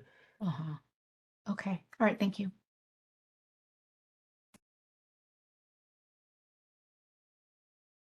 All right, I see a hand up from Renee. Yeah, thanks. I'm just interested in a basic question really is whether you've investigated other carbon capture technologies that might be useful. Or ILI or inline inspection operations? Yeah, well, when you're talking about, millions of cubic feet of gases being burned, Mhm. it would seem to me that I don't know how you transport. I mean, I'm just throwing it out as a basic question. I'm totally unaware of this particular technology, but I do know that carbon capture is a very exciting area of research elsewhere. And I assume you mean capturing the CO2 emissions, or are we talking the methane emissions, other methane abatement methods for ILI operations? Well, really both. I'm just looking at whether Okay. in your studies of this issue, which has got to be fairly expensive, I would think, you've looked at other ways of disposing of the methane and the CO2 via any other capturing technologies. For this application, I did mention, to create the quote unquote, hydraulic solution, we do use other methods of using the mobile cross compressors that we use for maybe degassing a isolated segment on the transmission pipeline. We use our cross compressors for both, in terms of reducing the pipeline pressure in an isolated section, as well as moving the gas from, the inspected pipeline into an adjacent pipeline to increase downstream demand on the original pipeline A. So we are utilizing cross compression and the hydraulics within the system to prevent emissions from atmosphere. And most of our projects are going through inspecting the line without any sort of associated emissions, minus the inserting of the pig and withdrawing of the pig. And that and even just within that small emission right there of inserting and withdrawing the inspection tool, we are looking for different technologies to reduce that gas, whether it be mini enclosed combustors, so we could reduce the amount of gas in a quicker version than using a cross compressor, because we've tried cross compressing the gas out of the launcher and receiver. And but the difference is in like when we're degassing a launcher and receiver using a compressor unit, the volume of gas is small enough where we can move the gas into a portable tube trailer and get it done relatively quickly. When it comes to some of these ILI operations, sometimes the pig is traveling many miles, like tens of miles, and the volume of gas to be moved within even a given day is more than from what I understand, is what our cross compression units can do through the storage tanks. So it exceeds that type of methane mitigation. And always, I would say that even the permitting and all the extra work required to implementing these ECDs and getting them mobilized, we don't even own. I think we own 2 units. The rest we rent. It is more expensive to get this operation. Ideally, we'd like to have a regular pig run when possible. It's just that yeah, our gas planning engineers have determined, along with our integrity management team, that this is the least risky, most hydraulically feasible solution to get the pipeline inspected in terms of like also giving cost dollars into account as well. I see. Okay. Well, I suspected that it was the question of moving the volume of gas that is the problem, getting it to some possible site that it might be usable in some other application. So thanks. I just wanted to explore it a little bit. All right, thank you. We just follow up. It seems to me that this kind of solution is really, like you were saying, I think in one of your earlier slides, kind of like the last resort. And there's most of your pigging solutions don't require this kind of measure. That is completely correct. Yes. Yeah. I guess when you write up your proposal or your paper, just it'd be good to cover, what number of cases that you anticipate this kind of thing being done compared to your total kinds of avoided blowdown emissions that you're typically able to do with your other blowdown reduction activities, and your put it in perspective. Absolutely, yeah, we'll do. And yeah, I'll make sure to get some actual numbers around this, but really this is a relatively newer and very rare instance in which we need to utilize these. But yeah, I'll make sure to include the context as well. Thank you. Anything else? Great. All right, we have one more hand up from Win, and then this will be the last question for this presentation. Good. Yeah, when you say this is the last option, can you explain again? Okay, you said sometimes the cross compression can be limited as far as how much gas you can transfer, or the availability of the adjacent pipeline could be a constraint. But to me, this technology, if blowing down natural gas is less damaging to the environment. Is that correct? That the CO2e would be less impactful from a one-time blowdown than from continuous combustion, or the CO2e from continuous combustion. Is that your question? Yeah. So compared to releasing the gas in a blowdown, then combust it before getting to the atmosphere, it is less damaging in this case. But the cost can be a different issue, because if you release the gas, then you're not leasing this kind of equipment or need to bring this equipment to combust the gas.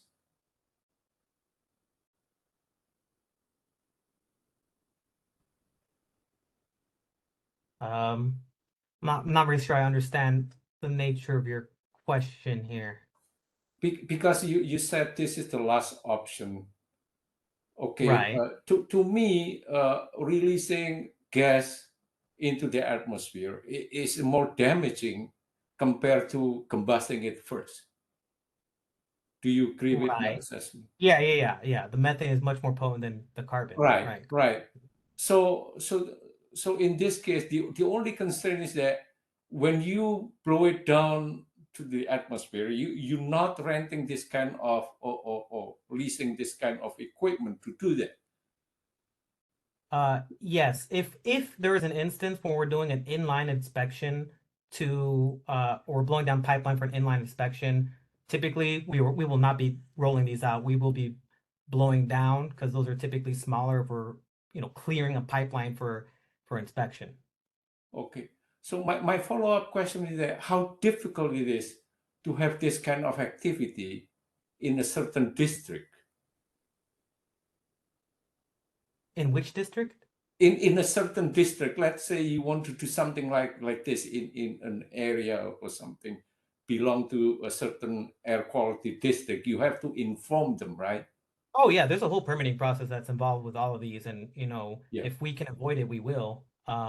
And I guess we are at the mercy of what we're permitted to do. And this one you haven't tried it yet. It's just an idea, correct?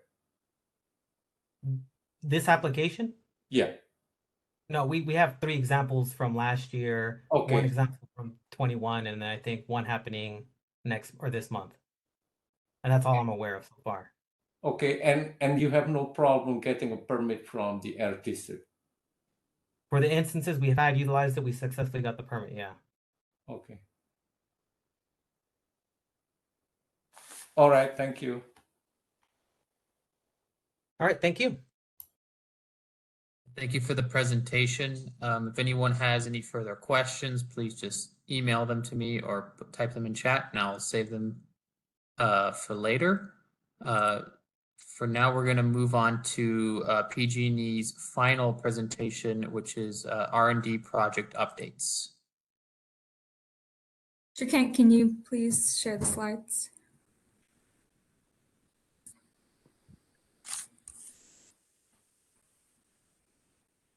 Great, thank you. All right, let's get started.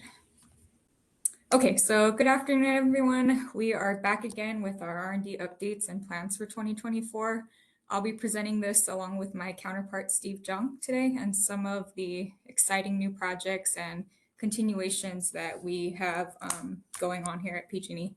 So I know we're in a bit of a time crunch, so we'll try to speed through it. So let's jump right in. Next slide, please. All right, so first up is meter set leak emissions. Reducing emissions from meter set leaks is another high priority for us, since MSA leaks do make up a pretty large portion of our emissions here at PG&E.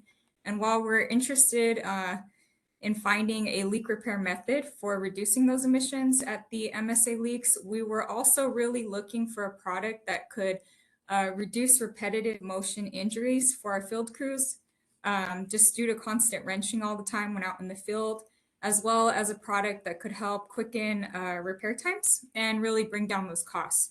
So in 2021, we partnered we participated in a GTI study.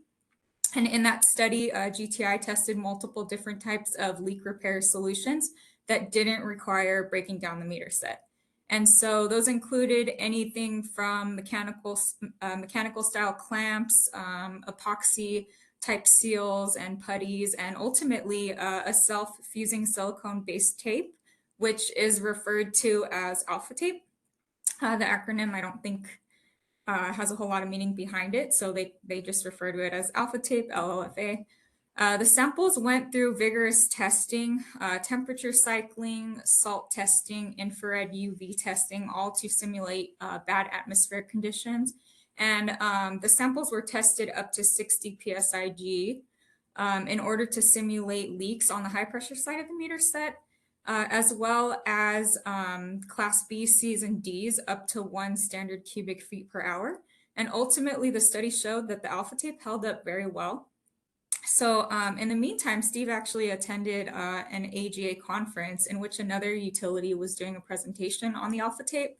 So it kind of got our gears turning. And in 2023, we actually teamed up with our field services team and conducted a very, very small mini pilot of just 4 meter sets in the Bay Area only. And then we also benchmarked with a few utilities that we had word with that are actually using this in operation.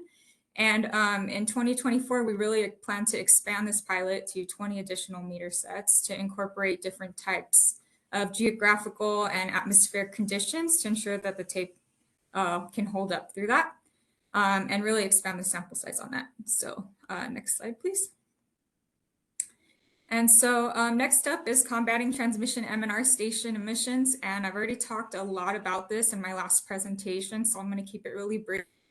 As you already know, another high priority for us is to collect enough data on the transmission M&R station emissions to really feel comfortable and confident in proposing a new methodology to the CPUC and CARB for a reporting framework. And this year, we ultimately focused on collecting data from the higher emitting Class A stations, like I stated previously, with those continuous fleet devices, taking lots of instantaneous measurements with the high flow, as well as the QLM LiDAR-based camera. Next slide, please. And so how did we decide on the QLM camera as the technology of choice to supplement our instantaneous measurements? Well, in 2023, a few different methane emissions nonprofit teams got together, specifically SRRR and CH4IQ, and they got to thinking, how can they help the industry by creating a technology to address distribution mains and services leaks and emissions. And they approached the CPUC last year asking to do a demo of their of the QLM LiDAR camera and share their future plans to really get this going into an R&D phase and mount the camera ultimately on the back of a pickup truck for not only a leak detection tool, but to also create a quantification tool and a visualization localization tool. So CPUC then reached out to us and asked if we'd be interested in sharing our Winters Gas Safety Academy facility and conducting a demo and getting everyone together. So in Q3 of 2023, we hosted representatives from SRRR, CH4IQ, a few of the other nonprofits that they are working with as well, the CPUC reps, CARB, SoCal Gas, and even the Department of Energy. So it was a two-day demo, and I think it turned out really great. It brought forth a really good collaborative environment for both regulators and operators to kind of discuss future needs, struggles, and just concerns from both sides. The QLM camera, in addition, was promising as well. The camera was able to detect and localize and even quantify emissions within a really good error bar. So although the use case was presented for a truck-based LiDAR system for distribution mains and services, that is still very much in the R&D phase. So we're going to continue to keep up with that. But it kind of got the gears turning in a different direction for us and led us to our trial of the continuous monitoring and quantification for our transmission M&R stations. Next slide, please. And so our first field trial of the QLM camera was a 24-hour trial at one of our continuous bleed stations. And the reason we chose one of these stations is, like I said earlier, we have a ton of data that we've collected there and are very confident on the emission rates from this station. So it opened a door to really validate that the QLM camera would work for this use case. And after comparing the instantaneous and continuous measurements, we were pretty impressed with the results and felt comfortable expanding the pilot to our intermittent bleeds, where we can't just do direct measurements. We can't just do instantaneous measurements. We really need that continuous monitoring piece to get a good estimate of our emissions there. So as I said earlier, we expect to expand this trial to our intermittent bleed stations in Q2 of 2024 for further data collection. And we hope to have another update for you on this study next year. With that, I'm going to go ahead and turn it over to my colleague, Steve Jung, to introduce himself and discuss some of our other R&D updates. All right, can you guys hear me? Yep.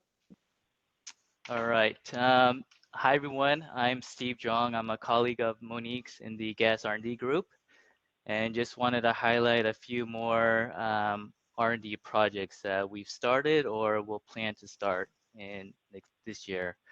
So the first one is the continuous monitoring project at wellheads. The current California CARB oil and gas regulations requires that we do daily leak surveys or continuous monitoring on our wellheads at our underground storage facilities. So currently we're doing daily leak surveys on them.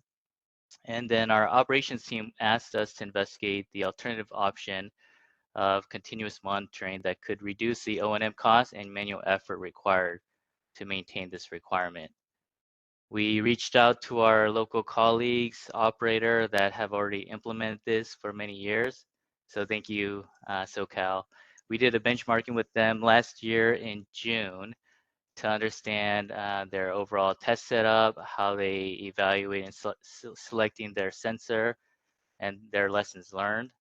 So from there, we worked with GTI in creating a phased approach OTD project for this initiative. The first phase that we have a kickoff this week that we actually started the mounting last year was will be a small duration pilot to test a few sensors. We're thinking about 2 or 3 on a specific wellhead to validate the technical specifications and to determine if any of them could really meet the minimum requirements outlined in the California oil and gas regulations.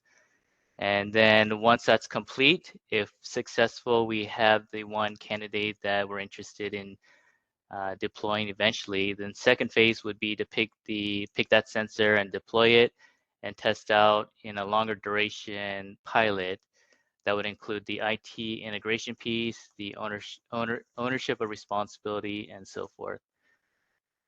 We have a wellhead that's already selected at our Los Medanos underground storage facilities in Concord to do this testing. And like I said, we have a kickoff meeting with OTD this week to talk about that. Next slide. Okay, so another area where we focused our efforts was on aerial leak detection solutions to quickly detect, mitigate, and really quantify emissions to eventually claim these emission reductions in our annual reporting. We piloted a methane LiDAR sensor from Bridger Photonics using helicopter in our Fresno area. We gave them a 12 square mile area on our distribution territory to survey, and then had our leak survey personnel follow up on foot on the indications provided by them. The results were promising, and many of the indications were validated to be actual new leaks or open grade 3 leaks in that territory. The photo on the bottom left was a leak that was found by Bridger on one of the flanges on a meter set that was a Class B bubble classification. And the photo on the bottom middle, they were able to pinpoint a leak from a punctured house line on an abandoned hotel that was after our meter set. We called in dispatch and waited till field service came to shut off the gas to make the area safe. And then the photos on the right. So the Bridger report also provides plume height estimations and 3D plume imagery that really helps and assists us in the indication if it's on the top of a building or if it's on the side of a building. And that can help us differentiate if it's pipeline gas versus non-pipeline gas. This year, we're part of a nice search project with Bridger Photonics to really evaluate this promising technology focused on the emission quantification and the POD, the probability of detection. Next slide.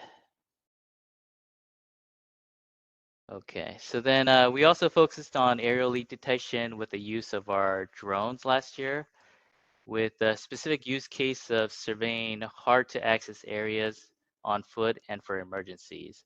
So if you look on the bottom right photo, it was one of our transmission pipeline that was exposed during the Novato landslide last year.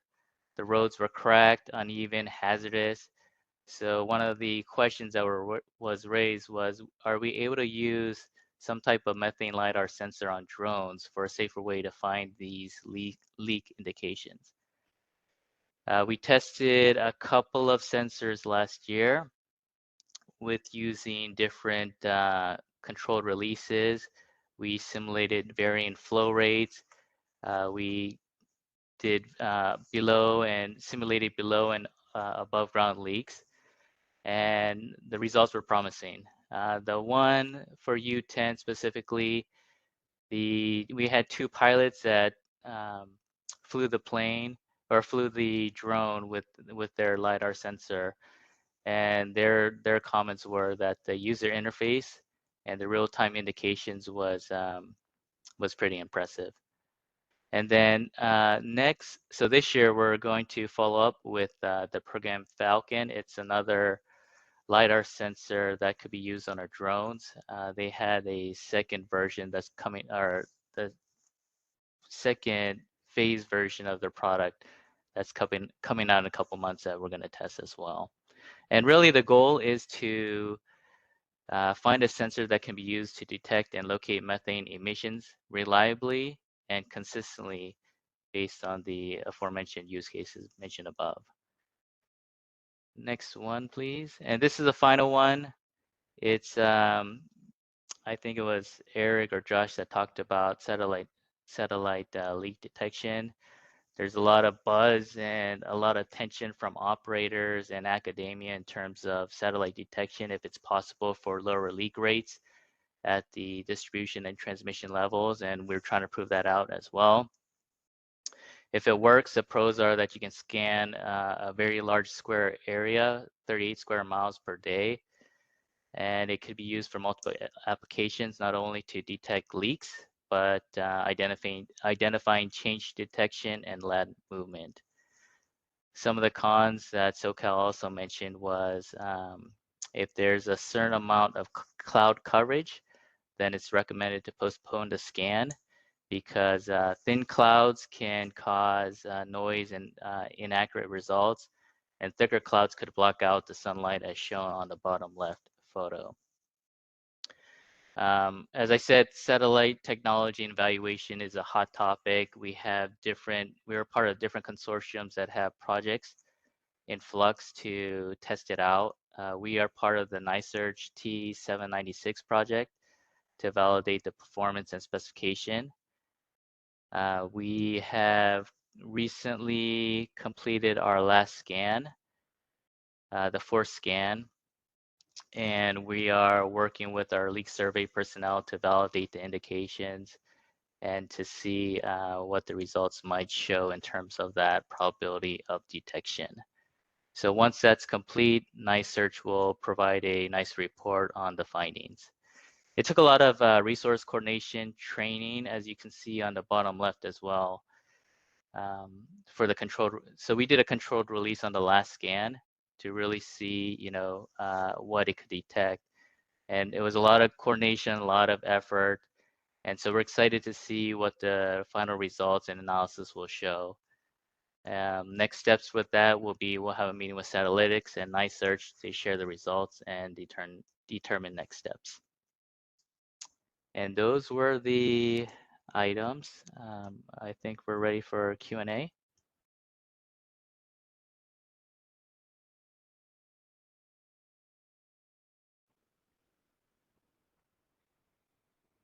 All right, I see one hand up from Win from Carb.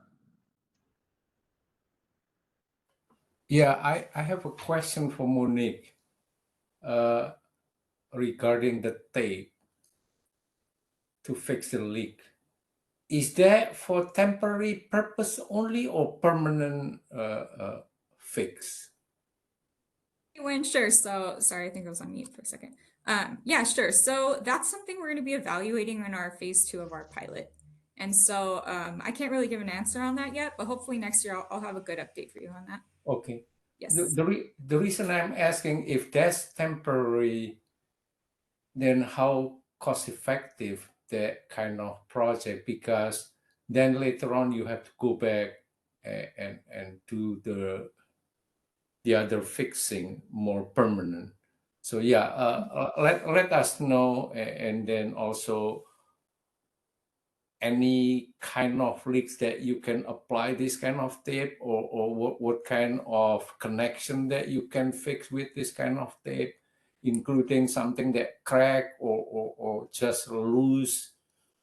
Yeah, Yes. anything like that will be helpful for us to understand better your project. Sure. So we plan to do it only on threaded connections. It's not going to be used I for see. any type of rupture or anything like that. I don't think it would be a good use case for that. So we're targeting more threaded connections, but I'll have a good update for you soon. Okay. And then I also have a question to Steve. You earlier mentioned about California oil and gas regulation. So I assume that there's CARB regulation. Okay. Correct. And as far as this well leak detection, you're referring to the latest or the amended regulation that has not been approved by OAL, correct? No, I'm talking about the current regulations. That's the current regulation. Yeah, correct. So I'm not involved with that reg at all, but as far as the new one, that's not going to affect what you have in your project, Steve? I don't. I'll have to follow up in terms of what the proposed rulemaking is in terms Yeah. of the next version. Yeah, I Yeah. think it's a good idea to check. I just don't want you to do something when in fact that is already amended, and then whatever you're trying to accomplish may not be the last or the most recent required by CARB. Okay. Thank you. Thank you, Win. And then also in the past, if I'm not mistaken, your aerial monitoring, you call it unmanned aerial vehicle or Service. Yes. service, something like that. We have so many acronyms, Win. Yes. So Yeah, UAS so is confused Unmanned now. Aerial Services. Yes. So that's basically the one you propose now, a continuation of the one in the past, correct? Well, so we have our UAS services, and they have their own drones that they use for various applications, for electric pole inspections, for using it for gas, for span, inspections as well. This is a new case in terms of using a LiDAR sensor that they haven't used before to do initial leak indications for like I said, emergencies and hard to reach places. This is something that they haven't implemented yet, so that's why R&D is working with them to see if this could be a solution that operations is looking to implement. Okay, thanks for your clarification.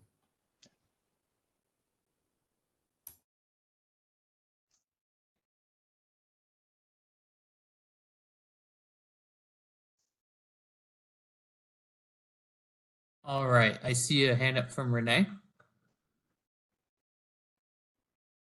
Yes, thanks. My question's for Monique, and it's again about the tape, and I wondered if you could go back to that slide. I just wanted to look at the picture. Yeah, does that adhere to what kinds of surfaces does that tape, the LLFA tape, adhere to? So, am I on me? Okay, good.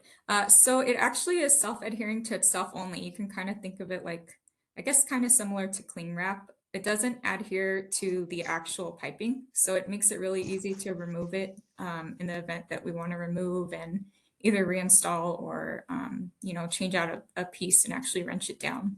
But it's self-adhering only. Okay. And then where will your test sites be in the 2024 larger scale pilot? Are you going to put them in snow country or, really cold environments, et cetera? So for 2024, no. Right now we're planning more so like along Peninsula, San Jose area. But in the future, yes, we will expand if it is successful, of course, we will expand to either, well, actually not either, both the northern portion of our territory, because like you said, it does get very cold up there, as well as the southern portion because of, the hot desert areas in our like Fresno areas, etc. So yes, this is more of like a second phase pilot. And if it's successful, then we can expand from there. But for now, I think we're looking more so to see if it withstands atmospheric corrosion, etc. So areas that are subject to that. Yeah, and is LLFA a brand name, or I know you said you didn't know what the acronym stands for, but I just wondered how, I could look into what type of tape that is. Yeah, I actually Googled it a few days ago, just wanting to get more information too. But if you just type in LLFA tape into Google, it'll take you to PERC's. PERC is the distributor for Alpha Tape. They're the one who really is the face of Alpha Tape. And so they have like a really nice webpage prepared with like demonstration videos where you can find some more information. I could send you the link too. But yeah, it's called Alpha Tape, like with an A, but they spell it LLFA. And when you look it up, it has like the LL kind of looks like an A, which is I think like in their acronym, which is I think why they call it Alpha Tape. But I don't think there's any meaning behind the actual acronym. Okay, thanks. Yeah, sure. Interesting.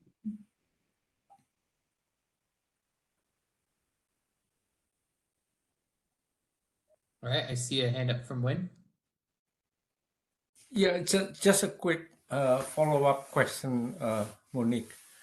As you tested this tape, I would suggest you look at leak that you try to fix with different exposures, like the meter or the leak that get exposed to sunlight most of the day, and then also get water from the sprinkler system. That way you can see how the adhesion work for different condition of environment. Yeah, that's a great suggestion. Thank you. We will definitely do so.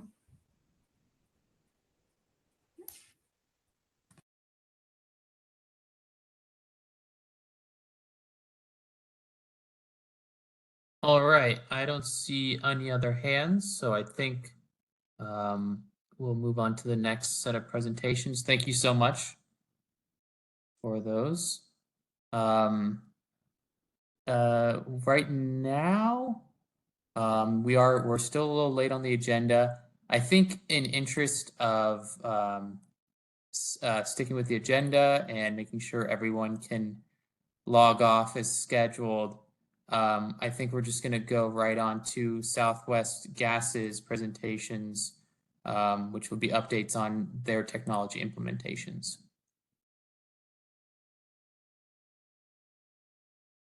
Thank you. This is Lori with Southwest Gas. Can everybody see my screen? Okay, yeah. Thank you. Thank you. Let me move this out of the way. There we go. Okay. We were asked to do this presentation by the CPUC after the reporting that we did this last year. So I have our SMEs from our gas operations support group and our construction group to talk about some of the new technologies that we have implemented or starting to implement company-wide, and we'll start seeing in our California service areas later this year. So with that, I'm going to go ahead and turn it over to Aaron Quillisi, Joe Romo, and Merle Heckey to go ahead and go over those with you. Aaron? Thanks, Lori. You can go ahead and get to the next slide. I'd like to first just introduce myself. My name is Aaron Quillisi. I'm the GOS manager, particularly emerging technology, research and development, and NDE Steel for the organization. Really, this presentation will kind of go over just a quick overview of the organization, very high level.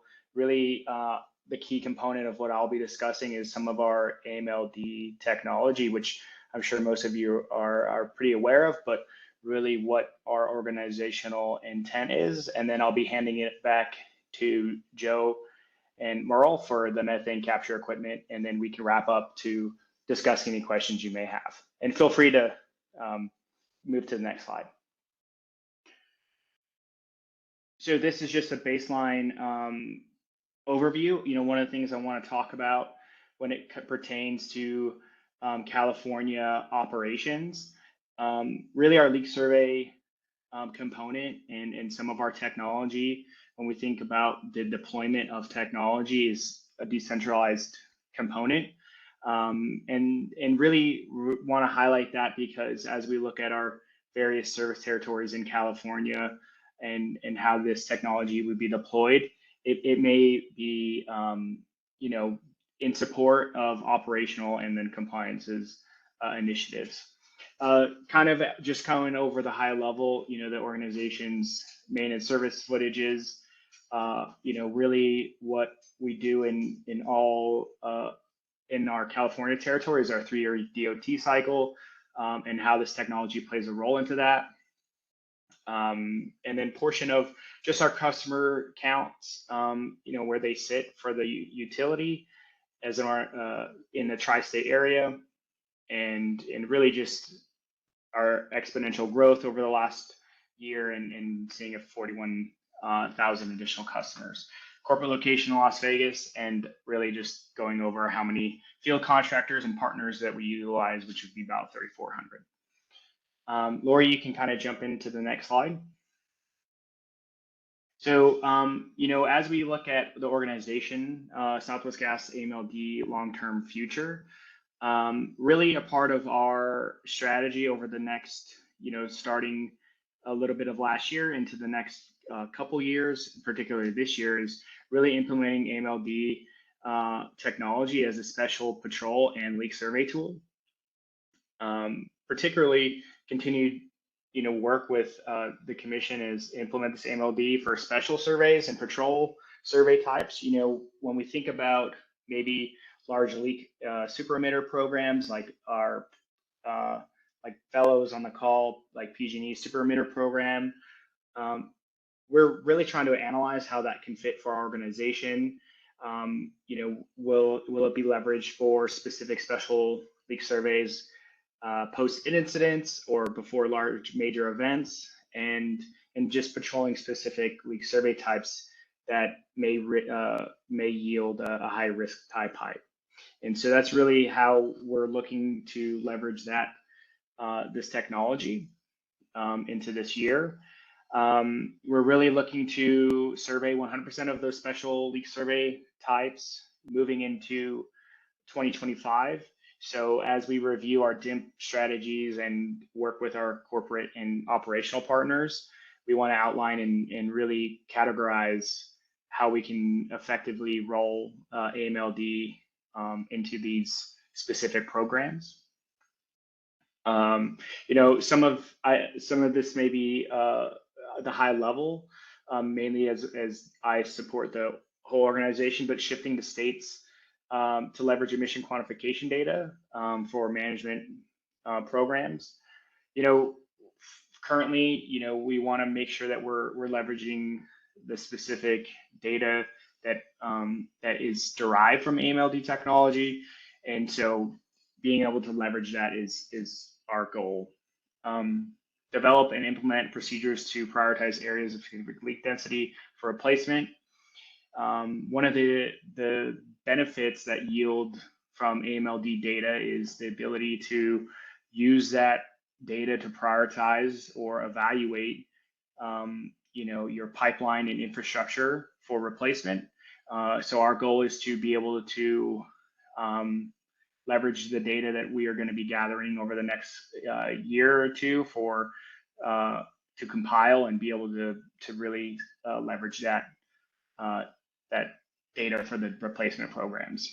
And how that looks like, we're still kind of strategizing and working with our DIMP teams and our overall program strategy. And really, for this kind of first bucket, develop and implement procedures in large volume leaks. As we've seen with other partners in the California territory, addressing these large volume leaks is proven beneficial, and so we want to ensure that our alignment with some of the benefits that our organization and others regarding emission reduction is kept top of mind. So kind of following into the next bucket, this is kind of the far-reaching 2025, 2027 kind of outlines, all very movable, but really enhancing those AMLD programs to drive emissions reduction, evaluate emissions quantification benefits and survey schedules, incorporate AMLD data to support DAMP assessments, like I kind of discussed a little bit before. We're still kind of understanding the technology, and we started training last year in California and looking to continue our training and strategies into 2024. And then lastly, do we look at, how do we look at compliance leak survey and leak management process improvements as a whole? The part of research and development and emerging technologies. How do we use this data to drive enhancements and overall process improvements in our leak survey program? So that was quick and fast. That's really the baseline overview of kind of our organization's AMLD strategy. So I'll go ahead and turn it over back to you, Lori. Oh, sorry, I had one more slide. So I think the why behind this AMLD technology, we really want to ensure that you guys can see our cars there that we've utilized. We really want to just make sure that our AMLD technology ties back and our deployment into our core values, which is safety, quality, and excellence. Ensuring that we're doing the right thing. We're committed to providing reliable service and doing what's right for the customer, but also making sure that how could we do it better. And just based upon some of the industry feedback and some of our peers, we find that this technology will add a key component to our toolkit. Just another asset that we can deploy for various reasons. Sorry about that. Sorry, Lori. I'll go ahead and hand it back to you. Thank you, and I'll go ahead and turn it over to Joe to introduce himself and take over from here. First, can everybody hear me? Yes. I'm not going to use my camera just based on Merle and I are sharing a screen and based on where my computer is and due to the length of a cord, you'd only see the back of my head or the back of a chair. So sorry about that. So before we move on and talk about the methane capture, I wanted to really highlight the first slide that we're showing here. One of the things we had to do when we got this equipment that we're about to talk about for the methane capture is we had to configure some trailers, or in this case, one of our flatbed trucks to accommodate the tools and equipment that we use for certain equipment. But I thought it was pretty inventive of our group to do a fabrication and be able to put this on a flatbed and be able to take it to the job sites. Next slide. So the two things we're going to talk about today is why do we capture methane and the methods used to capture the methane or transfer the methane from one pipeline to the other pipeline. Next slide. One of our initiatives here at Southwest Gas, and even going off the best practice 23 role for CPUC, is what is out there that we can use to reduce the methane emissions. And so one of the things that Goss had presented to us was there's some equipment out there. So we started looking at this equipment, which is the GoVac and the ZVacs. And it's basically we're identifying and implementing these effective methodologies to further reduce methane emissions in the pipeline operations. And part of our PSMS is to expand environmental, which is the stewardship and decarbonization initiatives. So we're meeting two of the PSMS initiatives that we have here at Southwest Gas. Next slide. So when we talk about methods of methane capture, one of the things we've done in the past, and sure the companies do, is we've done the system draft down using the regs, isolating the pipelines, and using that downstream usage to bring it down. But now with these units, one thing we're able to do is be able to get that methane capturing equipment, which is the two things, the ZVac unit, and then the other one is a go back unit. And we're still in the infancy of using these 2 units. You know, Goss presented these to us some time ago. And then it's always a long process, right? Because we want to demo it, see if these units work for us, you know, which one is best. Does one do something other than the other, or would both be beneficial? In the larger division that we are in here in Southern Nevada, we thought it was best to purchase the ZVAC and go back. And when we talk about those 2 units, the big difference I will highlight, because Merle's going to get more into the actual breakdown of each unit. The 2 biggest differences between the ZVAC unit, we use an air compressor, which is basically a compressor and it runs off diesel. But the ZVAC unit can only transfer the methane or the natural gas from one system to another.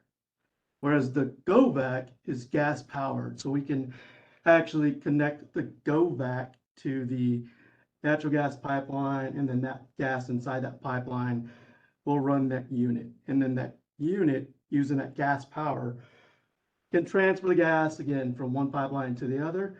But the big difference on the GoVac is that that unit can also be used to compress the natural gas, and we could put it into a trailer if we wanted to, depending on the project. We could use it to fill up our CNG vehicles. We're not there at that point yet, just because we're waiting on some additional material. But with anything, like I said, with the infancy, you know, first we did the demo, and then based off that, we purchased these units. Took a while to get it set up. Then following that, we did our training, and then we have recently started doing the practical use of these equipment. Next slide, and here's where I'll hand it over to Marie. Hi, everybody. So the first, we're going to talk about Southern Nevada ZVAC quad units. We have 2 quad units in Southern Nevada. They're rated up to 1,480 pounds. That's transferring and receiving. They do require an additional air compressor per unit, or if we get a big enough air compressor, it'll power multiple units. The great thing about the ZVAC, it does mitigate and eliminate venting, so blowdowns, purging the atmosphere, and we've been transferring it on the other side of a valve. We'll jump across the plug. The quad is 100% mechanical driven, so it's very reliable. There's no electronics in it. It's all analog gauges. I think that was it. Next slide. Now, as Joe was saying, the GoVac is slightly different. It's a self-contained unit. It uses the natural gas it's siphoning out of the pipeline to run the internal engine. And the good thing about this one, it's rated 1250 PSI on the intake side, but we are able to transfer that into a tube trailer up to 3600 PSIG. So we can fill tankers, we can fill other CNG trucks, but this one we're able to get down to about 5 pounds before the system itself will shut down because it does use natural gas. The good thing about GoVac is they're coming up with new technology which will allow natural gas to keep running into an air compressor. The good thing about the GoVac, it's digital. There's an onboard Wi-Fi that we can access and get all the data from it. So the technology on the GoVac system's definitely higher than ZVAC. Next slide.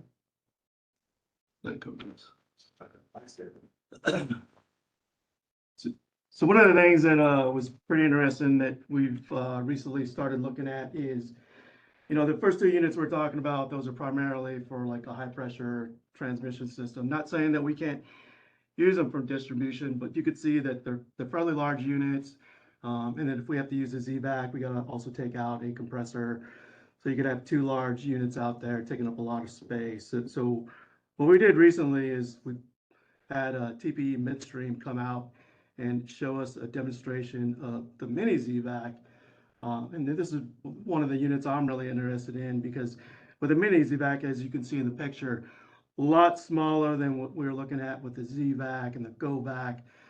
Still running off a compressor, but it's got one core in it that allows us to pump the gas from one pipeline and into another. And then you could see the tree that's used, all using 1-inch connections, etc.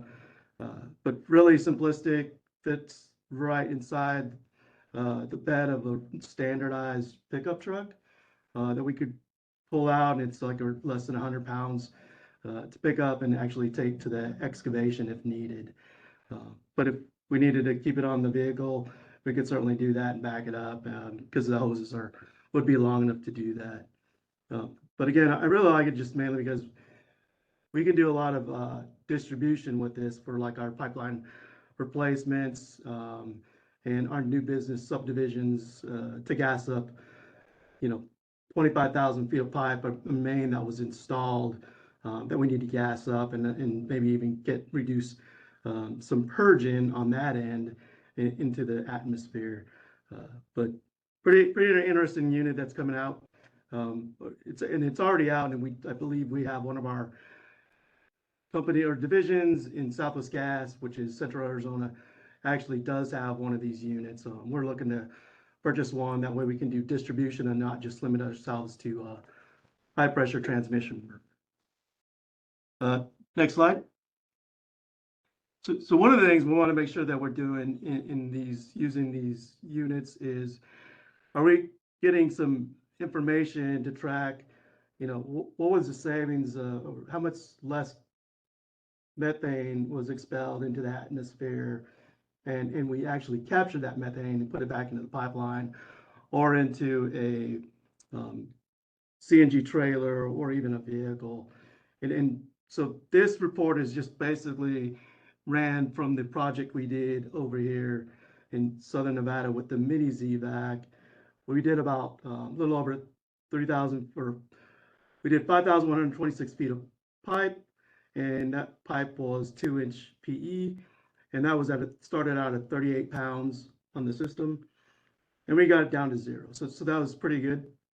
You could kind of set the settings, so if you wanted to stop at 5 pounds and expel 5 pounds into the atmosphere for any of these units, you could do it. If you feel comfortable that you can get it to 0.01 and then expel the rest of that, you can always set those settings to what you want to expel into the atmosphere, but it's 0.1 is a lot better than your 38 pounds at 5,000 feet, right? And in this impact report, it also tells us, like, we had a vehicle that didn't drive 271 miles an hour, or 271 miles driven. We saved 120.4 pounds of coal, was not burned, etc. And both ZVAC and GoVac have on their websites these impact reports. So basically what you're doing is you're inputting what unit you used, the length of pipe, size of pipe, etc., and then it'll give you a calculation of what was saving as far as the impact report.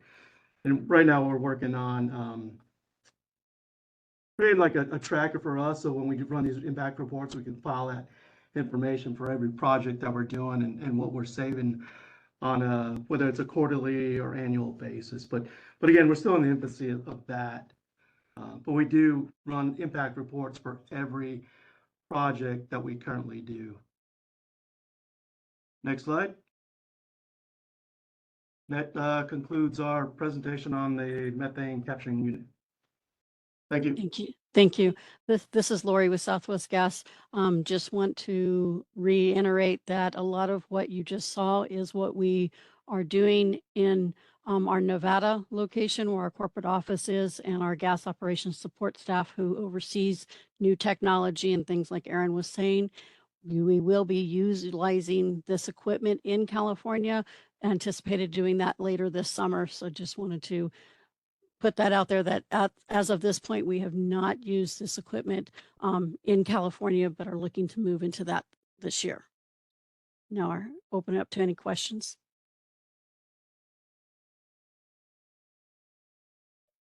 All right, I have a hand up from Win. Thanks for your clarification, Lori. I have a question about your AMLD detection for pipeline leaks. Is this technology you develop yourself, or you purchase it from somewhere? Yeah, it's this is Aaron. Yeah, we purchased two different types of operators or vendors currently, Picaro and the Discover from Heath. Okay. So yes, two different units. And what and how and which one we particularly leverage and how we do it. We've started training and some operational usage in California, but we have not done that with the Heath Discover unit. Okay. At the end, you will choose one over the other, correct? Yeah, most likely. Okay. And I also have a question for your CVAC technology. And I know this is still in infancy, so I assume you're trying to study also the cost effectiveness of each of these equipment, correct? Yeah, so I'll take that one. So correct. You know, I think with all of our technology, when we look at the cost of equipment and everything that's included in training, man hour, and production, we're definitely going to be evaluating the cost effectiveness of the methane capture and the units themselves. Yeah, the payback time, all Correct. kind of stuff here. So I'm really intrigued with your mini ZVAC. Okay, is this unit kind of good capturing gas when you fix MSA, or this one is still too big and may not be cost effective? Give me your perspective. Yeah, so so the mini itself is generally for distribution pipeline. To be honest, we've only done our first real pilot demo of the unit this month or early or late last month in January. So we're still trying to learn how that unit will play a role and if it does play a role. So we're still working on that. To be continued. Okay. And is there also in your objective to capture gas when you fix MSA? Yeah, I think our strategy to the most extent is to do it where it's feasible and where it makes sense. Whether it's distribution pipeline or repair, we're still trying to kind of work through those options. But the repair of the MSA itself, possibly. But like I said, we've only really started demoing it or seeing it for this last month, so can't really speak to the exact strategy at this time. Okay, keep us posted. Yes, will Maybe do. if mini ZVAC is too big, you may create micro ZVAC or something like that. Yeah, we'll definitely keep you posted. Thank you for the Thank you. questions.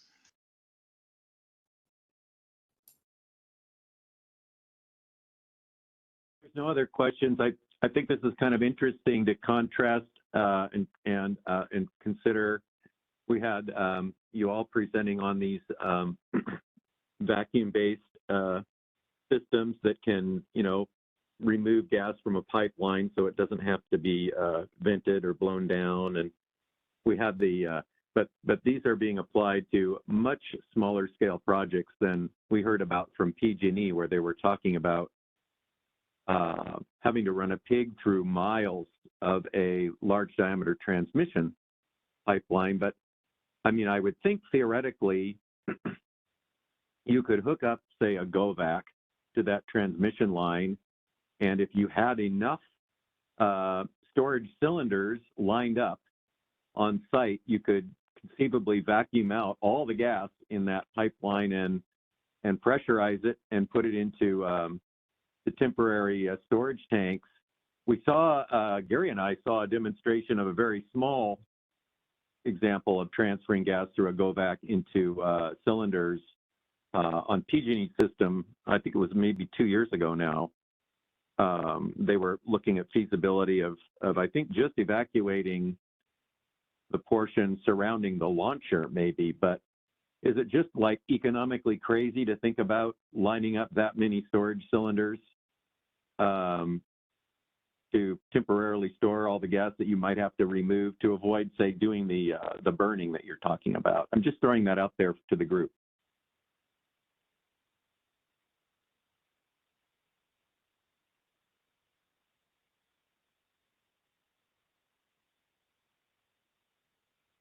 So hopefully I'm not misunderstanding you, but like Southwest Gas, we've used these units and we've been successful, and I'll let Merle cover some of the information, but we've had projects here where I believe it was like 27,000 feet transmission line where we did transfer the gas from the pipeline we were taking out of service to maintain or work on or abandon, and pumped it into the existing pipeline. And that's what these units do.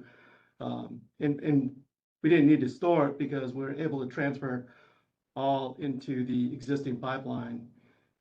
Sure. I apologize. I was broadening the discussion not just to the Southwest Gas example, but just considering things that could be done with PG&E and SoCal Gas as well. For example, I'm just throwing it out there with my idea, just like crazy economically to think that enough storage cylinders. I understand this is primarily intended to allow compression of gas from one pipeline and then transfer it into another pipeline, but there could be situations where you don't have that other pipeline standing by to receive. So you would need to temporarily store vacuum gas. Is that just economically out of consideration to have that many storage cylinders available for a long distance project? And I'm throwing it out to PG&E.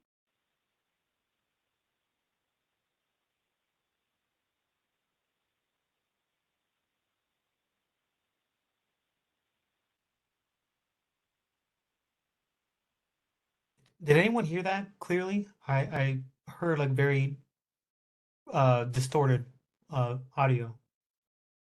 Oh, I'm sorry. I'm speaking on my phone. I apologize if it's not very clear. Just the last sentence you said, but you're clear now. Okay. I'm just speculating on the idea of using ZVAC type gear on the kind of clearance project that PG&E was talking about with their problem of having a very long isolated pipeline that they need to blow down or evacuate for a pigging project. And they're talking about just burning off that amount of gas.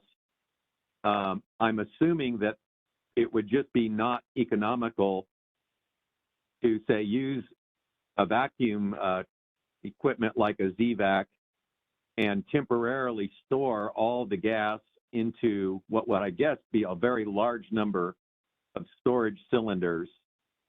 I assume that's just a very expensive proposition. I wanted to hear what PG&E or others thought about that. Yeah, from PG&E, I think the perspective is that moving a pig on the transmission system using a ZVAC, I don't think we would have to use multiple units, multiple storage containers. I mean, maybe theoretically possible, but I just think that the amount of throughput required to get pushed through a GoVac or a ZVAC would be much higher than if we were to put out 1, 2, or 3 enclosed combustion devices. I think it's vastly easier to reach the flows on that than it is on a ZVAC system. And yeah, but I think like primarily it's really a scaling issue. I'm not sure how many containers you would need to get just 1 million cubic feet of gas, let alone Right. multiple million. So I really think it's just Right. more of a size matter than anything. Right.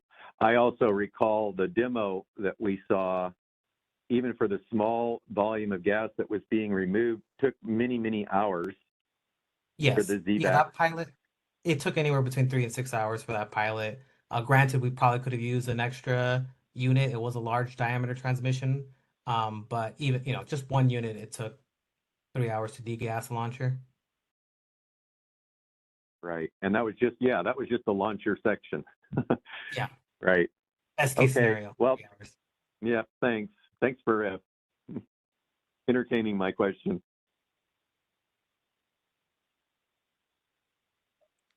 All right, thank you. I have a hand up from Renee from CPUC.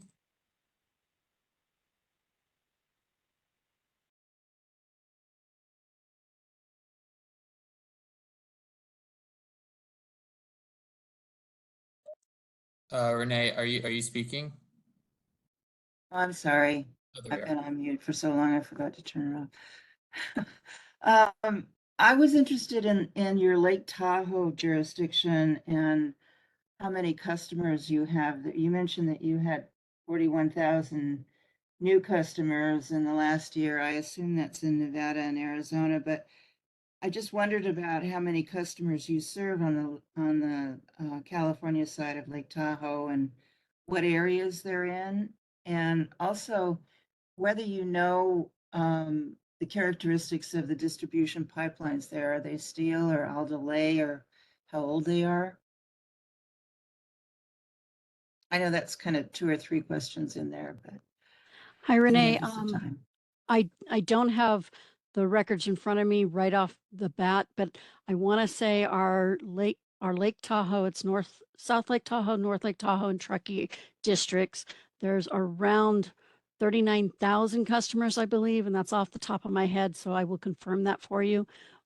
And the majority of that system is plastic and steel.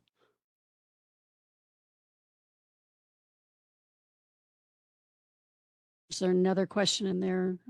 Well, yeah, I'm just wondering about the differences in the climate zones between your desert services and the very cold winters that you've experienced in the last year. I mean, the last year was phenomenally snowpack, and I just wonder, the contrast between that and the rest of Nevada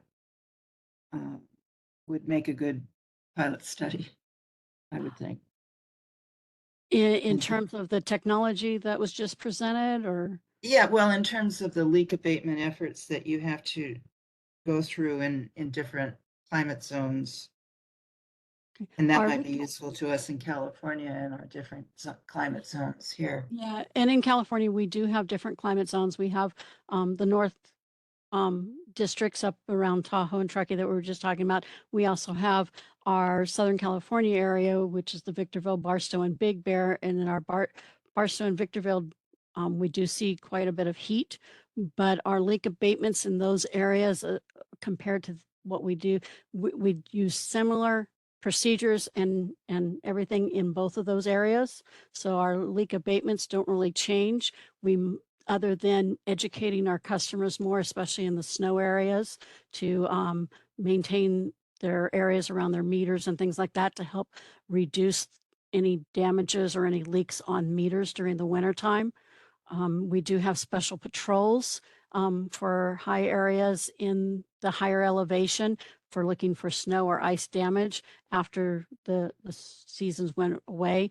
But we have those special patrols set up for that reason in those higher elevations.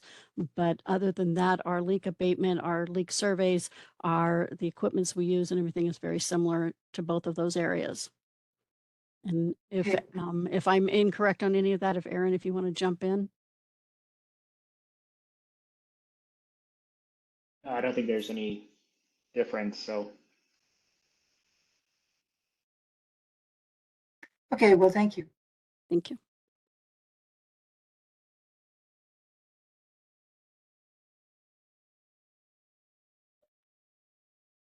All right, I don't see any other hands raised, so I want to thank Southwest Gas for their presentation, and that just leads to our final portion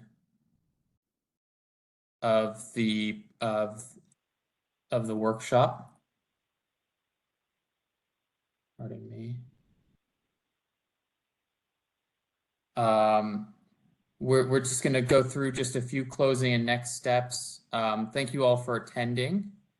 Going forward, we look forward to continuing discussion on the draft acceptance criteria that we presented on, as well as the annual templates used for reporting.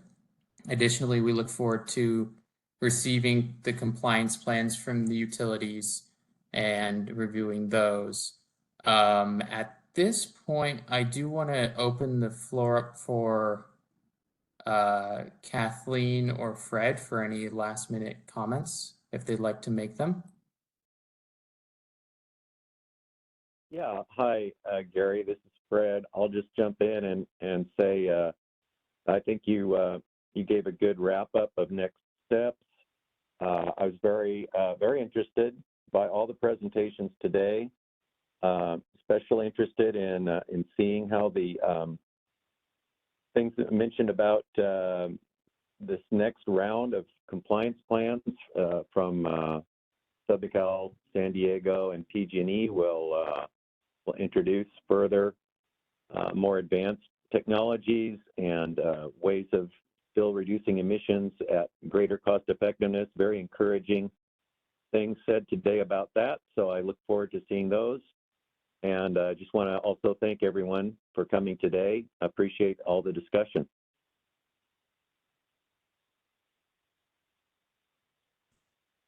Yes, absolutely. Thank you so much. Kathleen, did you want to make any last comments? Just ditto everything Fred is saying. And Fred, I hope your power and internet is back on.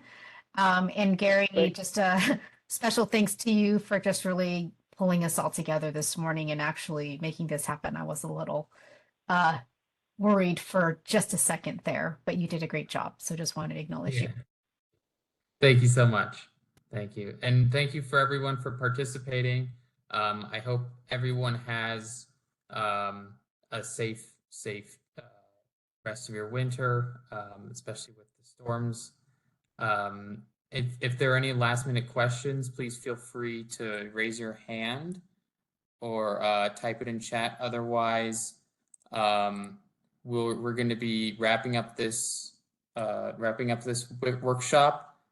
We do have the recording that we've been taking, so I'll be working with our IT department to make sure that's posted as soon as possible. We'll also be posting the slides and access to that recording on our website for access and information going forward. Once again, thank you all very much. Thanks, Gary. Bye-bye. Thank you. Thank you.